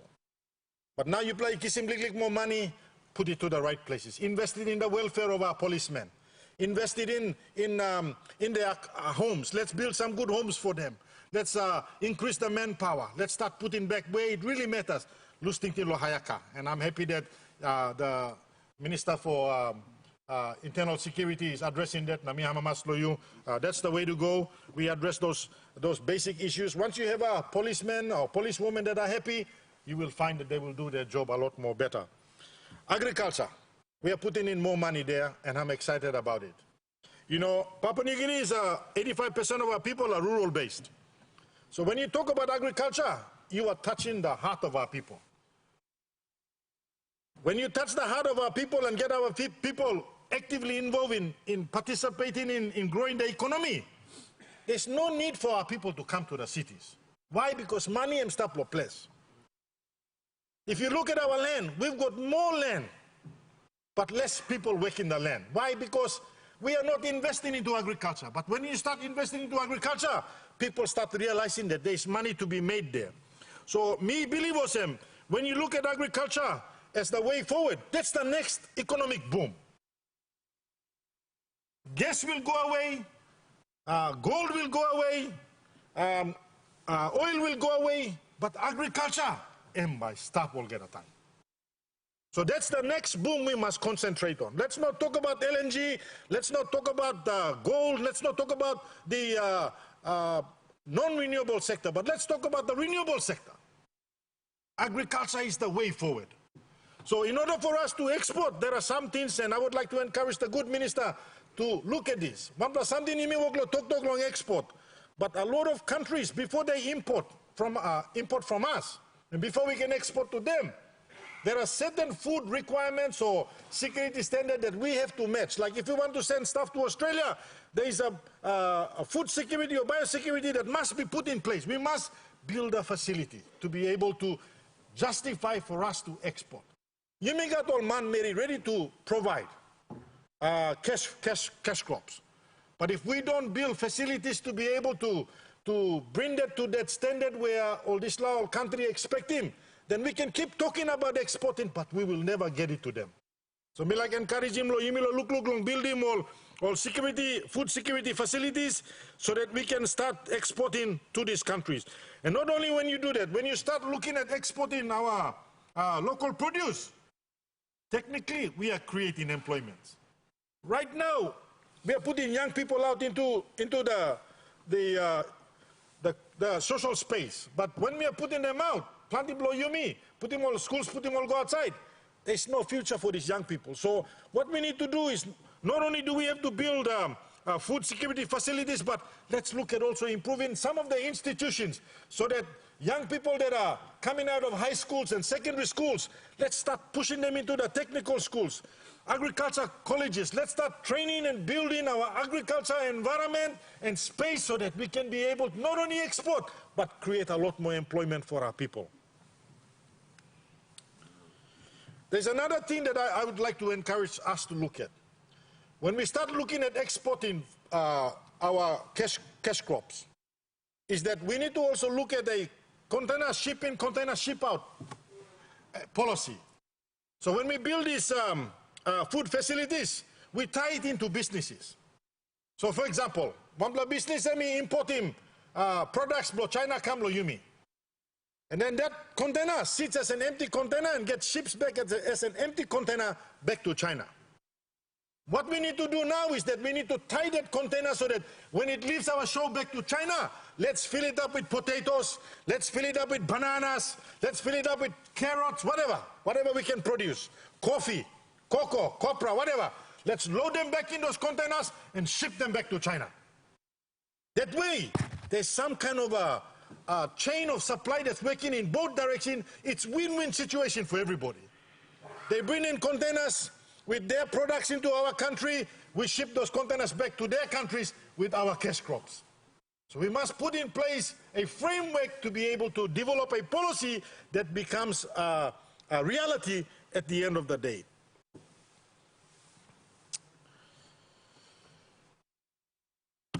Mr. Speaker, I'm just legally contribution blow mita sol na me like congratulate him government blow me Prime Minister, one-time Treasurer. Me like talk thank you. Lo budget you blow put him on the back of the 2023 budget. Me like talk thank you for the implementation of the 2022 budget. I am one of the recipients of the DSIP as a member. I've been able to do a lot of things on the ground. Now by looking more say Mipla who said come back. All people only honor Mipla because lo work Mipla make him. Some blow Mipla, brothers blow Mipla, leaders only no come back. And that's a good question we can ask, but I guarantee you, you check him accounts, plenty of Islam ministers or members of parliament, they didn't do work on the ground and they left a lot of money in their accounts as they exceeded. So we can't blame the government. The government has been giving DSIP to members to make sure that we deliver projects on the ground. So I look forward for these next 5 years, especially this 2023 budget. Thank you, Prime Minister, and all the leaders, and we look forward to working with you guys to make sure that this budget becomes a reality for every one of us. Thank you, Mr. Speaker. Honourable Prime Minister. Thank you, Mr. Speaker. Pastor through me like talk sorry, some speaker like talk yet, that's only me missing up. Sabusem please law government parliament. You can sit down here talk, but we also coming back to parliament on the 10th of January, if this parliament pleases. Mr. Speaker, if you indulge, we can ask him for debate long this budget in another form can continue on, especially on matters law. Outside can steer him ship good together, law make him country he run good long road law can run law make him people seem good looks away. Mr. Speaker, me like Pastor M talk thank you law Treasurer. lo Sidan lo France here, making work logan. Me also looks our long opposition spokesman lo Treasury. Number 2 opposition leader, me make him talk blow and finish. Now some blow talk, me play kiss him, consider him. Me also looks out talk opposition leader. Some blow talk, me play kiss him. Consider him. One time all the commentaries made by members of parliament, where in fact in every parliament calendar year, budget occasion is the biggest occasion, apart from time where government is formed. Because every budget is a culmination of one me working finish. Now one by me working again on nuclear year. So the clearest exposure of government policy intent. I'm planning to talk about some government policy no stop. Well, budget documents is a statement of intent that you may match him one time money allocation so that next year's work program can start now run. So one time this plan me like to thank you to the treasurer and the Secretary for the Department of Treasury, Secretary Andrew Oeka, one time Tim Logan, the Treasury, the tireless work long all. We like also to thank you, Lord Minister of Finance, Planning, Tim Antab long Ulup in the House, Secretary of Finance, Secretary of Treasury, Secretary of Planning, I beg your pardon. Mr. Speaker, we like also to thank you, long Tim Blomi, long Department of Prime Minister, and the leadership, Secretary Ambassador Pomalio. Time we play comeback, we were able to look deeper into one and treasury current companies, and we were able to locate a billion kina extra to throw into what is now being found here. And this billion we like also talk thank you. I cannot get all the glory and credit from the Prime Minister's office. We like talk thank you again long all hatla working line long IRC, my customs. Only work hard in this time. And for my Prime Minister, the oil price went up, that's all. Yes, oil price too went up. But suppose no got Wasman, no Wasmeri, no land block collecting good revenue. This will work in on up Karem Kaikai, and even up some additional revenue this year. About 3 billion additional revenue you make sim this year. 1 billion extra come as a result of efficiency, blow IRC, na customs. I mean, like, looks how long all workman, blow IRC, na customs. And I need law leadership long Mr. Coim and Mr. David Toy. Only start law increasing efficiency law system. Now I mean come up nothing too. Last year and a year before, Treasurer na team blue law government me start law giving more support go long all beef him up. Financial system long all down below, long collecting more money. Now me looks out on this workman blue me start long IRC in the customs. Thank you for faithfulness for work long all. Now only start long increasing efficiency long collection. Me also looks out along all the taxpayers blame the country. This year only pay him good tax, only pay him good revenue, now some plus assistance where you may make him, lo here, lo this flow, and by like kiss him, consider him, now spin him into our government policy processes, and hopefully early next year time you may starting work along running government, some lo list la consideration, lo revenue measure, where me start lo make him. Me like give him belly seal on country. Talk when me play commit long people, not just the election, but time you may come back now for him government, you may try him to translate him, now put him all main thing go inside long budget, including running more recurrent activities, and focus on making country let me go big, get up, get going, and moving in the right place. And me like re-emphasizing some of this thing. Now talk me play talk. When I first took office in May 30th, 2019. Some of the punchlines we use, take back PNG, making PNG the richest black Christian nation on earth, bring him economy to indicate that we are working towards that space, bring him economy go along 200 billion kin economy within the next 10 years. Mr. Speaker, this will talk meters. Go and read him Vision 2050, where Papa Somare launched him long 2009 or 10. Let me talk by 2050, our country must be in the top 50 nation on the face of planet Earth. It talks about us, healthy, wealthy, and wise. What's wrong with national leaders dreaming their country to be rich? What's wrong? Rich and blow, Australia that's all. Rich and blow, China that's all. Rich and blow, America that's all. What's wrong with leader of the country? Must dream on the country blow and must come up rich. You got oil, gold, gas, copper, timber, all got something. And so we made a national statement. That's the destination our country must be. And we are trying to walk that path towards the destination. Vision 2050 talk finish. Mibla Condensing come in a 10-year program. By the end of 2029, 2030, we must be a 200 billion economy. Mr. Speaker, guess what? When we took office in 2019, our economy was an 80 billion economy.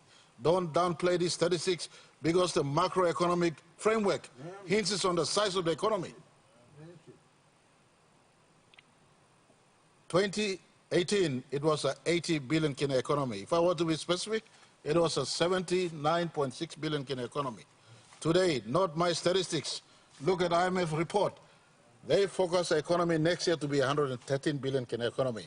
In tough time, using strategic deficit budget as a tool, we maintained stimulus in the economy, kept the economy functional. The other alternate, Mr. Speaker, was simply fold your hand, do nothing, maintain a balanced budget, and when you maintain a balanced budget, we go into worse stagnation. We go into deeper recession. Mr. Speaker, balanced budget simply means, and I was hearing someone mentioning balanced budget on the other side. You spend what you generate. You spend what you generate. Mr. Speaker, if we were to spend what we generate, in 2019, we would have spent only 13 billion kina. Mr. Speaker, 13 billion kina. If I were to point you, what is our total revenue or expenditure? Expenditure of the country law 2019, and we sit down around 17.8 billion kina. So you got revenue blue, 13 billion kina, Mr. Speaker. You got expenditure call, cash call on expenditure, paying public servant, paying teacher. One side you like more teacher, more police, more housing, more road, more school. But our expenditure in 2019, before COVID-19 come inside, set at 17.8 billion kina. Now revenue limit stopped 13 billion kina. So what do? What is the alternate? Well, you go out there on a sustainable pathway, sustainable deficit pathway. That's what we embarked upon. The situation was exacerbated. Amigo big more time COVID-19 hit in 2020. James Marabe or Ian Linkstaki or you know responsible for COVID-19. And so we still maintain the discipline, but we went within a sustainable level of deficit. Mr. Speaker, brother Lomi, friend Lomi, member of Yalu Pangia, Emma's got sick blong Alzheimer's, or Emma's got sick blong amnesia. Medical term of forgetfulness of the past, especially one of something you worked in before. Mr. Speaker, before time here, Dr. Marape Nogat, you plug looking one plug, me quoting this plug. www.devpolicy.org/PNG economics. And one block, page long, Australia National University, na Papua New Guinea to bla partner, long looks how the economy and how economy of Papua New Guinea run. You know, talk about treasury blame me. I'm talking about all Australia National University, na UPNG, to bla partner or run economic model blame me. In all the modeling or look from 2002 coming up to 2022, brother Blue and forget they've got sick or forgetfulness. The entire period in running country, the economy was in deficit, serious deficit decline. And it started amazingly, coincidentally, in a mishap, na meeting him, how stupid we were in 2014. It started with the trigger of the UBS deal. 2014, when we were supposed to go up, we sank over 3 billion kina into a deal that was the biggest mistake we ever made in our country's life. UBS.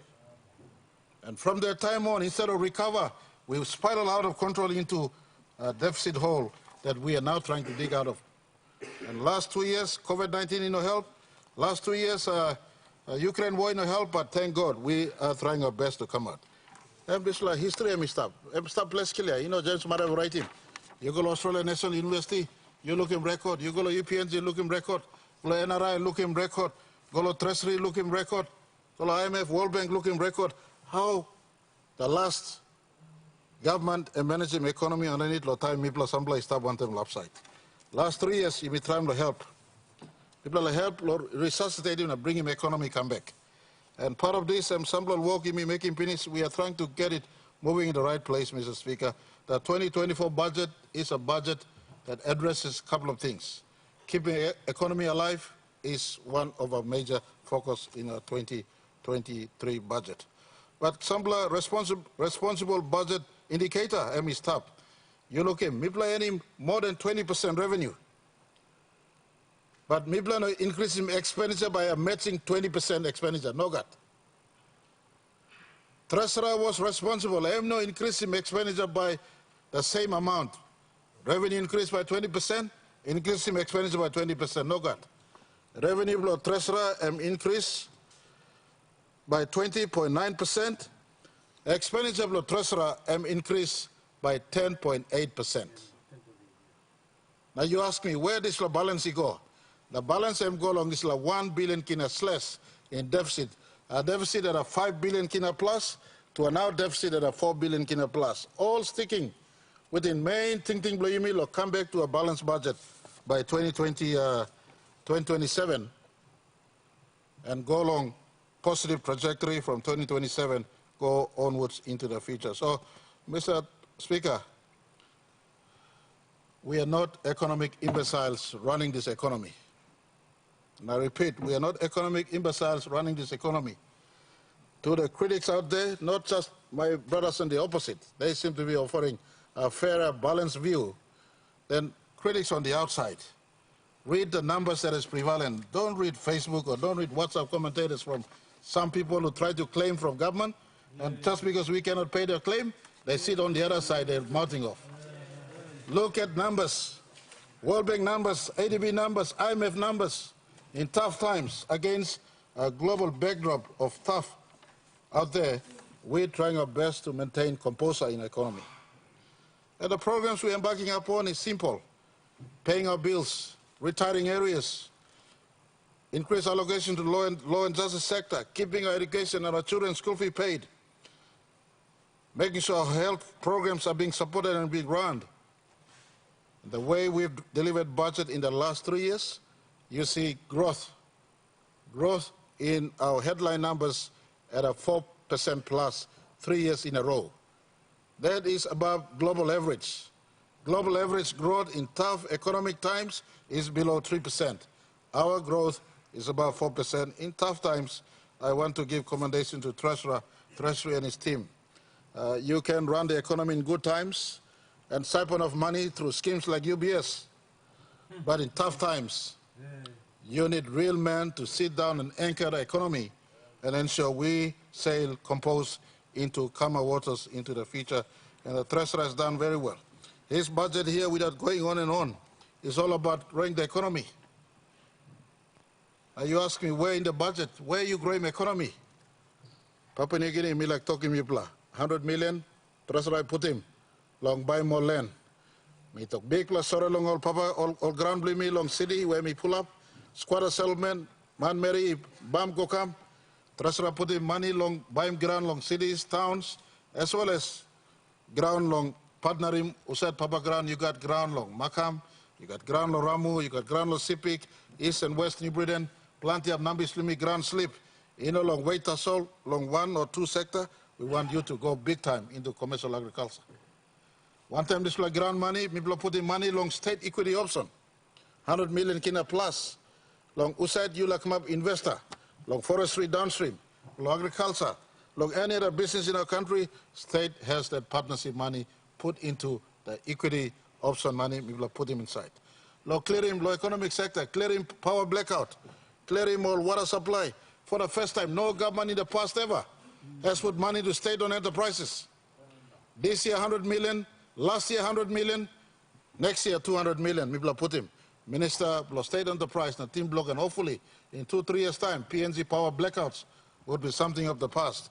This is government investing in needs that we have been carrying so long in our economy, so long in our country.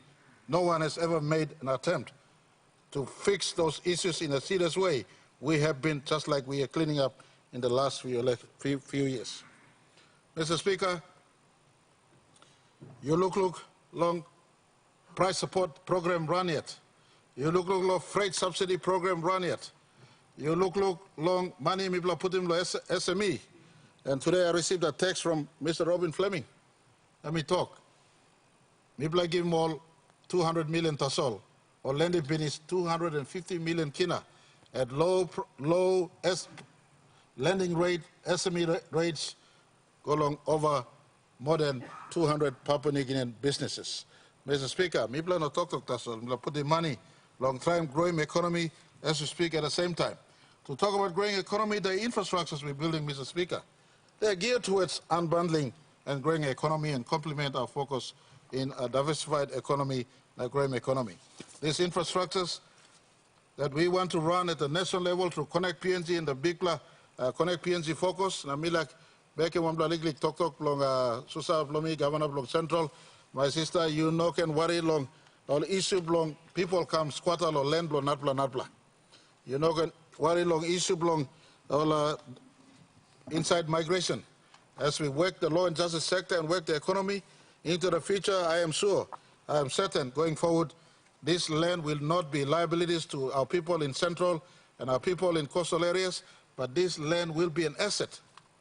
This, I beg your pardon, this Connect PNG program will be an asset to our country because linking country, opening up allows for trade and free flow of goods and services. You only have to look at Lae.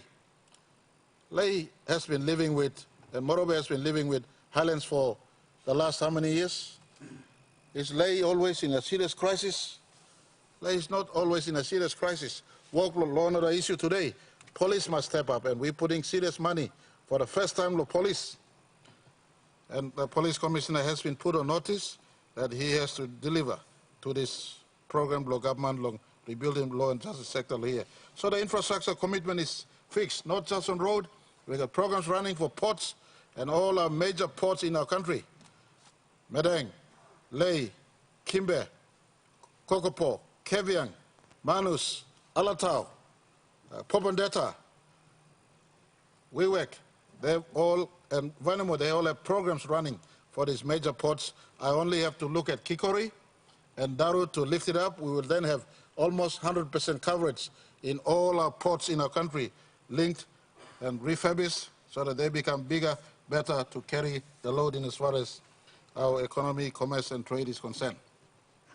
So, Mr. Speaker, you know, me like shift along or talk along fisheries and forestry. Fisheries and forestry, you may get money me putting for the first time, Medang maritime industry will carry on. And of course, our others focus in other fisheries areas, Rabaul, Manus, all this blah, running. Next year, you may still put him on top. 50 million blong PMI jet must get up, get going at the very earliest. Talk of forestry, me harem clear, some blah talk, some blah issue come, but me like giving barely silo, all in the forest sector. In December, January, we will consult, we will meet you. You no need long for it. You start on the Mibla penis. Join government and partners to go big time into the downstream processing space. Go big time. Mibla no come, no kill him you. We want to work with you. If you feel this is a penalty, this is a tax and on to us. Government is opening up our arms big time into downstream processing space. We'll give first consideration to those who are already in our country. And we look into other policy, long banishing land on a benefit so they no go down, but go on top more yet. So this is like targets him blap him, now you feel him heavy too much. State, me by walk long state marketing option and me can buy more DY. Now me sell him, you cut him taso. One price you declare him at $80, $90, $100, yeah, I'll pay you that price. You go cut him. So you mean by meet na sit down and talk all of this blah. Big price declaration blah you declare him for the last 10 years, miss away. So I'll pay you that price. State will exercise our state marketing option right next year, and that we might expand. So whatever you go cut him, you don't need to sip him now. Sip him, but what me plus sip him. You cut him or sell him lo mill, log pond plus state. And you go back and I'll deal with my landowners and I'll deal with the provincial government. So we'll go into that space. But I want to assure the forest industry, it may seem tough on you. Hold on to your horses. We will sit down and have deep engagement in this matter. And Treasurer, you know, wrongly making, maybe it's a jump start and jolt for the downstream processing at the very earliest to take place in forestry. I said 2025 we'll move into this space. we are maybe jump-starting this sector to look into what we can do, and I'll have a session with you, with the Forest Minister and with the Treasurer, and we will look. We don't mean to offend you, we don't mean to kill you, but we want to encourage you to grow together. Our focus on SME remains Namila Gaskimogra, Papa Ground Blimi Long Country, whether you power ground blow DY, power blow fish, power blow oil or gas, or power agriculture. No can sit down a crack and a folly man or some sambla or think tank or folly man as long as tablo must be here. Go back log ground, 200 million kina stop, people put them again, but the lookless policy so that easy accessibility by ordinary Papua New Guineans is freed up, and our partnership with BSP or NDB, and we're also looking at expanding this program to other lenders in our country, making Belly, Silo, Yimi, or Papa Ground. You said you stop right throughout the country. You can go into the SME space, and together we partner, grow our business. And I'm just thinking, running up a crazy number, Mr. Speaker. What if 1 million Papua New Guinean family, they produce him 10,000 kina worth of agriculture? Agriculture, you may think I'm hard, so let me see. For coffee, to get 10,000 kina worth of coffee is only 15 bag at present price. 15 bag coffee, 50 kg bag at present price, that's 11,500. If 1 million Papua New Guinean family go into the space of agriculture and produce, and you us in the districts buy, and they produce at minimum 10 million kina each, that's a 10 billion kina economy we're building right to our people. Mr. Speaker, you may pay him free education now, from elementary going up to university. You may make him house sick, you may like give him house sick service, you go right, you may make him road, but me like ask him, or people blow him in country. Legally go workman Mary, you may ask him tax law up to 20,000 pennies. One employee you may old man Mary, Lord, is country to work him. Now government put in money, Lord, support him, buy him right price. Government put in money, Lord, make him transport subsidy, transportation come, Lord, or marketplace. Me ask him, all people, me, contribute to the economy too, if all can go back to ground. Now, me ask him, you all members of parliament, in your DDAs and your provinces, have a keen interest in having buying points in your district or in your provinces, and let us participate in this sector. Mr. Speaker, all manners of allocation we've made in our budget is intended to making our country bigger, better as we grow forward. We've assisted household incomes. You may give me subsidy, little Papa Mama, you know, based on last year and this year allocation together, over 1 billion kina worth of assistance you may give him last year and this year. And this we are ready to work. And Mila conclude by asking, you may all get a big allocation alone, you know, but Karam Kaike is supposed to take him good. And I want to give this parliament, through this parliament, assurance along all people of this country. We will resuscitate the National Monitoring Authority, long work, one-time central government. Now provincial governments, lo sekim also all this intention blow you me long running also work throughout the country, emi karem kai lo next year. And next year suppose you me making work good, should set in pace long 2024, 2025, 2026. I look forward for 2023 budget being a trigger of a further expansion of our economy, especially shifting away from just relying on oil and gas and mining, but you may go inside along other sectors of economy that is our inherent strength. And me ask him, all the members of parliament, whilst Treasurer, he may not have presented perfect budget to the think blow me 1-1, but within the circumstances that he was faced, within the envelope of resource we have, within the focus of government Miblagat in terms of what we want to do for the country, to make our economy bigger, to make our health more improved, to focus on bringing more of our kids back to school, to focus on connecting PNG, to focus on a better law and order environment, Treasurer has structured this budget. We will have the National Monitoring Authority review the performance of the budget next year. I ask all members of parliament, it is a fair budget. Doesn't consider whether you're in the opposite or you're in government side. We try to be fair on everyone. We will retire our full commitment for 2022, as we've done in the last few years, and we will focus on delivering 2023 budget January 1st onward, go from day one, January 1st, 2023, we'll try to get his budgets being ticked off. I ask you all, let's support our treasurer. It is not overemphasized. Our oil price, we focus on $82 for next year. Our gold price, modest focus next year. There's enough space to cater for buffer. If time we go hard next year, this budget has enough versatility and flexibility to address if the economy goes bad. But if the economy goes good, as forecasted for next year, we hope that this budget will carry us to a better, safer time in the close of next financial year for us. Mr. Speaker, with this, let me say thank you very much to yourself for hosting us. There's a little bit of increase to you as you run our parliament next year. There's a little bit of increase to the judiciary as our court system and magistrate services run our court systems next year. There's a little bit of increase or consistent supply and a little bit more to our relatives in Bougainville as we work to retire and honor their full commitments. And we, in our external services, we have increased a little bit more to pay for all our foreign services so that they don't shut down, they keep and they're functional. All in all, this budget tries to honor all our inherent needs as well as our future need. Mr. Speaker, on this note, I commend this budget to this House to support, and we will work with you all. Mind you, if anything needs to be addressed, Treasurer always has Section 4 powers in the Public Finance Management Act to have a handle on them going forward. Thank you, Mr. Speaker.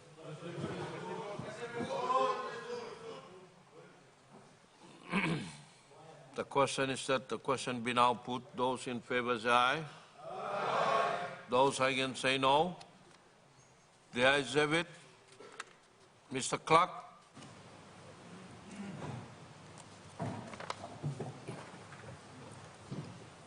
Order of the day number 3, Appropriation General Public Services Expenditure 2023 Bill 2022. The question is that the bill be now read a second time. Those in favor say aye. Aye. Those against say no. The ayes have it. Mr. Clerk. Second reading. A bill for an act to appropriate out of the Consolidated Revenue Fund a sum for the general public service for operational and capital investment expenditure for the year ending 31 December 2023. Honorable members, I have to announce that I have received a message from His Excellency the Governor General dated 28 November 2022 recommending the expenditure of public monies of Papua New Guinea in accordance with Section 210 of the Constitution insofar as the bill relates to and provides for such expenditure. Minister for Treasury. Mr. Speaker, I ask leave of the Parliament to move the third reading forthwith. Is leave granted? Aye. Leave granted. Mr. Minister. Mr. Speaker, I move that the bill be now read a third time. Mr. Speaker, I want to thank my friend, the Shadow Treasurer, and my best friends on the other side of the House, and to a lesser extent the Leader of the Opposition for their very eloquent misdescription of the 2023 budget. If you Google the meaning of the word misdescription, it means inaccurate and misleading. Inaccurate because the Shadow Treasurer claims to have analyzed the 2023 budget, and I found it to be full of errors and absolutely confusing. And I quote, he said this afternoon, when one considers that it will cost $13.9 billion to run the entire government system, wrong. It's clearly stated here in the budget that it is 24.5 billion kina, and I heard so many other speakers say it this afternoon, I don't know how he didn't hear it. I continue to quote, he claims we only have 5.6 billion kina available for other things like debt servicing. Wrong again. If you have a look at the budget documents, Mr. Speaker, debt servicing this year presented to this House is 2.5 billion kina. He goes on to say we only have 5.6 billion kina available for new capital investment. Wrong again and again. Our new capital investment is far higher than 5.6 billion. In fact, it's 9.7 billion kina, and that's double the 4 billion kina, 4.5 billion kina that this government inherited from the other guy. Mr. Speaker, I say it's misleading. I say it's misleading because the leader of the opposition, and I quote, claimed this afternoon that the Honourable Treasurer has tabled 2 different sets of budget numbers this week. Mr. Speaker, there is no need to be confused, and there are absolutely no discrepancies in the budget this afternoon that we are asking members to endorse. I say that, Mr. Speaker, because as we all know, when we enter this House and we are asked to pass the budget, we are given a copy of 3 appropriation bills, and they were presented today, Mr. Speaker. There is absolutely no ambiguity. We were presented this week with this document that clearly spells out 3 appropriation bills, 1 for the public service, 1 for the national parliament, and 1 for the judiciary. We spent many, many days and nights putting this document together, Mr. Speaker. We chose one of the nicest photos we've seen in a budget document in a long time. Mr. Speakers, the numbers here are the numbers that I will ask the House this afternoon to endorse. And if there's any doubt in this House that the numbers are perhaps inaccurate or maybe wrong, Mr. Speaker, let there be no doubt, because this particular document is supported by a certificate of necessity. A certificate of necessity that was endorsed by our state solicitor. And if there's any other doubt, let there be no ambiguity, Mr. Speaker, let there be no confusion. This certificate was also endorsed by our first Legislative Council. And I quote, I certify that I have drafted the following bills in accordance with the National Executive Council decision number NG 44 of 2022, dated the 15th of November. Finally, Mr. Speaker, I want to assure members of this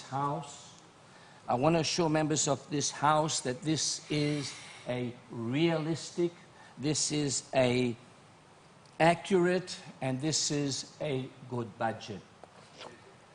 I say this because a good budget is underpinned by accurate revenue. And the track record of the Marape Rosso government in relation to revenue is clear for all to see. It has been commended by many, many commentators, including our international partners.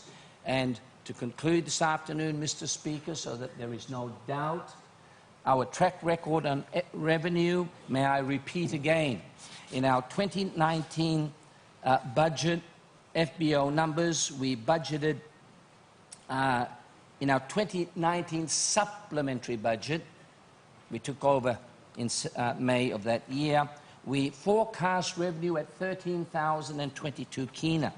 Our FBO final budget outcome numbers for 2019 was 13,680 kina. We were above revenue projections by 650 kina. In 2020, we budgeted, this House budgeted 14,000 or forecast revenue of 14,095 million kina. Then we were hit by the pandemic.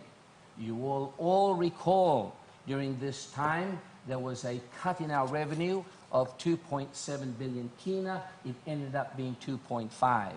And then we argued for a year and 2 years whether we should cut the budget by 2.5 billion kina or whether we should borrow. It was a big decision for this government. It was a big decision for myself as treasurer. It was a decision that I and I alone could not make.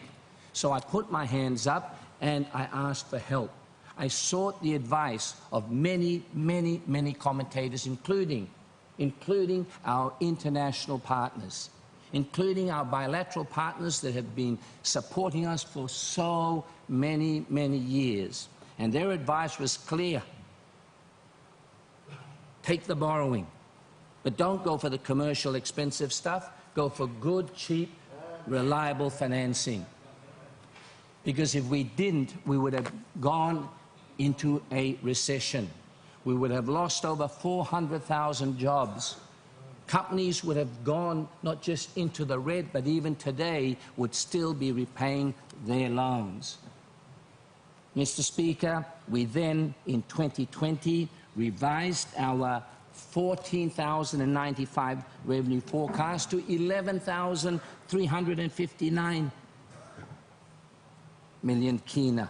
FBO, we came home at 12,093, up 734 million kina. In 2021 budget, Mr. Speaker, we approved a forecast revenue in this House of 12,995 million kina. Our FBO came in at 13,860 million kina. Revenue projections up again, 865 million kina. This year, this House endorsed a revenue projection of 16,190 million kina. Our MAIFO figures, our latest figures that we presented in this House, our revenue was 17,389, up 1.1 billion kina. Mr. Speaker, our track record on revenue is second to none. We have been accurate, we have been conservative, and we have been reliable. Mr. Speaker, again, I commend this budget to this House. Thank you. Question, is that the question be now put? Those in favor say aye. Aye. Those against say no. The ayes have it. The question is that the bill be now read a third time. Those in favor say aye. Aye. Those against say no. The ayes have it. Mr. Clerk. Third reading, a bill for an act to appropriate out of the Consolidated Revenue Fund a sum for the general public service for operational and capital investment expenditure for the year ending 31 December 2023. Mr. Clerk. Notice. The Minister for Transport and Civil Aviation gives notice that he shall present a bill for an act to amend the Civil Aviation Act 2000.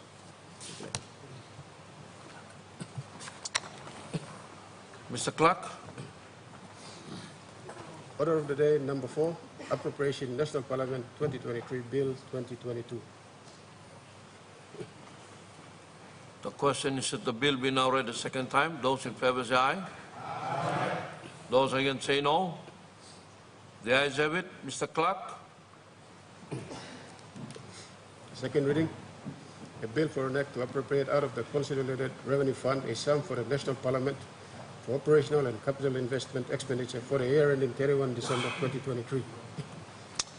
Honourable members, I have to announce that I have received a message from His Excellency the Governor-General dated 28 November 2022, recommending the expenditure of public monies of Papua New Guinea in accordance with Section 210 of the Constitution insofar as the bill relates to and provides for such expenditure.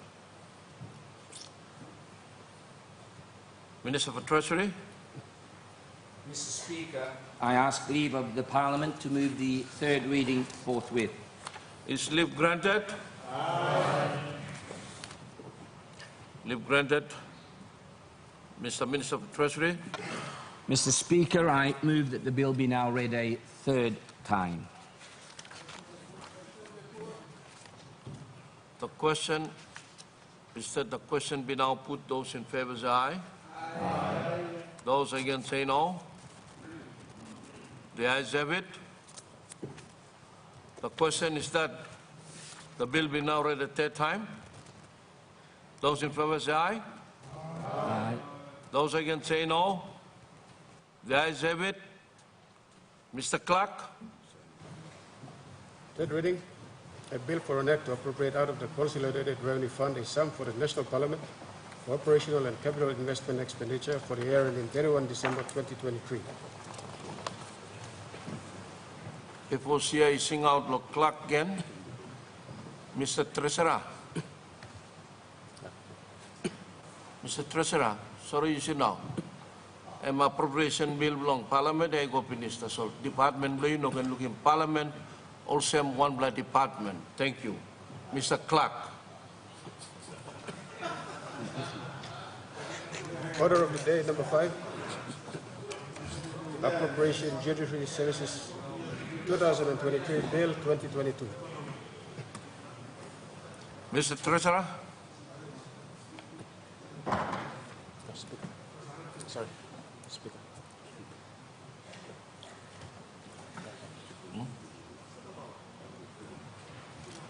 The question is that the bill be now read a second time. Those in favour say aye. Aye. Those against say no. The ayes have it. Mr. Clark. Second reading.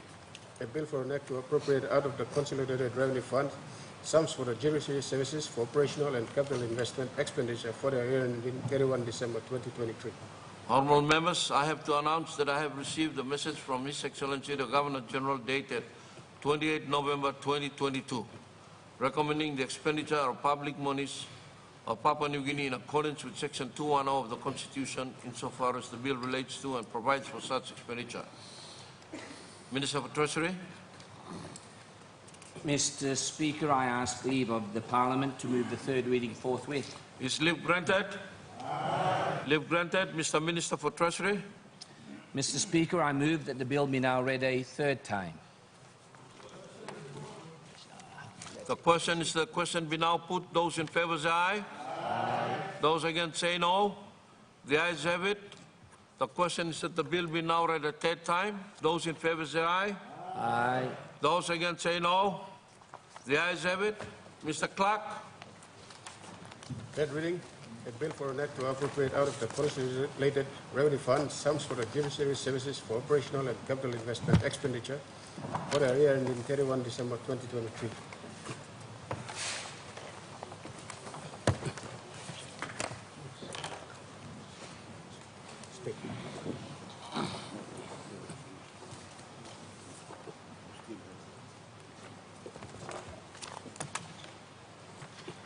Mr. Clark.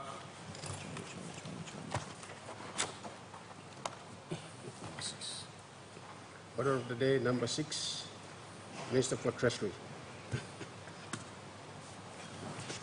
The question is that the bill be now read a second time. Those in favour say aye. Aye. Those against say no. The ayes have it. Mr. Clark.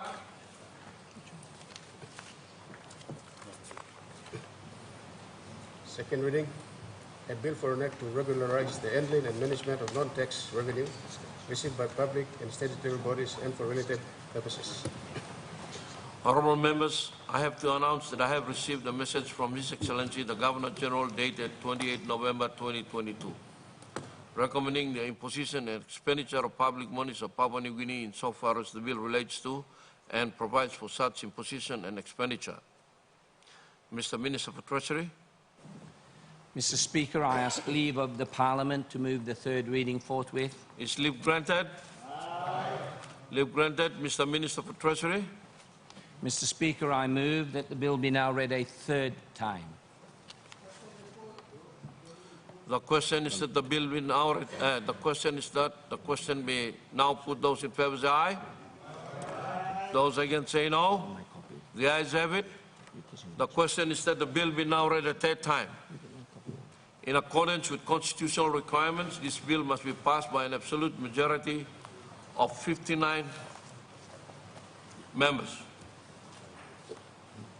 Clerk, please ring the bells.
Close the doors. The question is that the bill be now read a third time. Would those in favor please stand?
Those against, please stand.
Those in favor of the bill, 86, and those against, 0.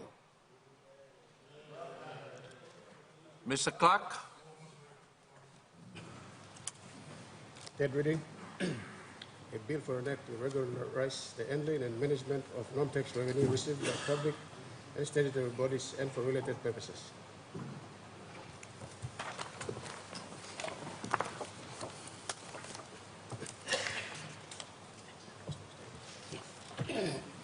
Mr. Clerk.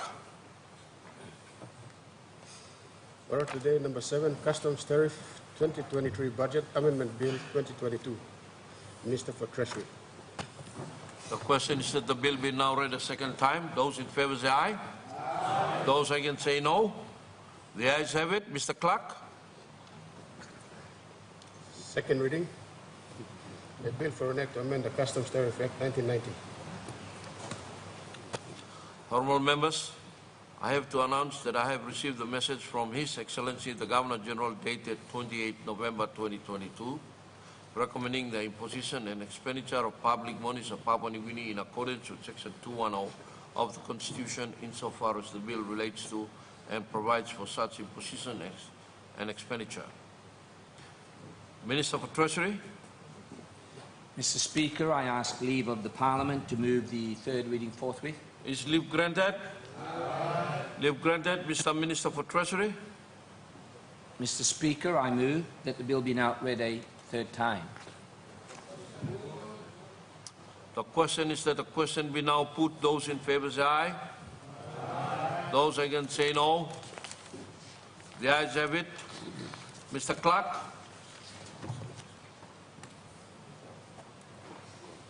Third reading. A bill for an act to amend the Customs Tariff Act 1990.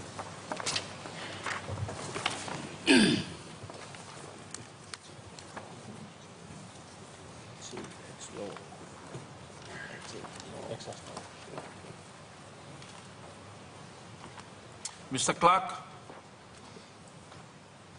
Order of the day, number 8, Excise Tariff 2023 Budget Amendment Bill 2022. The question is that the bill be now read a second time. Those in favor say aye. Aye. Those against say no. The ayes have it. Mr. Clerk. Second reading. A bill for an act to amend the Excise Tariff Act 1956, Chapter 107. Honorable members, I have to announce that I have received a message from His Excellency the Governor General dated 28 November 2022, recommending the imposition and expenditure of public monies of Papua New Guinea in accordance with Section 210 of the Constitution, insofar as the bill relates to and provides for such imposition and expenditure. Mr. Minister for Treasury. Mr. Speaker, I ask leave of the Parliament to move the third reading forthwith. Is leave granted? Mr. Minister for Treasury. Mr. Speaker, I move that the bill be now read a third time. The question is that the question be now put. Those in favour say aye. Aye. Those against say no. The ayes have it. The question is that the bill be now read a third time. Those in favour say aye. Aye. Those against say no. The ayes have it. Mr. Clerk. Third reading, a bill for an act to amend the Excise Tariff Act 1956, Chapter 107. The question is that the bill be now read a second time. Those in favour say aye. Aye. Those against say no. Sorry. Mr. Clerk. Order of the day number 9, income tax, dividend, withholding tax and interest, withholding tax rates 23, budget amendment bill 2022. The question is that the bill be now read the second time. Those in favour say aye. Aye. Those against say no. The ayes have it. Mr. Clerk.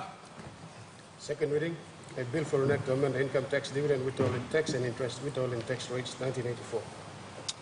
Honourable members, I have to announce that I have received a message from His Excellency the Governor General dated 28 November 2022, recommending the imposition and expenditure of public monies of Papua New Guinea in accordance with Section 210 of the Constitution, insofar as the bill relates to and provides for such imposition and expenditure. Minister for Treasury. Mr. Speaker, I ask leave of the Parliament to move the third reading forthwith. Is leave granted? Leave granted. Mr. Minister for Treasury. Mr. Speaker, I move that the bill be now read a third time. The question is that the question be now put. Those in favour say aye. Aye. Those against say no. The ayes have it. The question is that the bill be now read a third time. Those in favour say aye. Aye. Those against say no. The ayes have it. Mr. Clerk. Third reading, a bill for an act to amend the income tax, dividend, withholding tax and interest, withholding tax rates 1984. Mr. Clerk. Order of the day number 10, income tax, salary and wages tax rates 2023 budget amendment bill 2022. The question is that the bill be now read a second time. Those in favour say aye. Aye. Those against say no. The ayes have it. Mr. Clerk.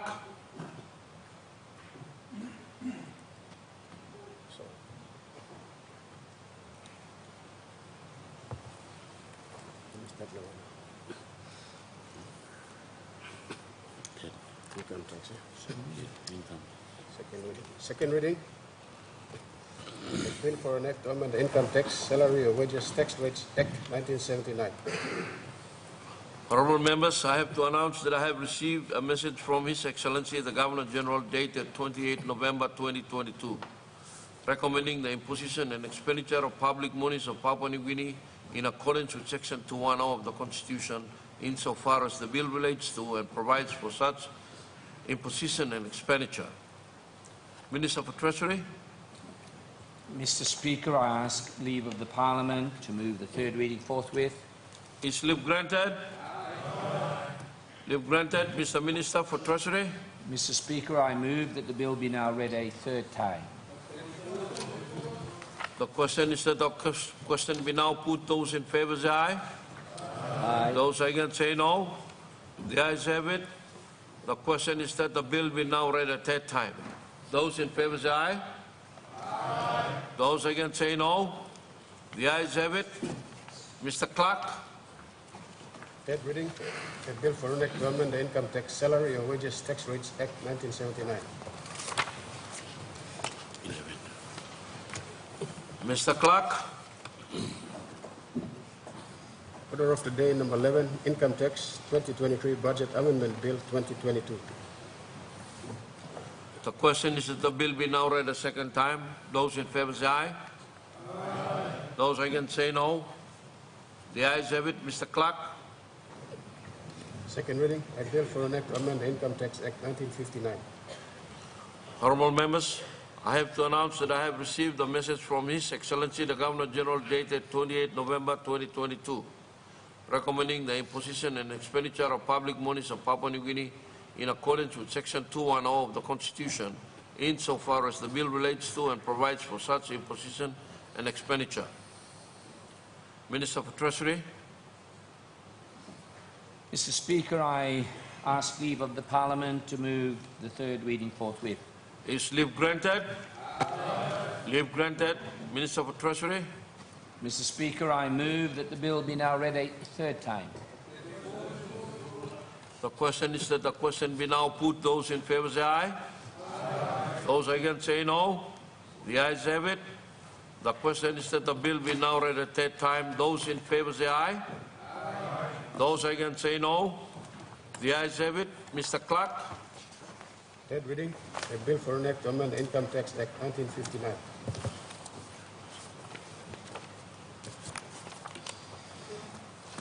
Mr. Clerk. Order of the day number 12, Customs Tariff Amendment Bill 2022.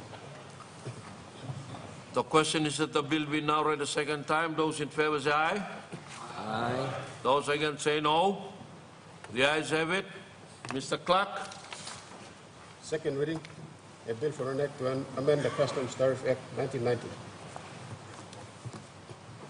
Honorable members, I have to announce that I have received a message from His Excellency the Governor General dated 28 November 2022, recommending the imposition and expenditure of public monies of Papua New Guinea in accordance with Section 210 of the Constitution, insofar as the bill relates to and provides for such imposition and expenditure. Minister for Treasury. Mr. Speaker, I ask leave of the Parliament to move the third reading forthwith. Is leave granted? Leave granted. Mr. Minister for Treasury. Mr. Speaker, I move that the bill be now read a third time.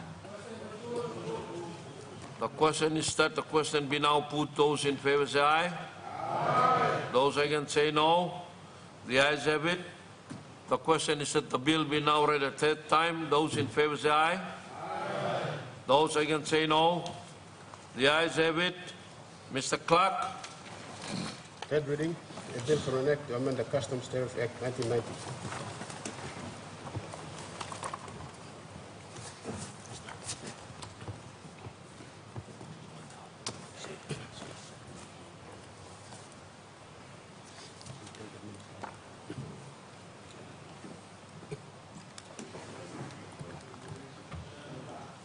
Thank you, Minister for Treasury. Thank you, Mr. Speaker. Thank you, gentlemen.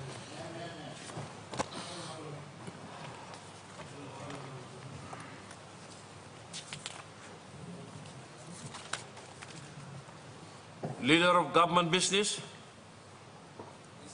Ask leave of Parliament to move a motion without notice. Explain your motion. Mr. Speaker, this motion is in relation to the need for us to amend the Civil Aviation Act, Bill 2022. Is leave granted? Leave granted. Leader of Government Business. Mr. Speaker, I move that so much of the standing orders be suspended. Amendment Bill 2020 forthwith. The question is that the motion be agreed to. Those in favor say aye. Aye. Those against say no. The ayes have it.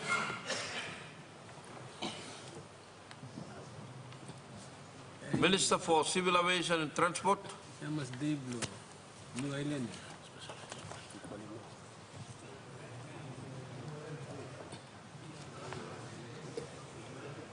Mr. Clerk. Civil Aviation Amendment Bill 2022, Minister for Treasury.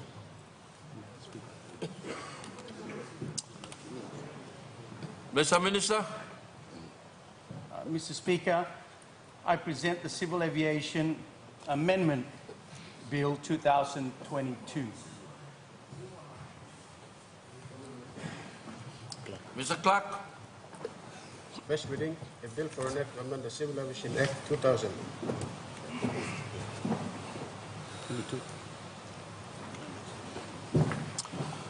Minister for Transport and Civil Aviation. Mr. Speaker, I ask leave of the Parliament to move the second reading. Is leave granted? Leave granted. Minister for Transport and Civil Aviation.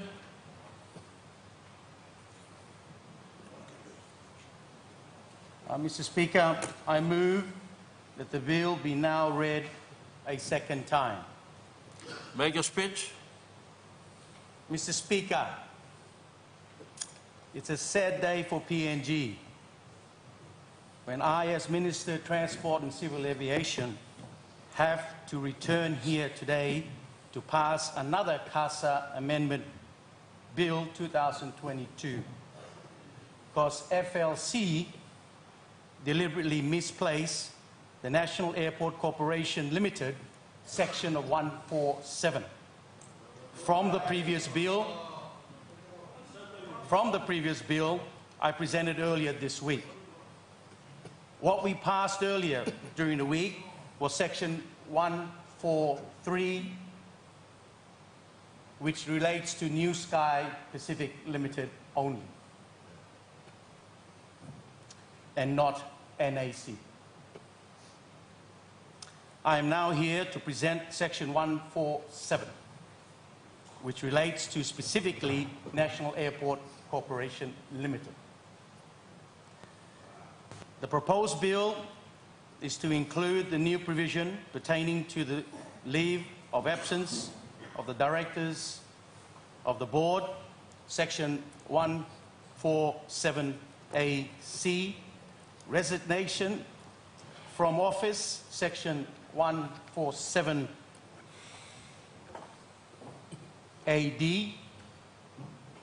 vacation of office, section 147AE, appointment of managing director and acting managing director, section 147AF and 147AG of the National Airport Corporation. The National Airport Corporation is a state aviation enterprise established under the Companies Act 1997, pursuant to section 132 of the Civil Aviation Act as amended 2000. The government must make certain there are appropriate mechanisms in place to ensure entities within the civil aviation remains compliant with the aviation safety and security standards. Mr. Speaker, I commend the bill to the Parliament. The question is the question be now put. Those in favor say aye. Aye. Those against say no. The ayes have it. The question is that the bill be now read a second time. Those in favor say aye. Aye. Those against say no. The ayes have it. Mr. Clerk. Second reading, a bill for an act to amend the Civil Aviation Act 2000. Minister for Transport and Civil Aviation. Mr. Speaker, I ask leave of the Parliament to move the third reading forthwith. Is leave granted? Leave granted. Minister for Transport and Civil Aviation. Mr. Speaker, I move that the bill be now read a third time. The question is that the question be now put. Those in favor say aye. Those against say no. The ayes have it. The question is that the bill be now read a third time. Those in favor say aye. Those against say no. The ayes have it. Mr. Clerk. Third reading, a bill for an act to amend the Civil Aviation Act 2000.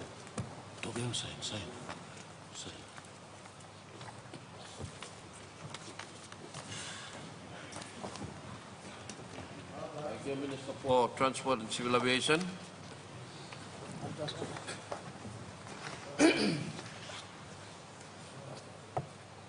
Leader of Government Business. Mr. Speaker, we like talk thank you long. You yet awesome speaker, want them all assistant speakers, clerk blimi want them deputy clerk, na over the workman of parliament, who said stop on the mapla for this last 2 weeks to ensure that we arrive at this point to me passing budget blimi today for next year. On behalf of the government, people like talk thank you long parliament, and we take note of your last comment where you make him the treasurer.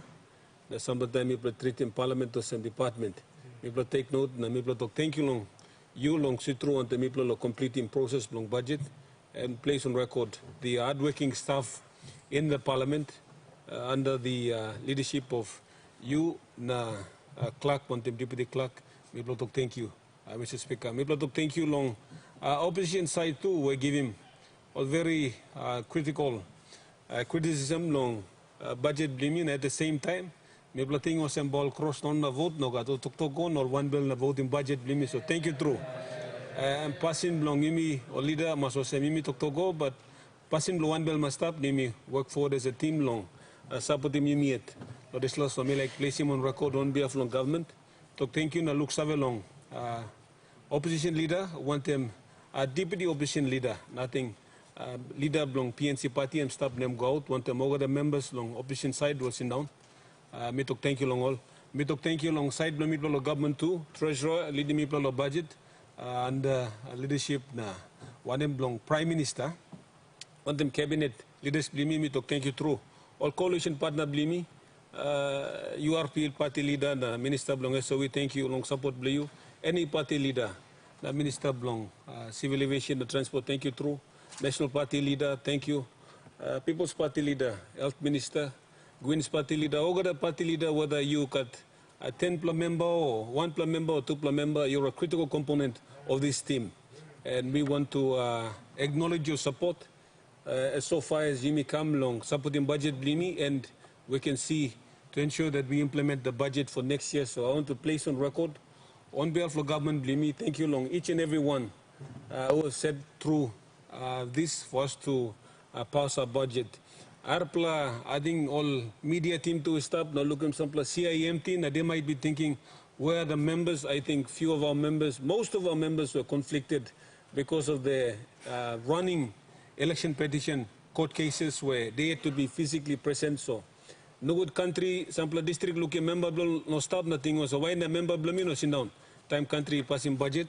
There was sample court petition stuff, so they had to attend and they sent their apologies. So I just wanted to put on record before any media pick him up, no talk this member no stop na. We had to pass the budget, so me just talk so long. Media they can talk note that some of these members had to do with this law, one and blame. So I thank everyone from our side in government and opposition. Including the front bench and especially our backbenchers who have supported our budget.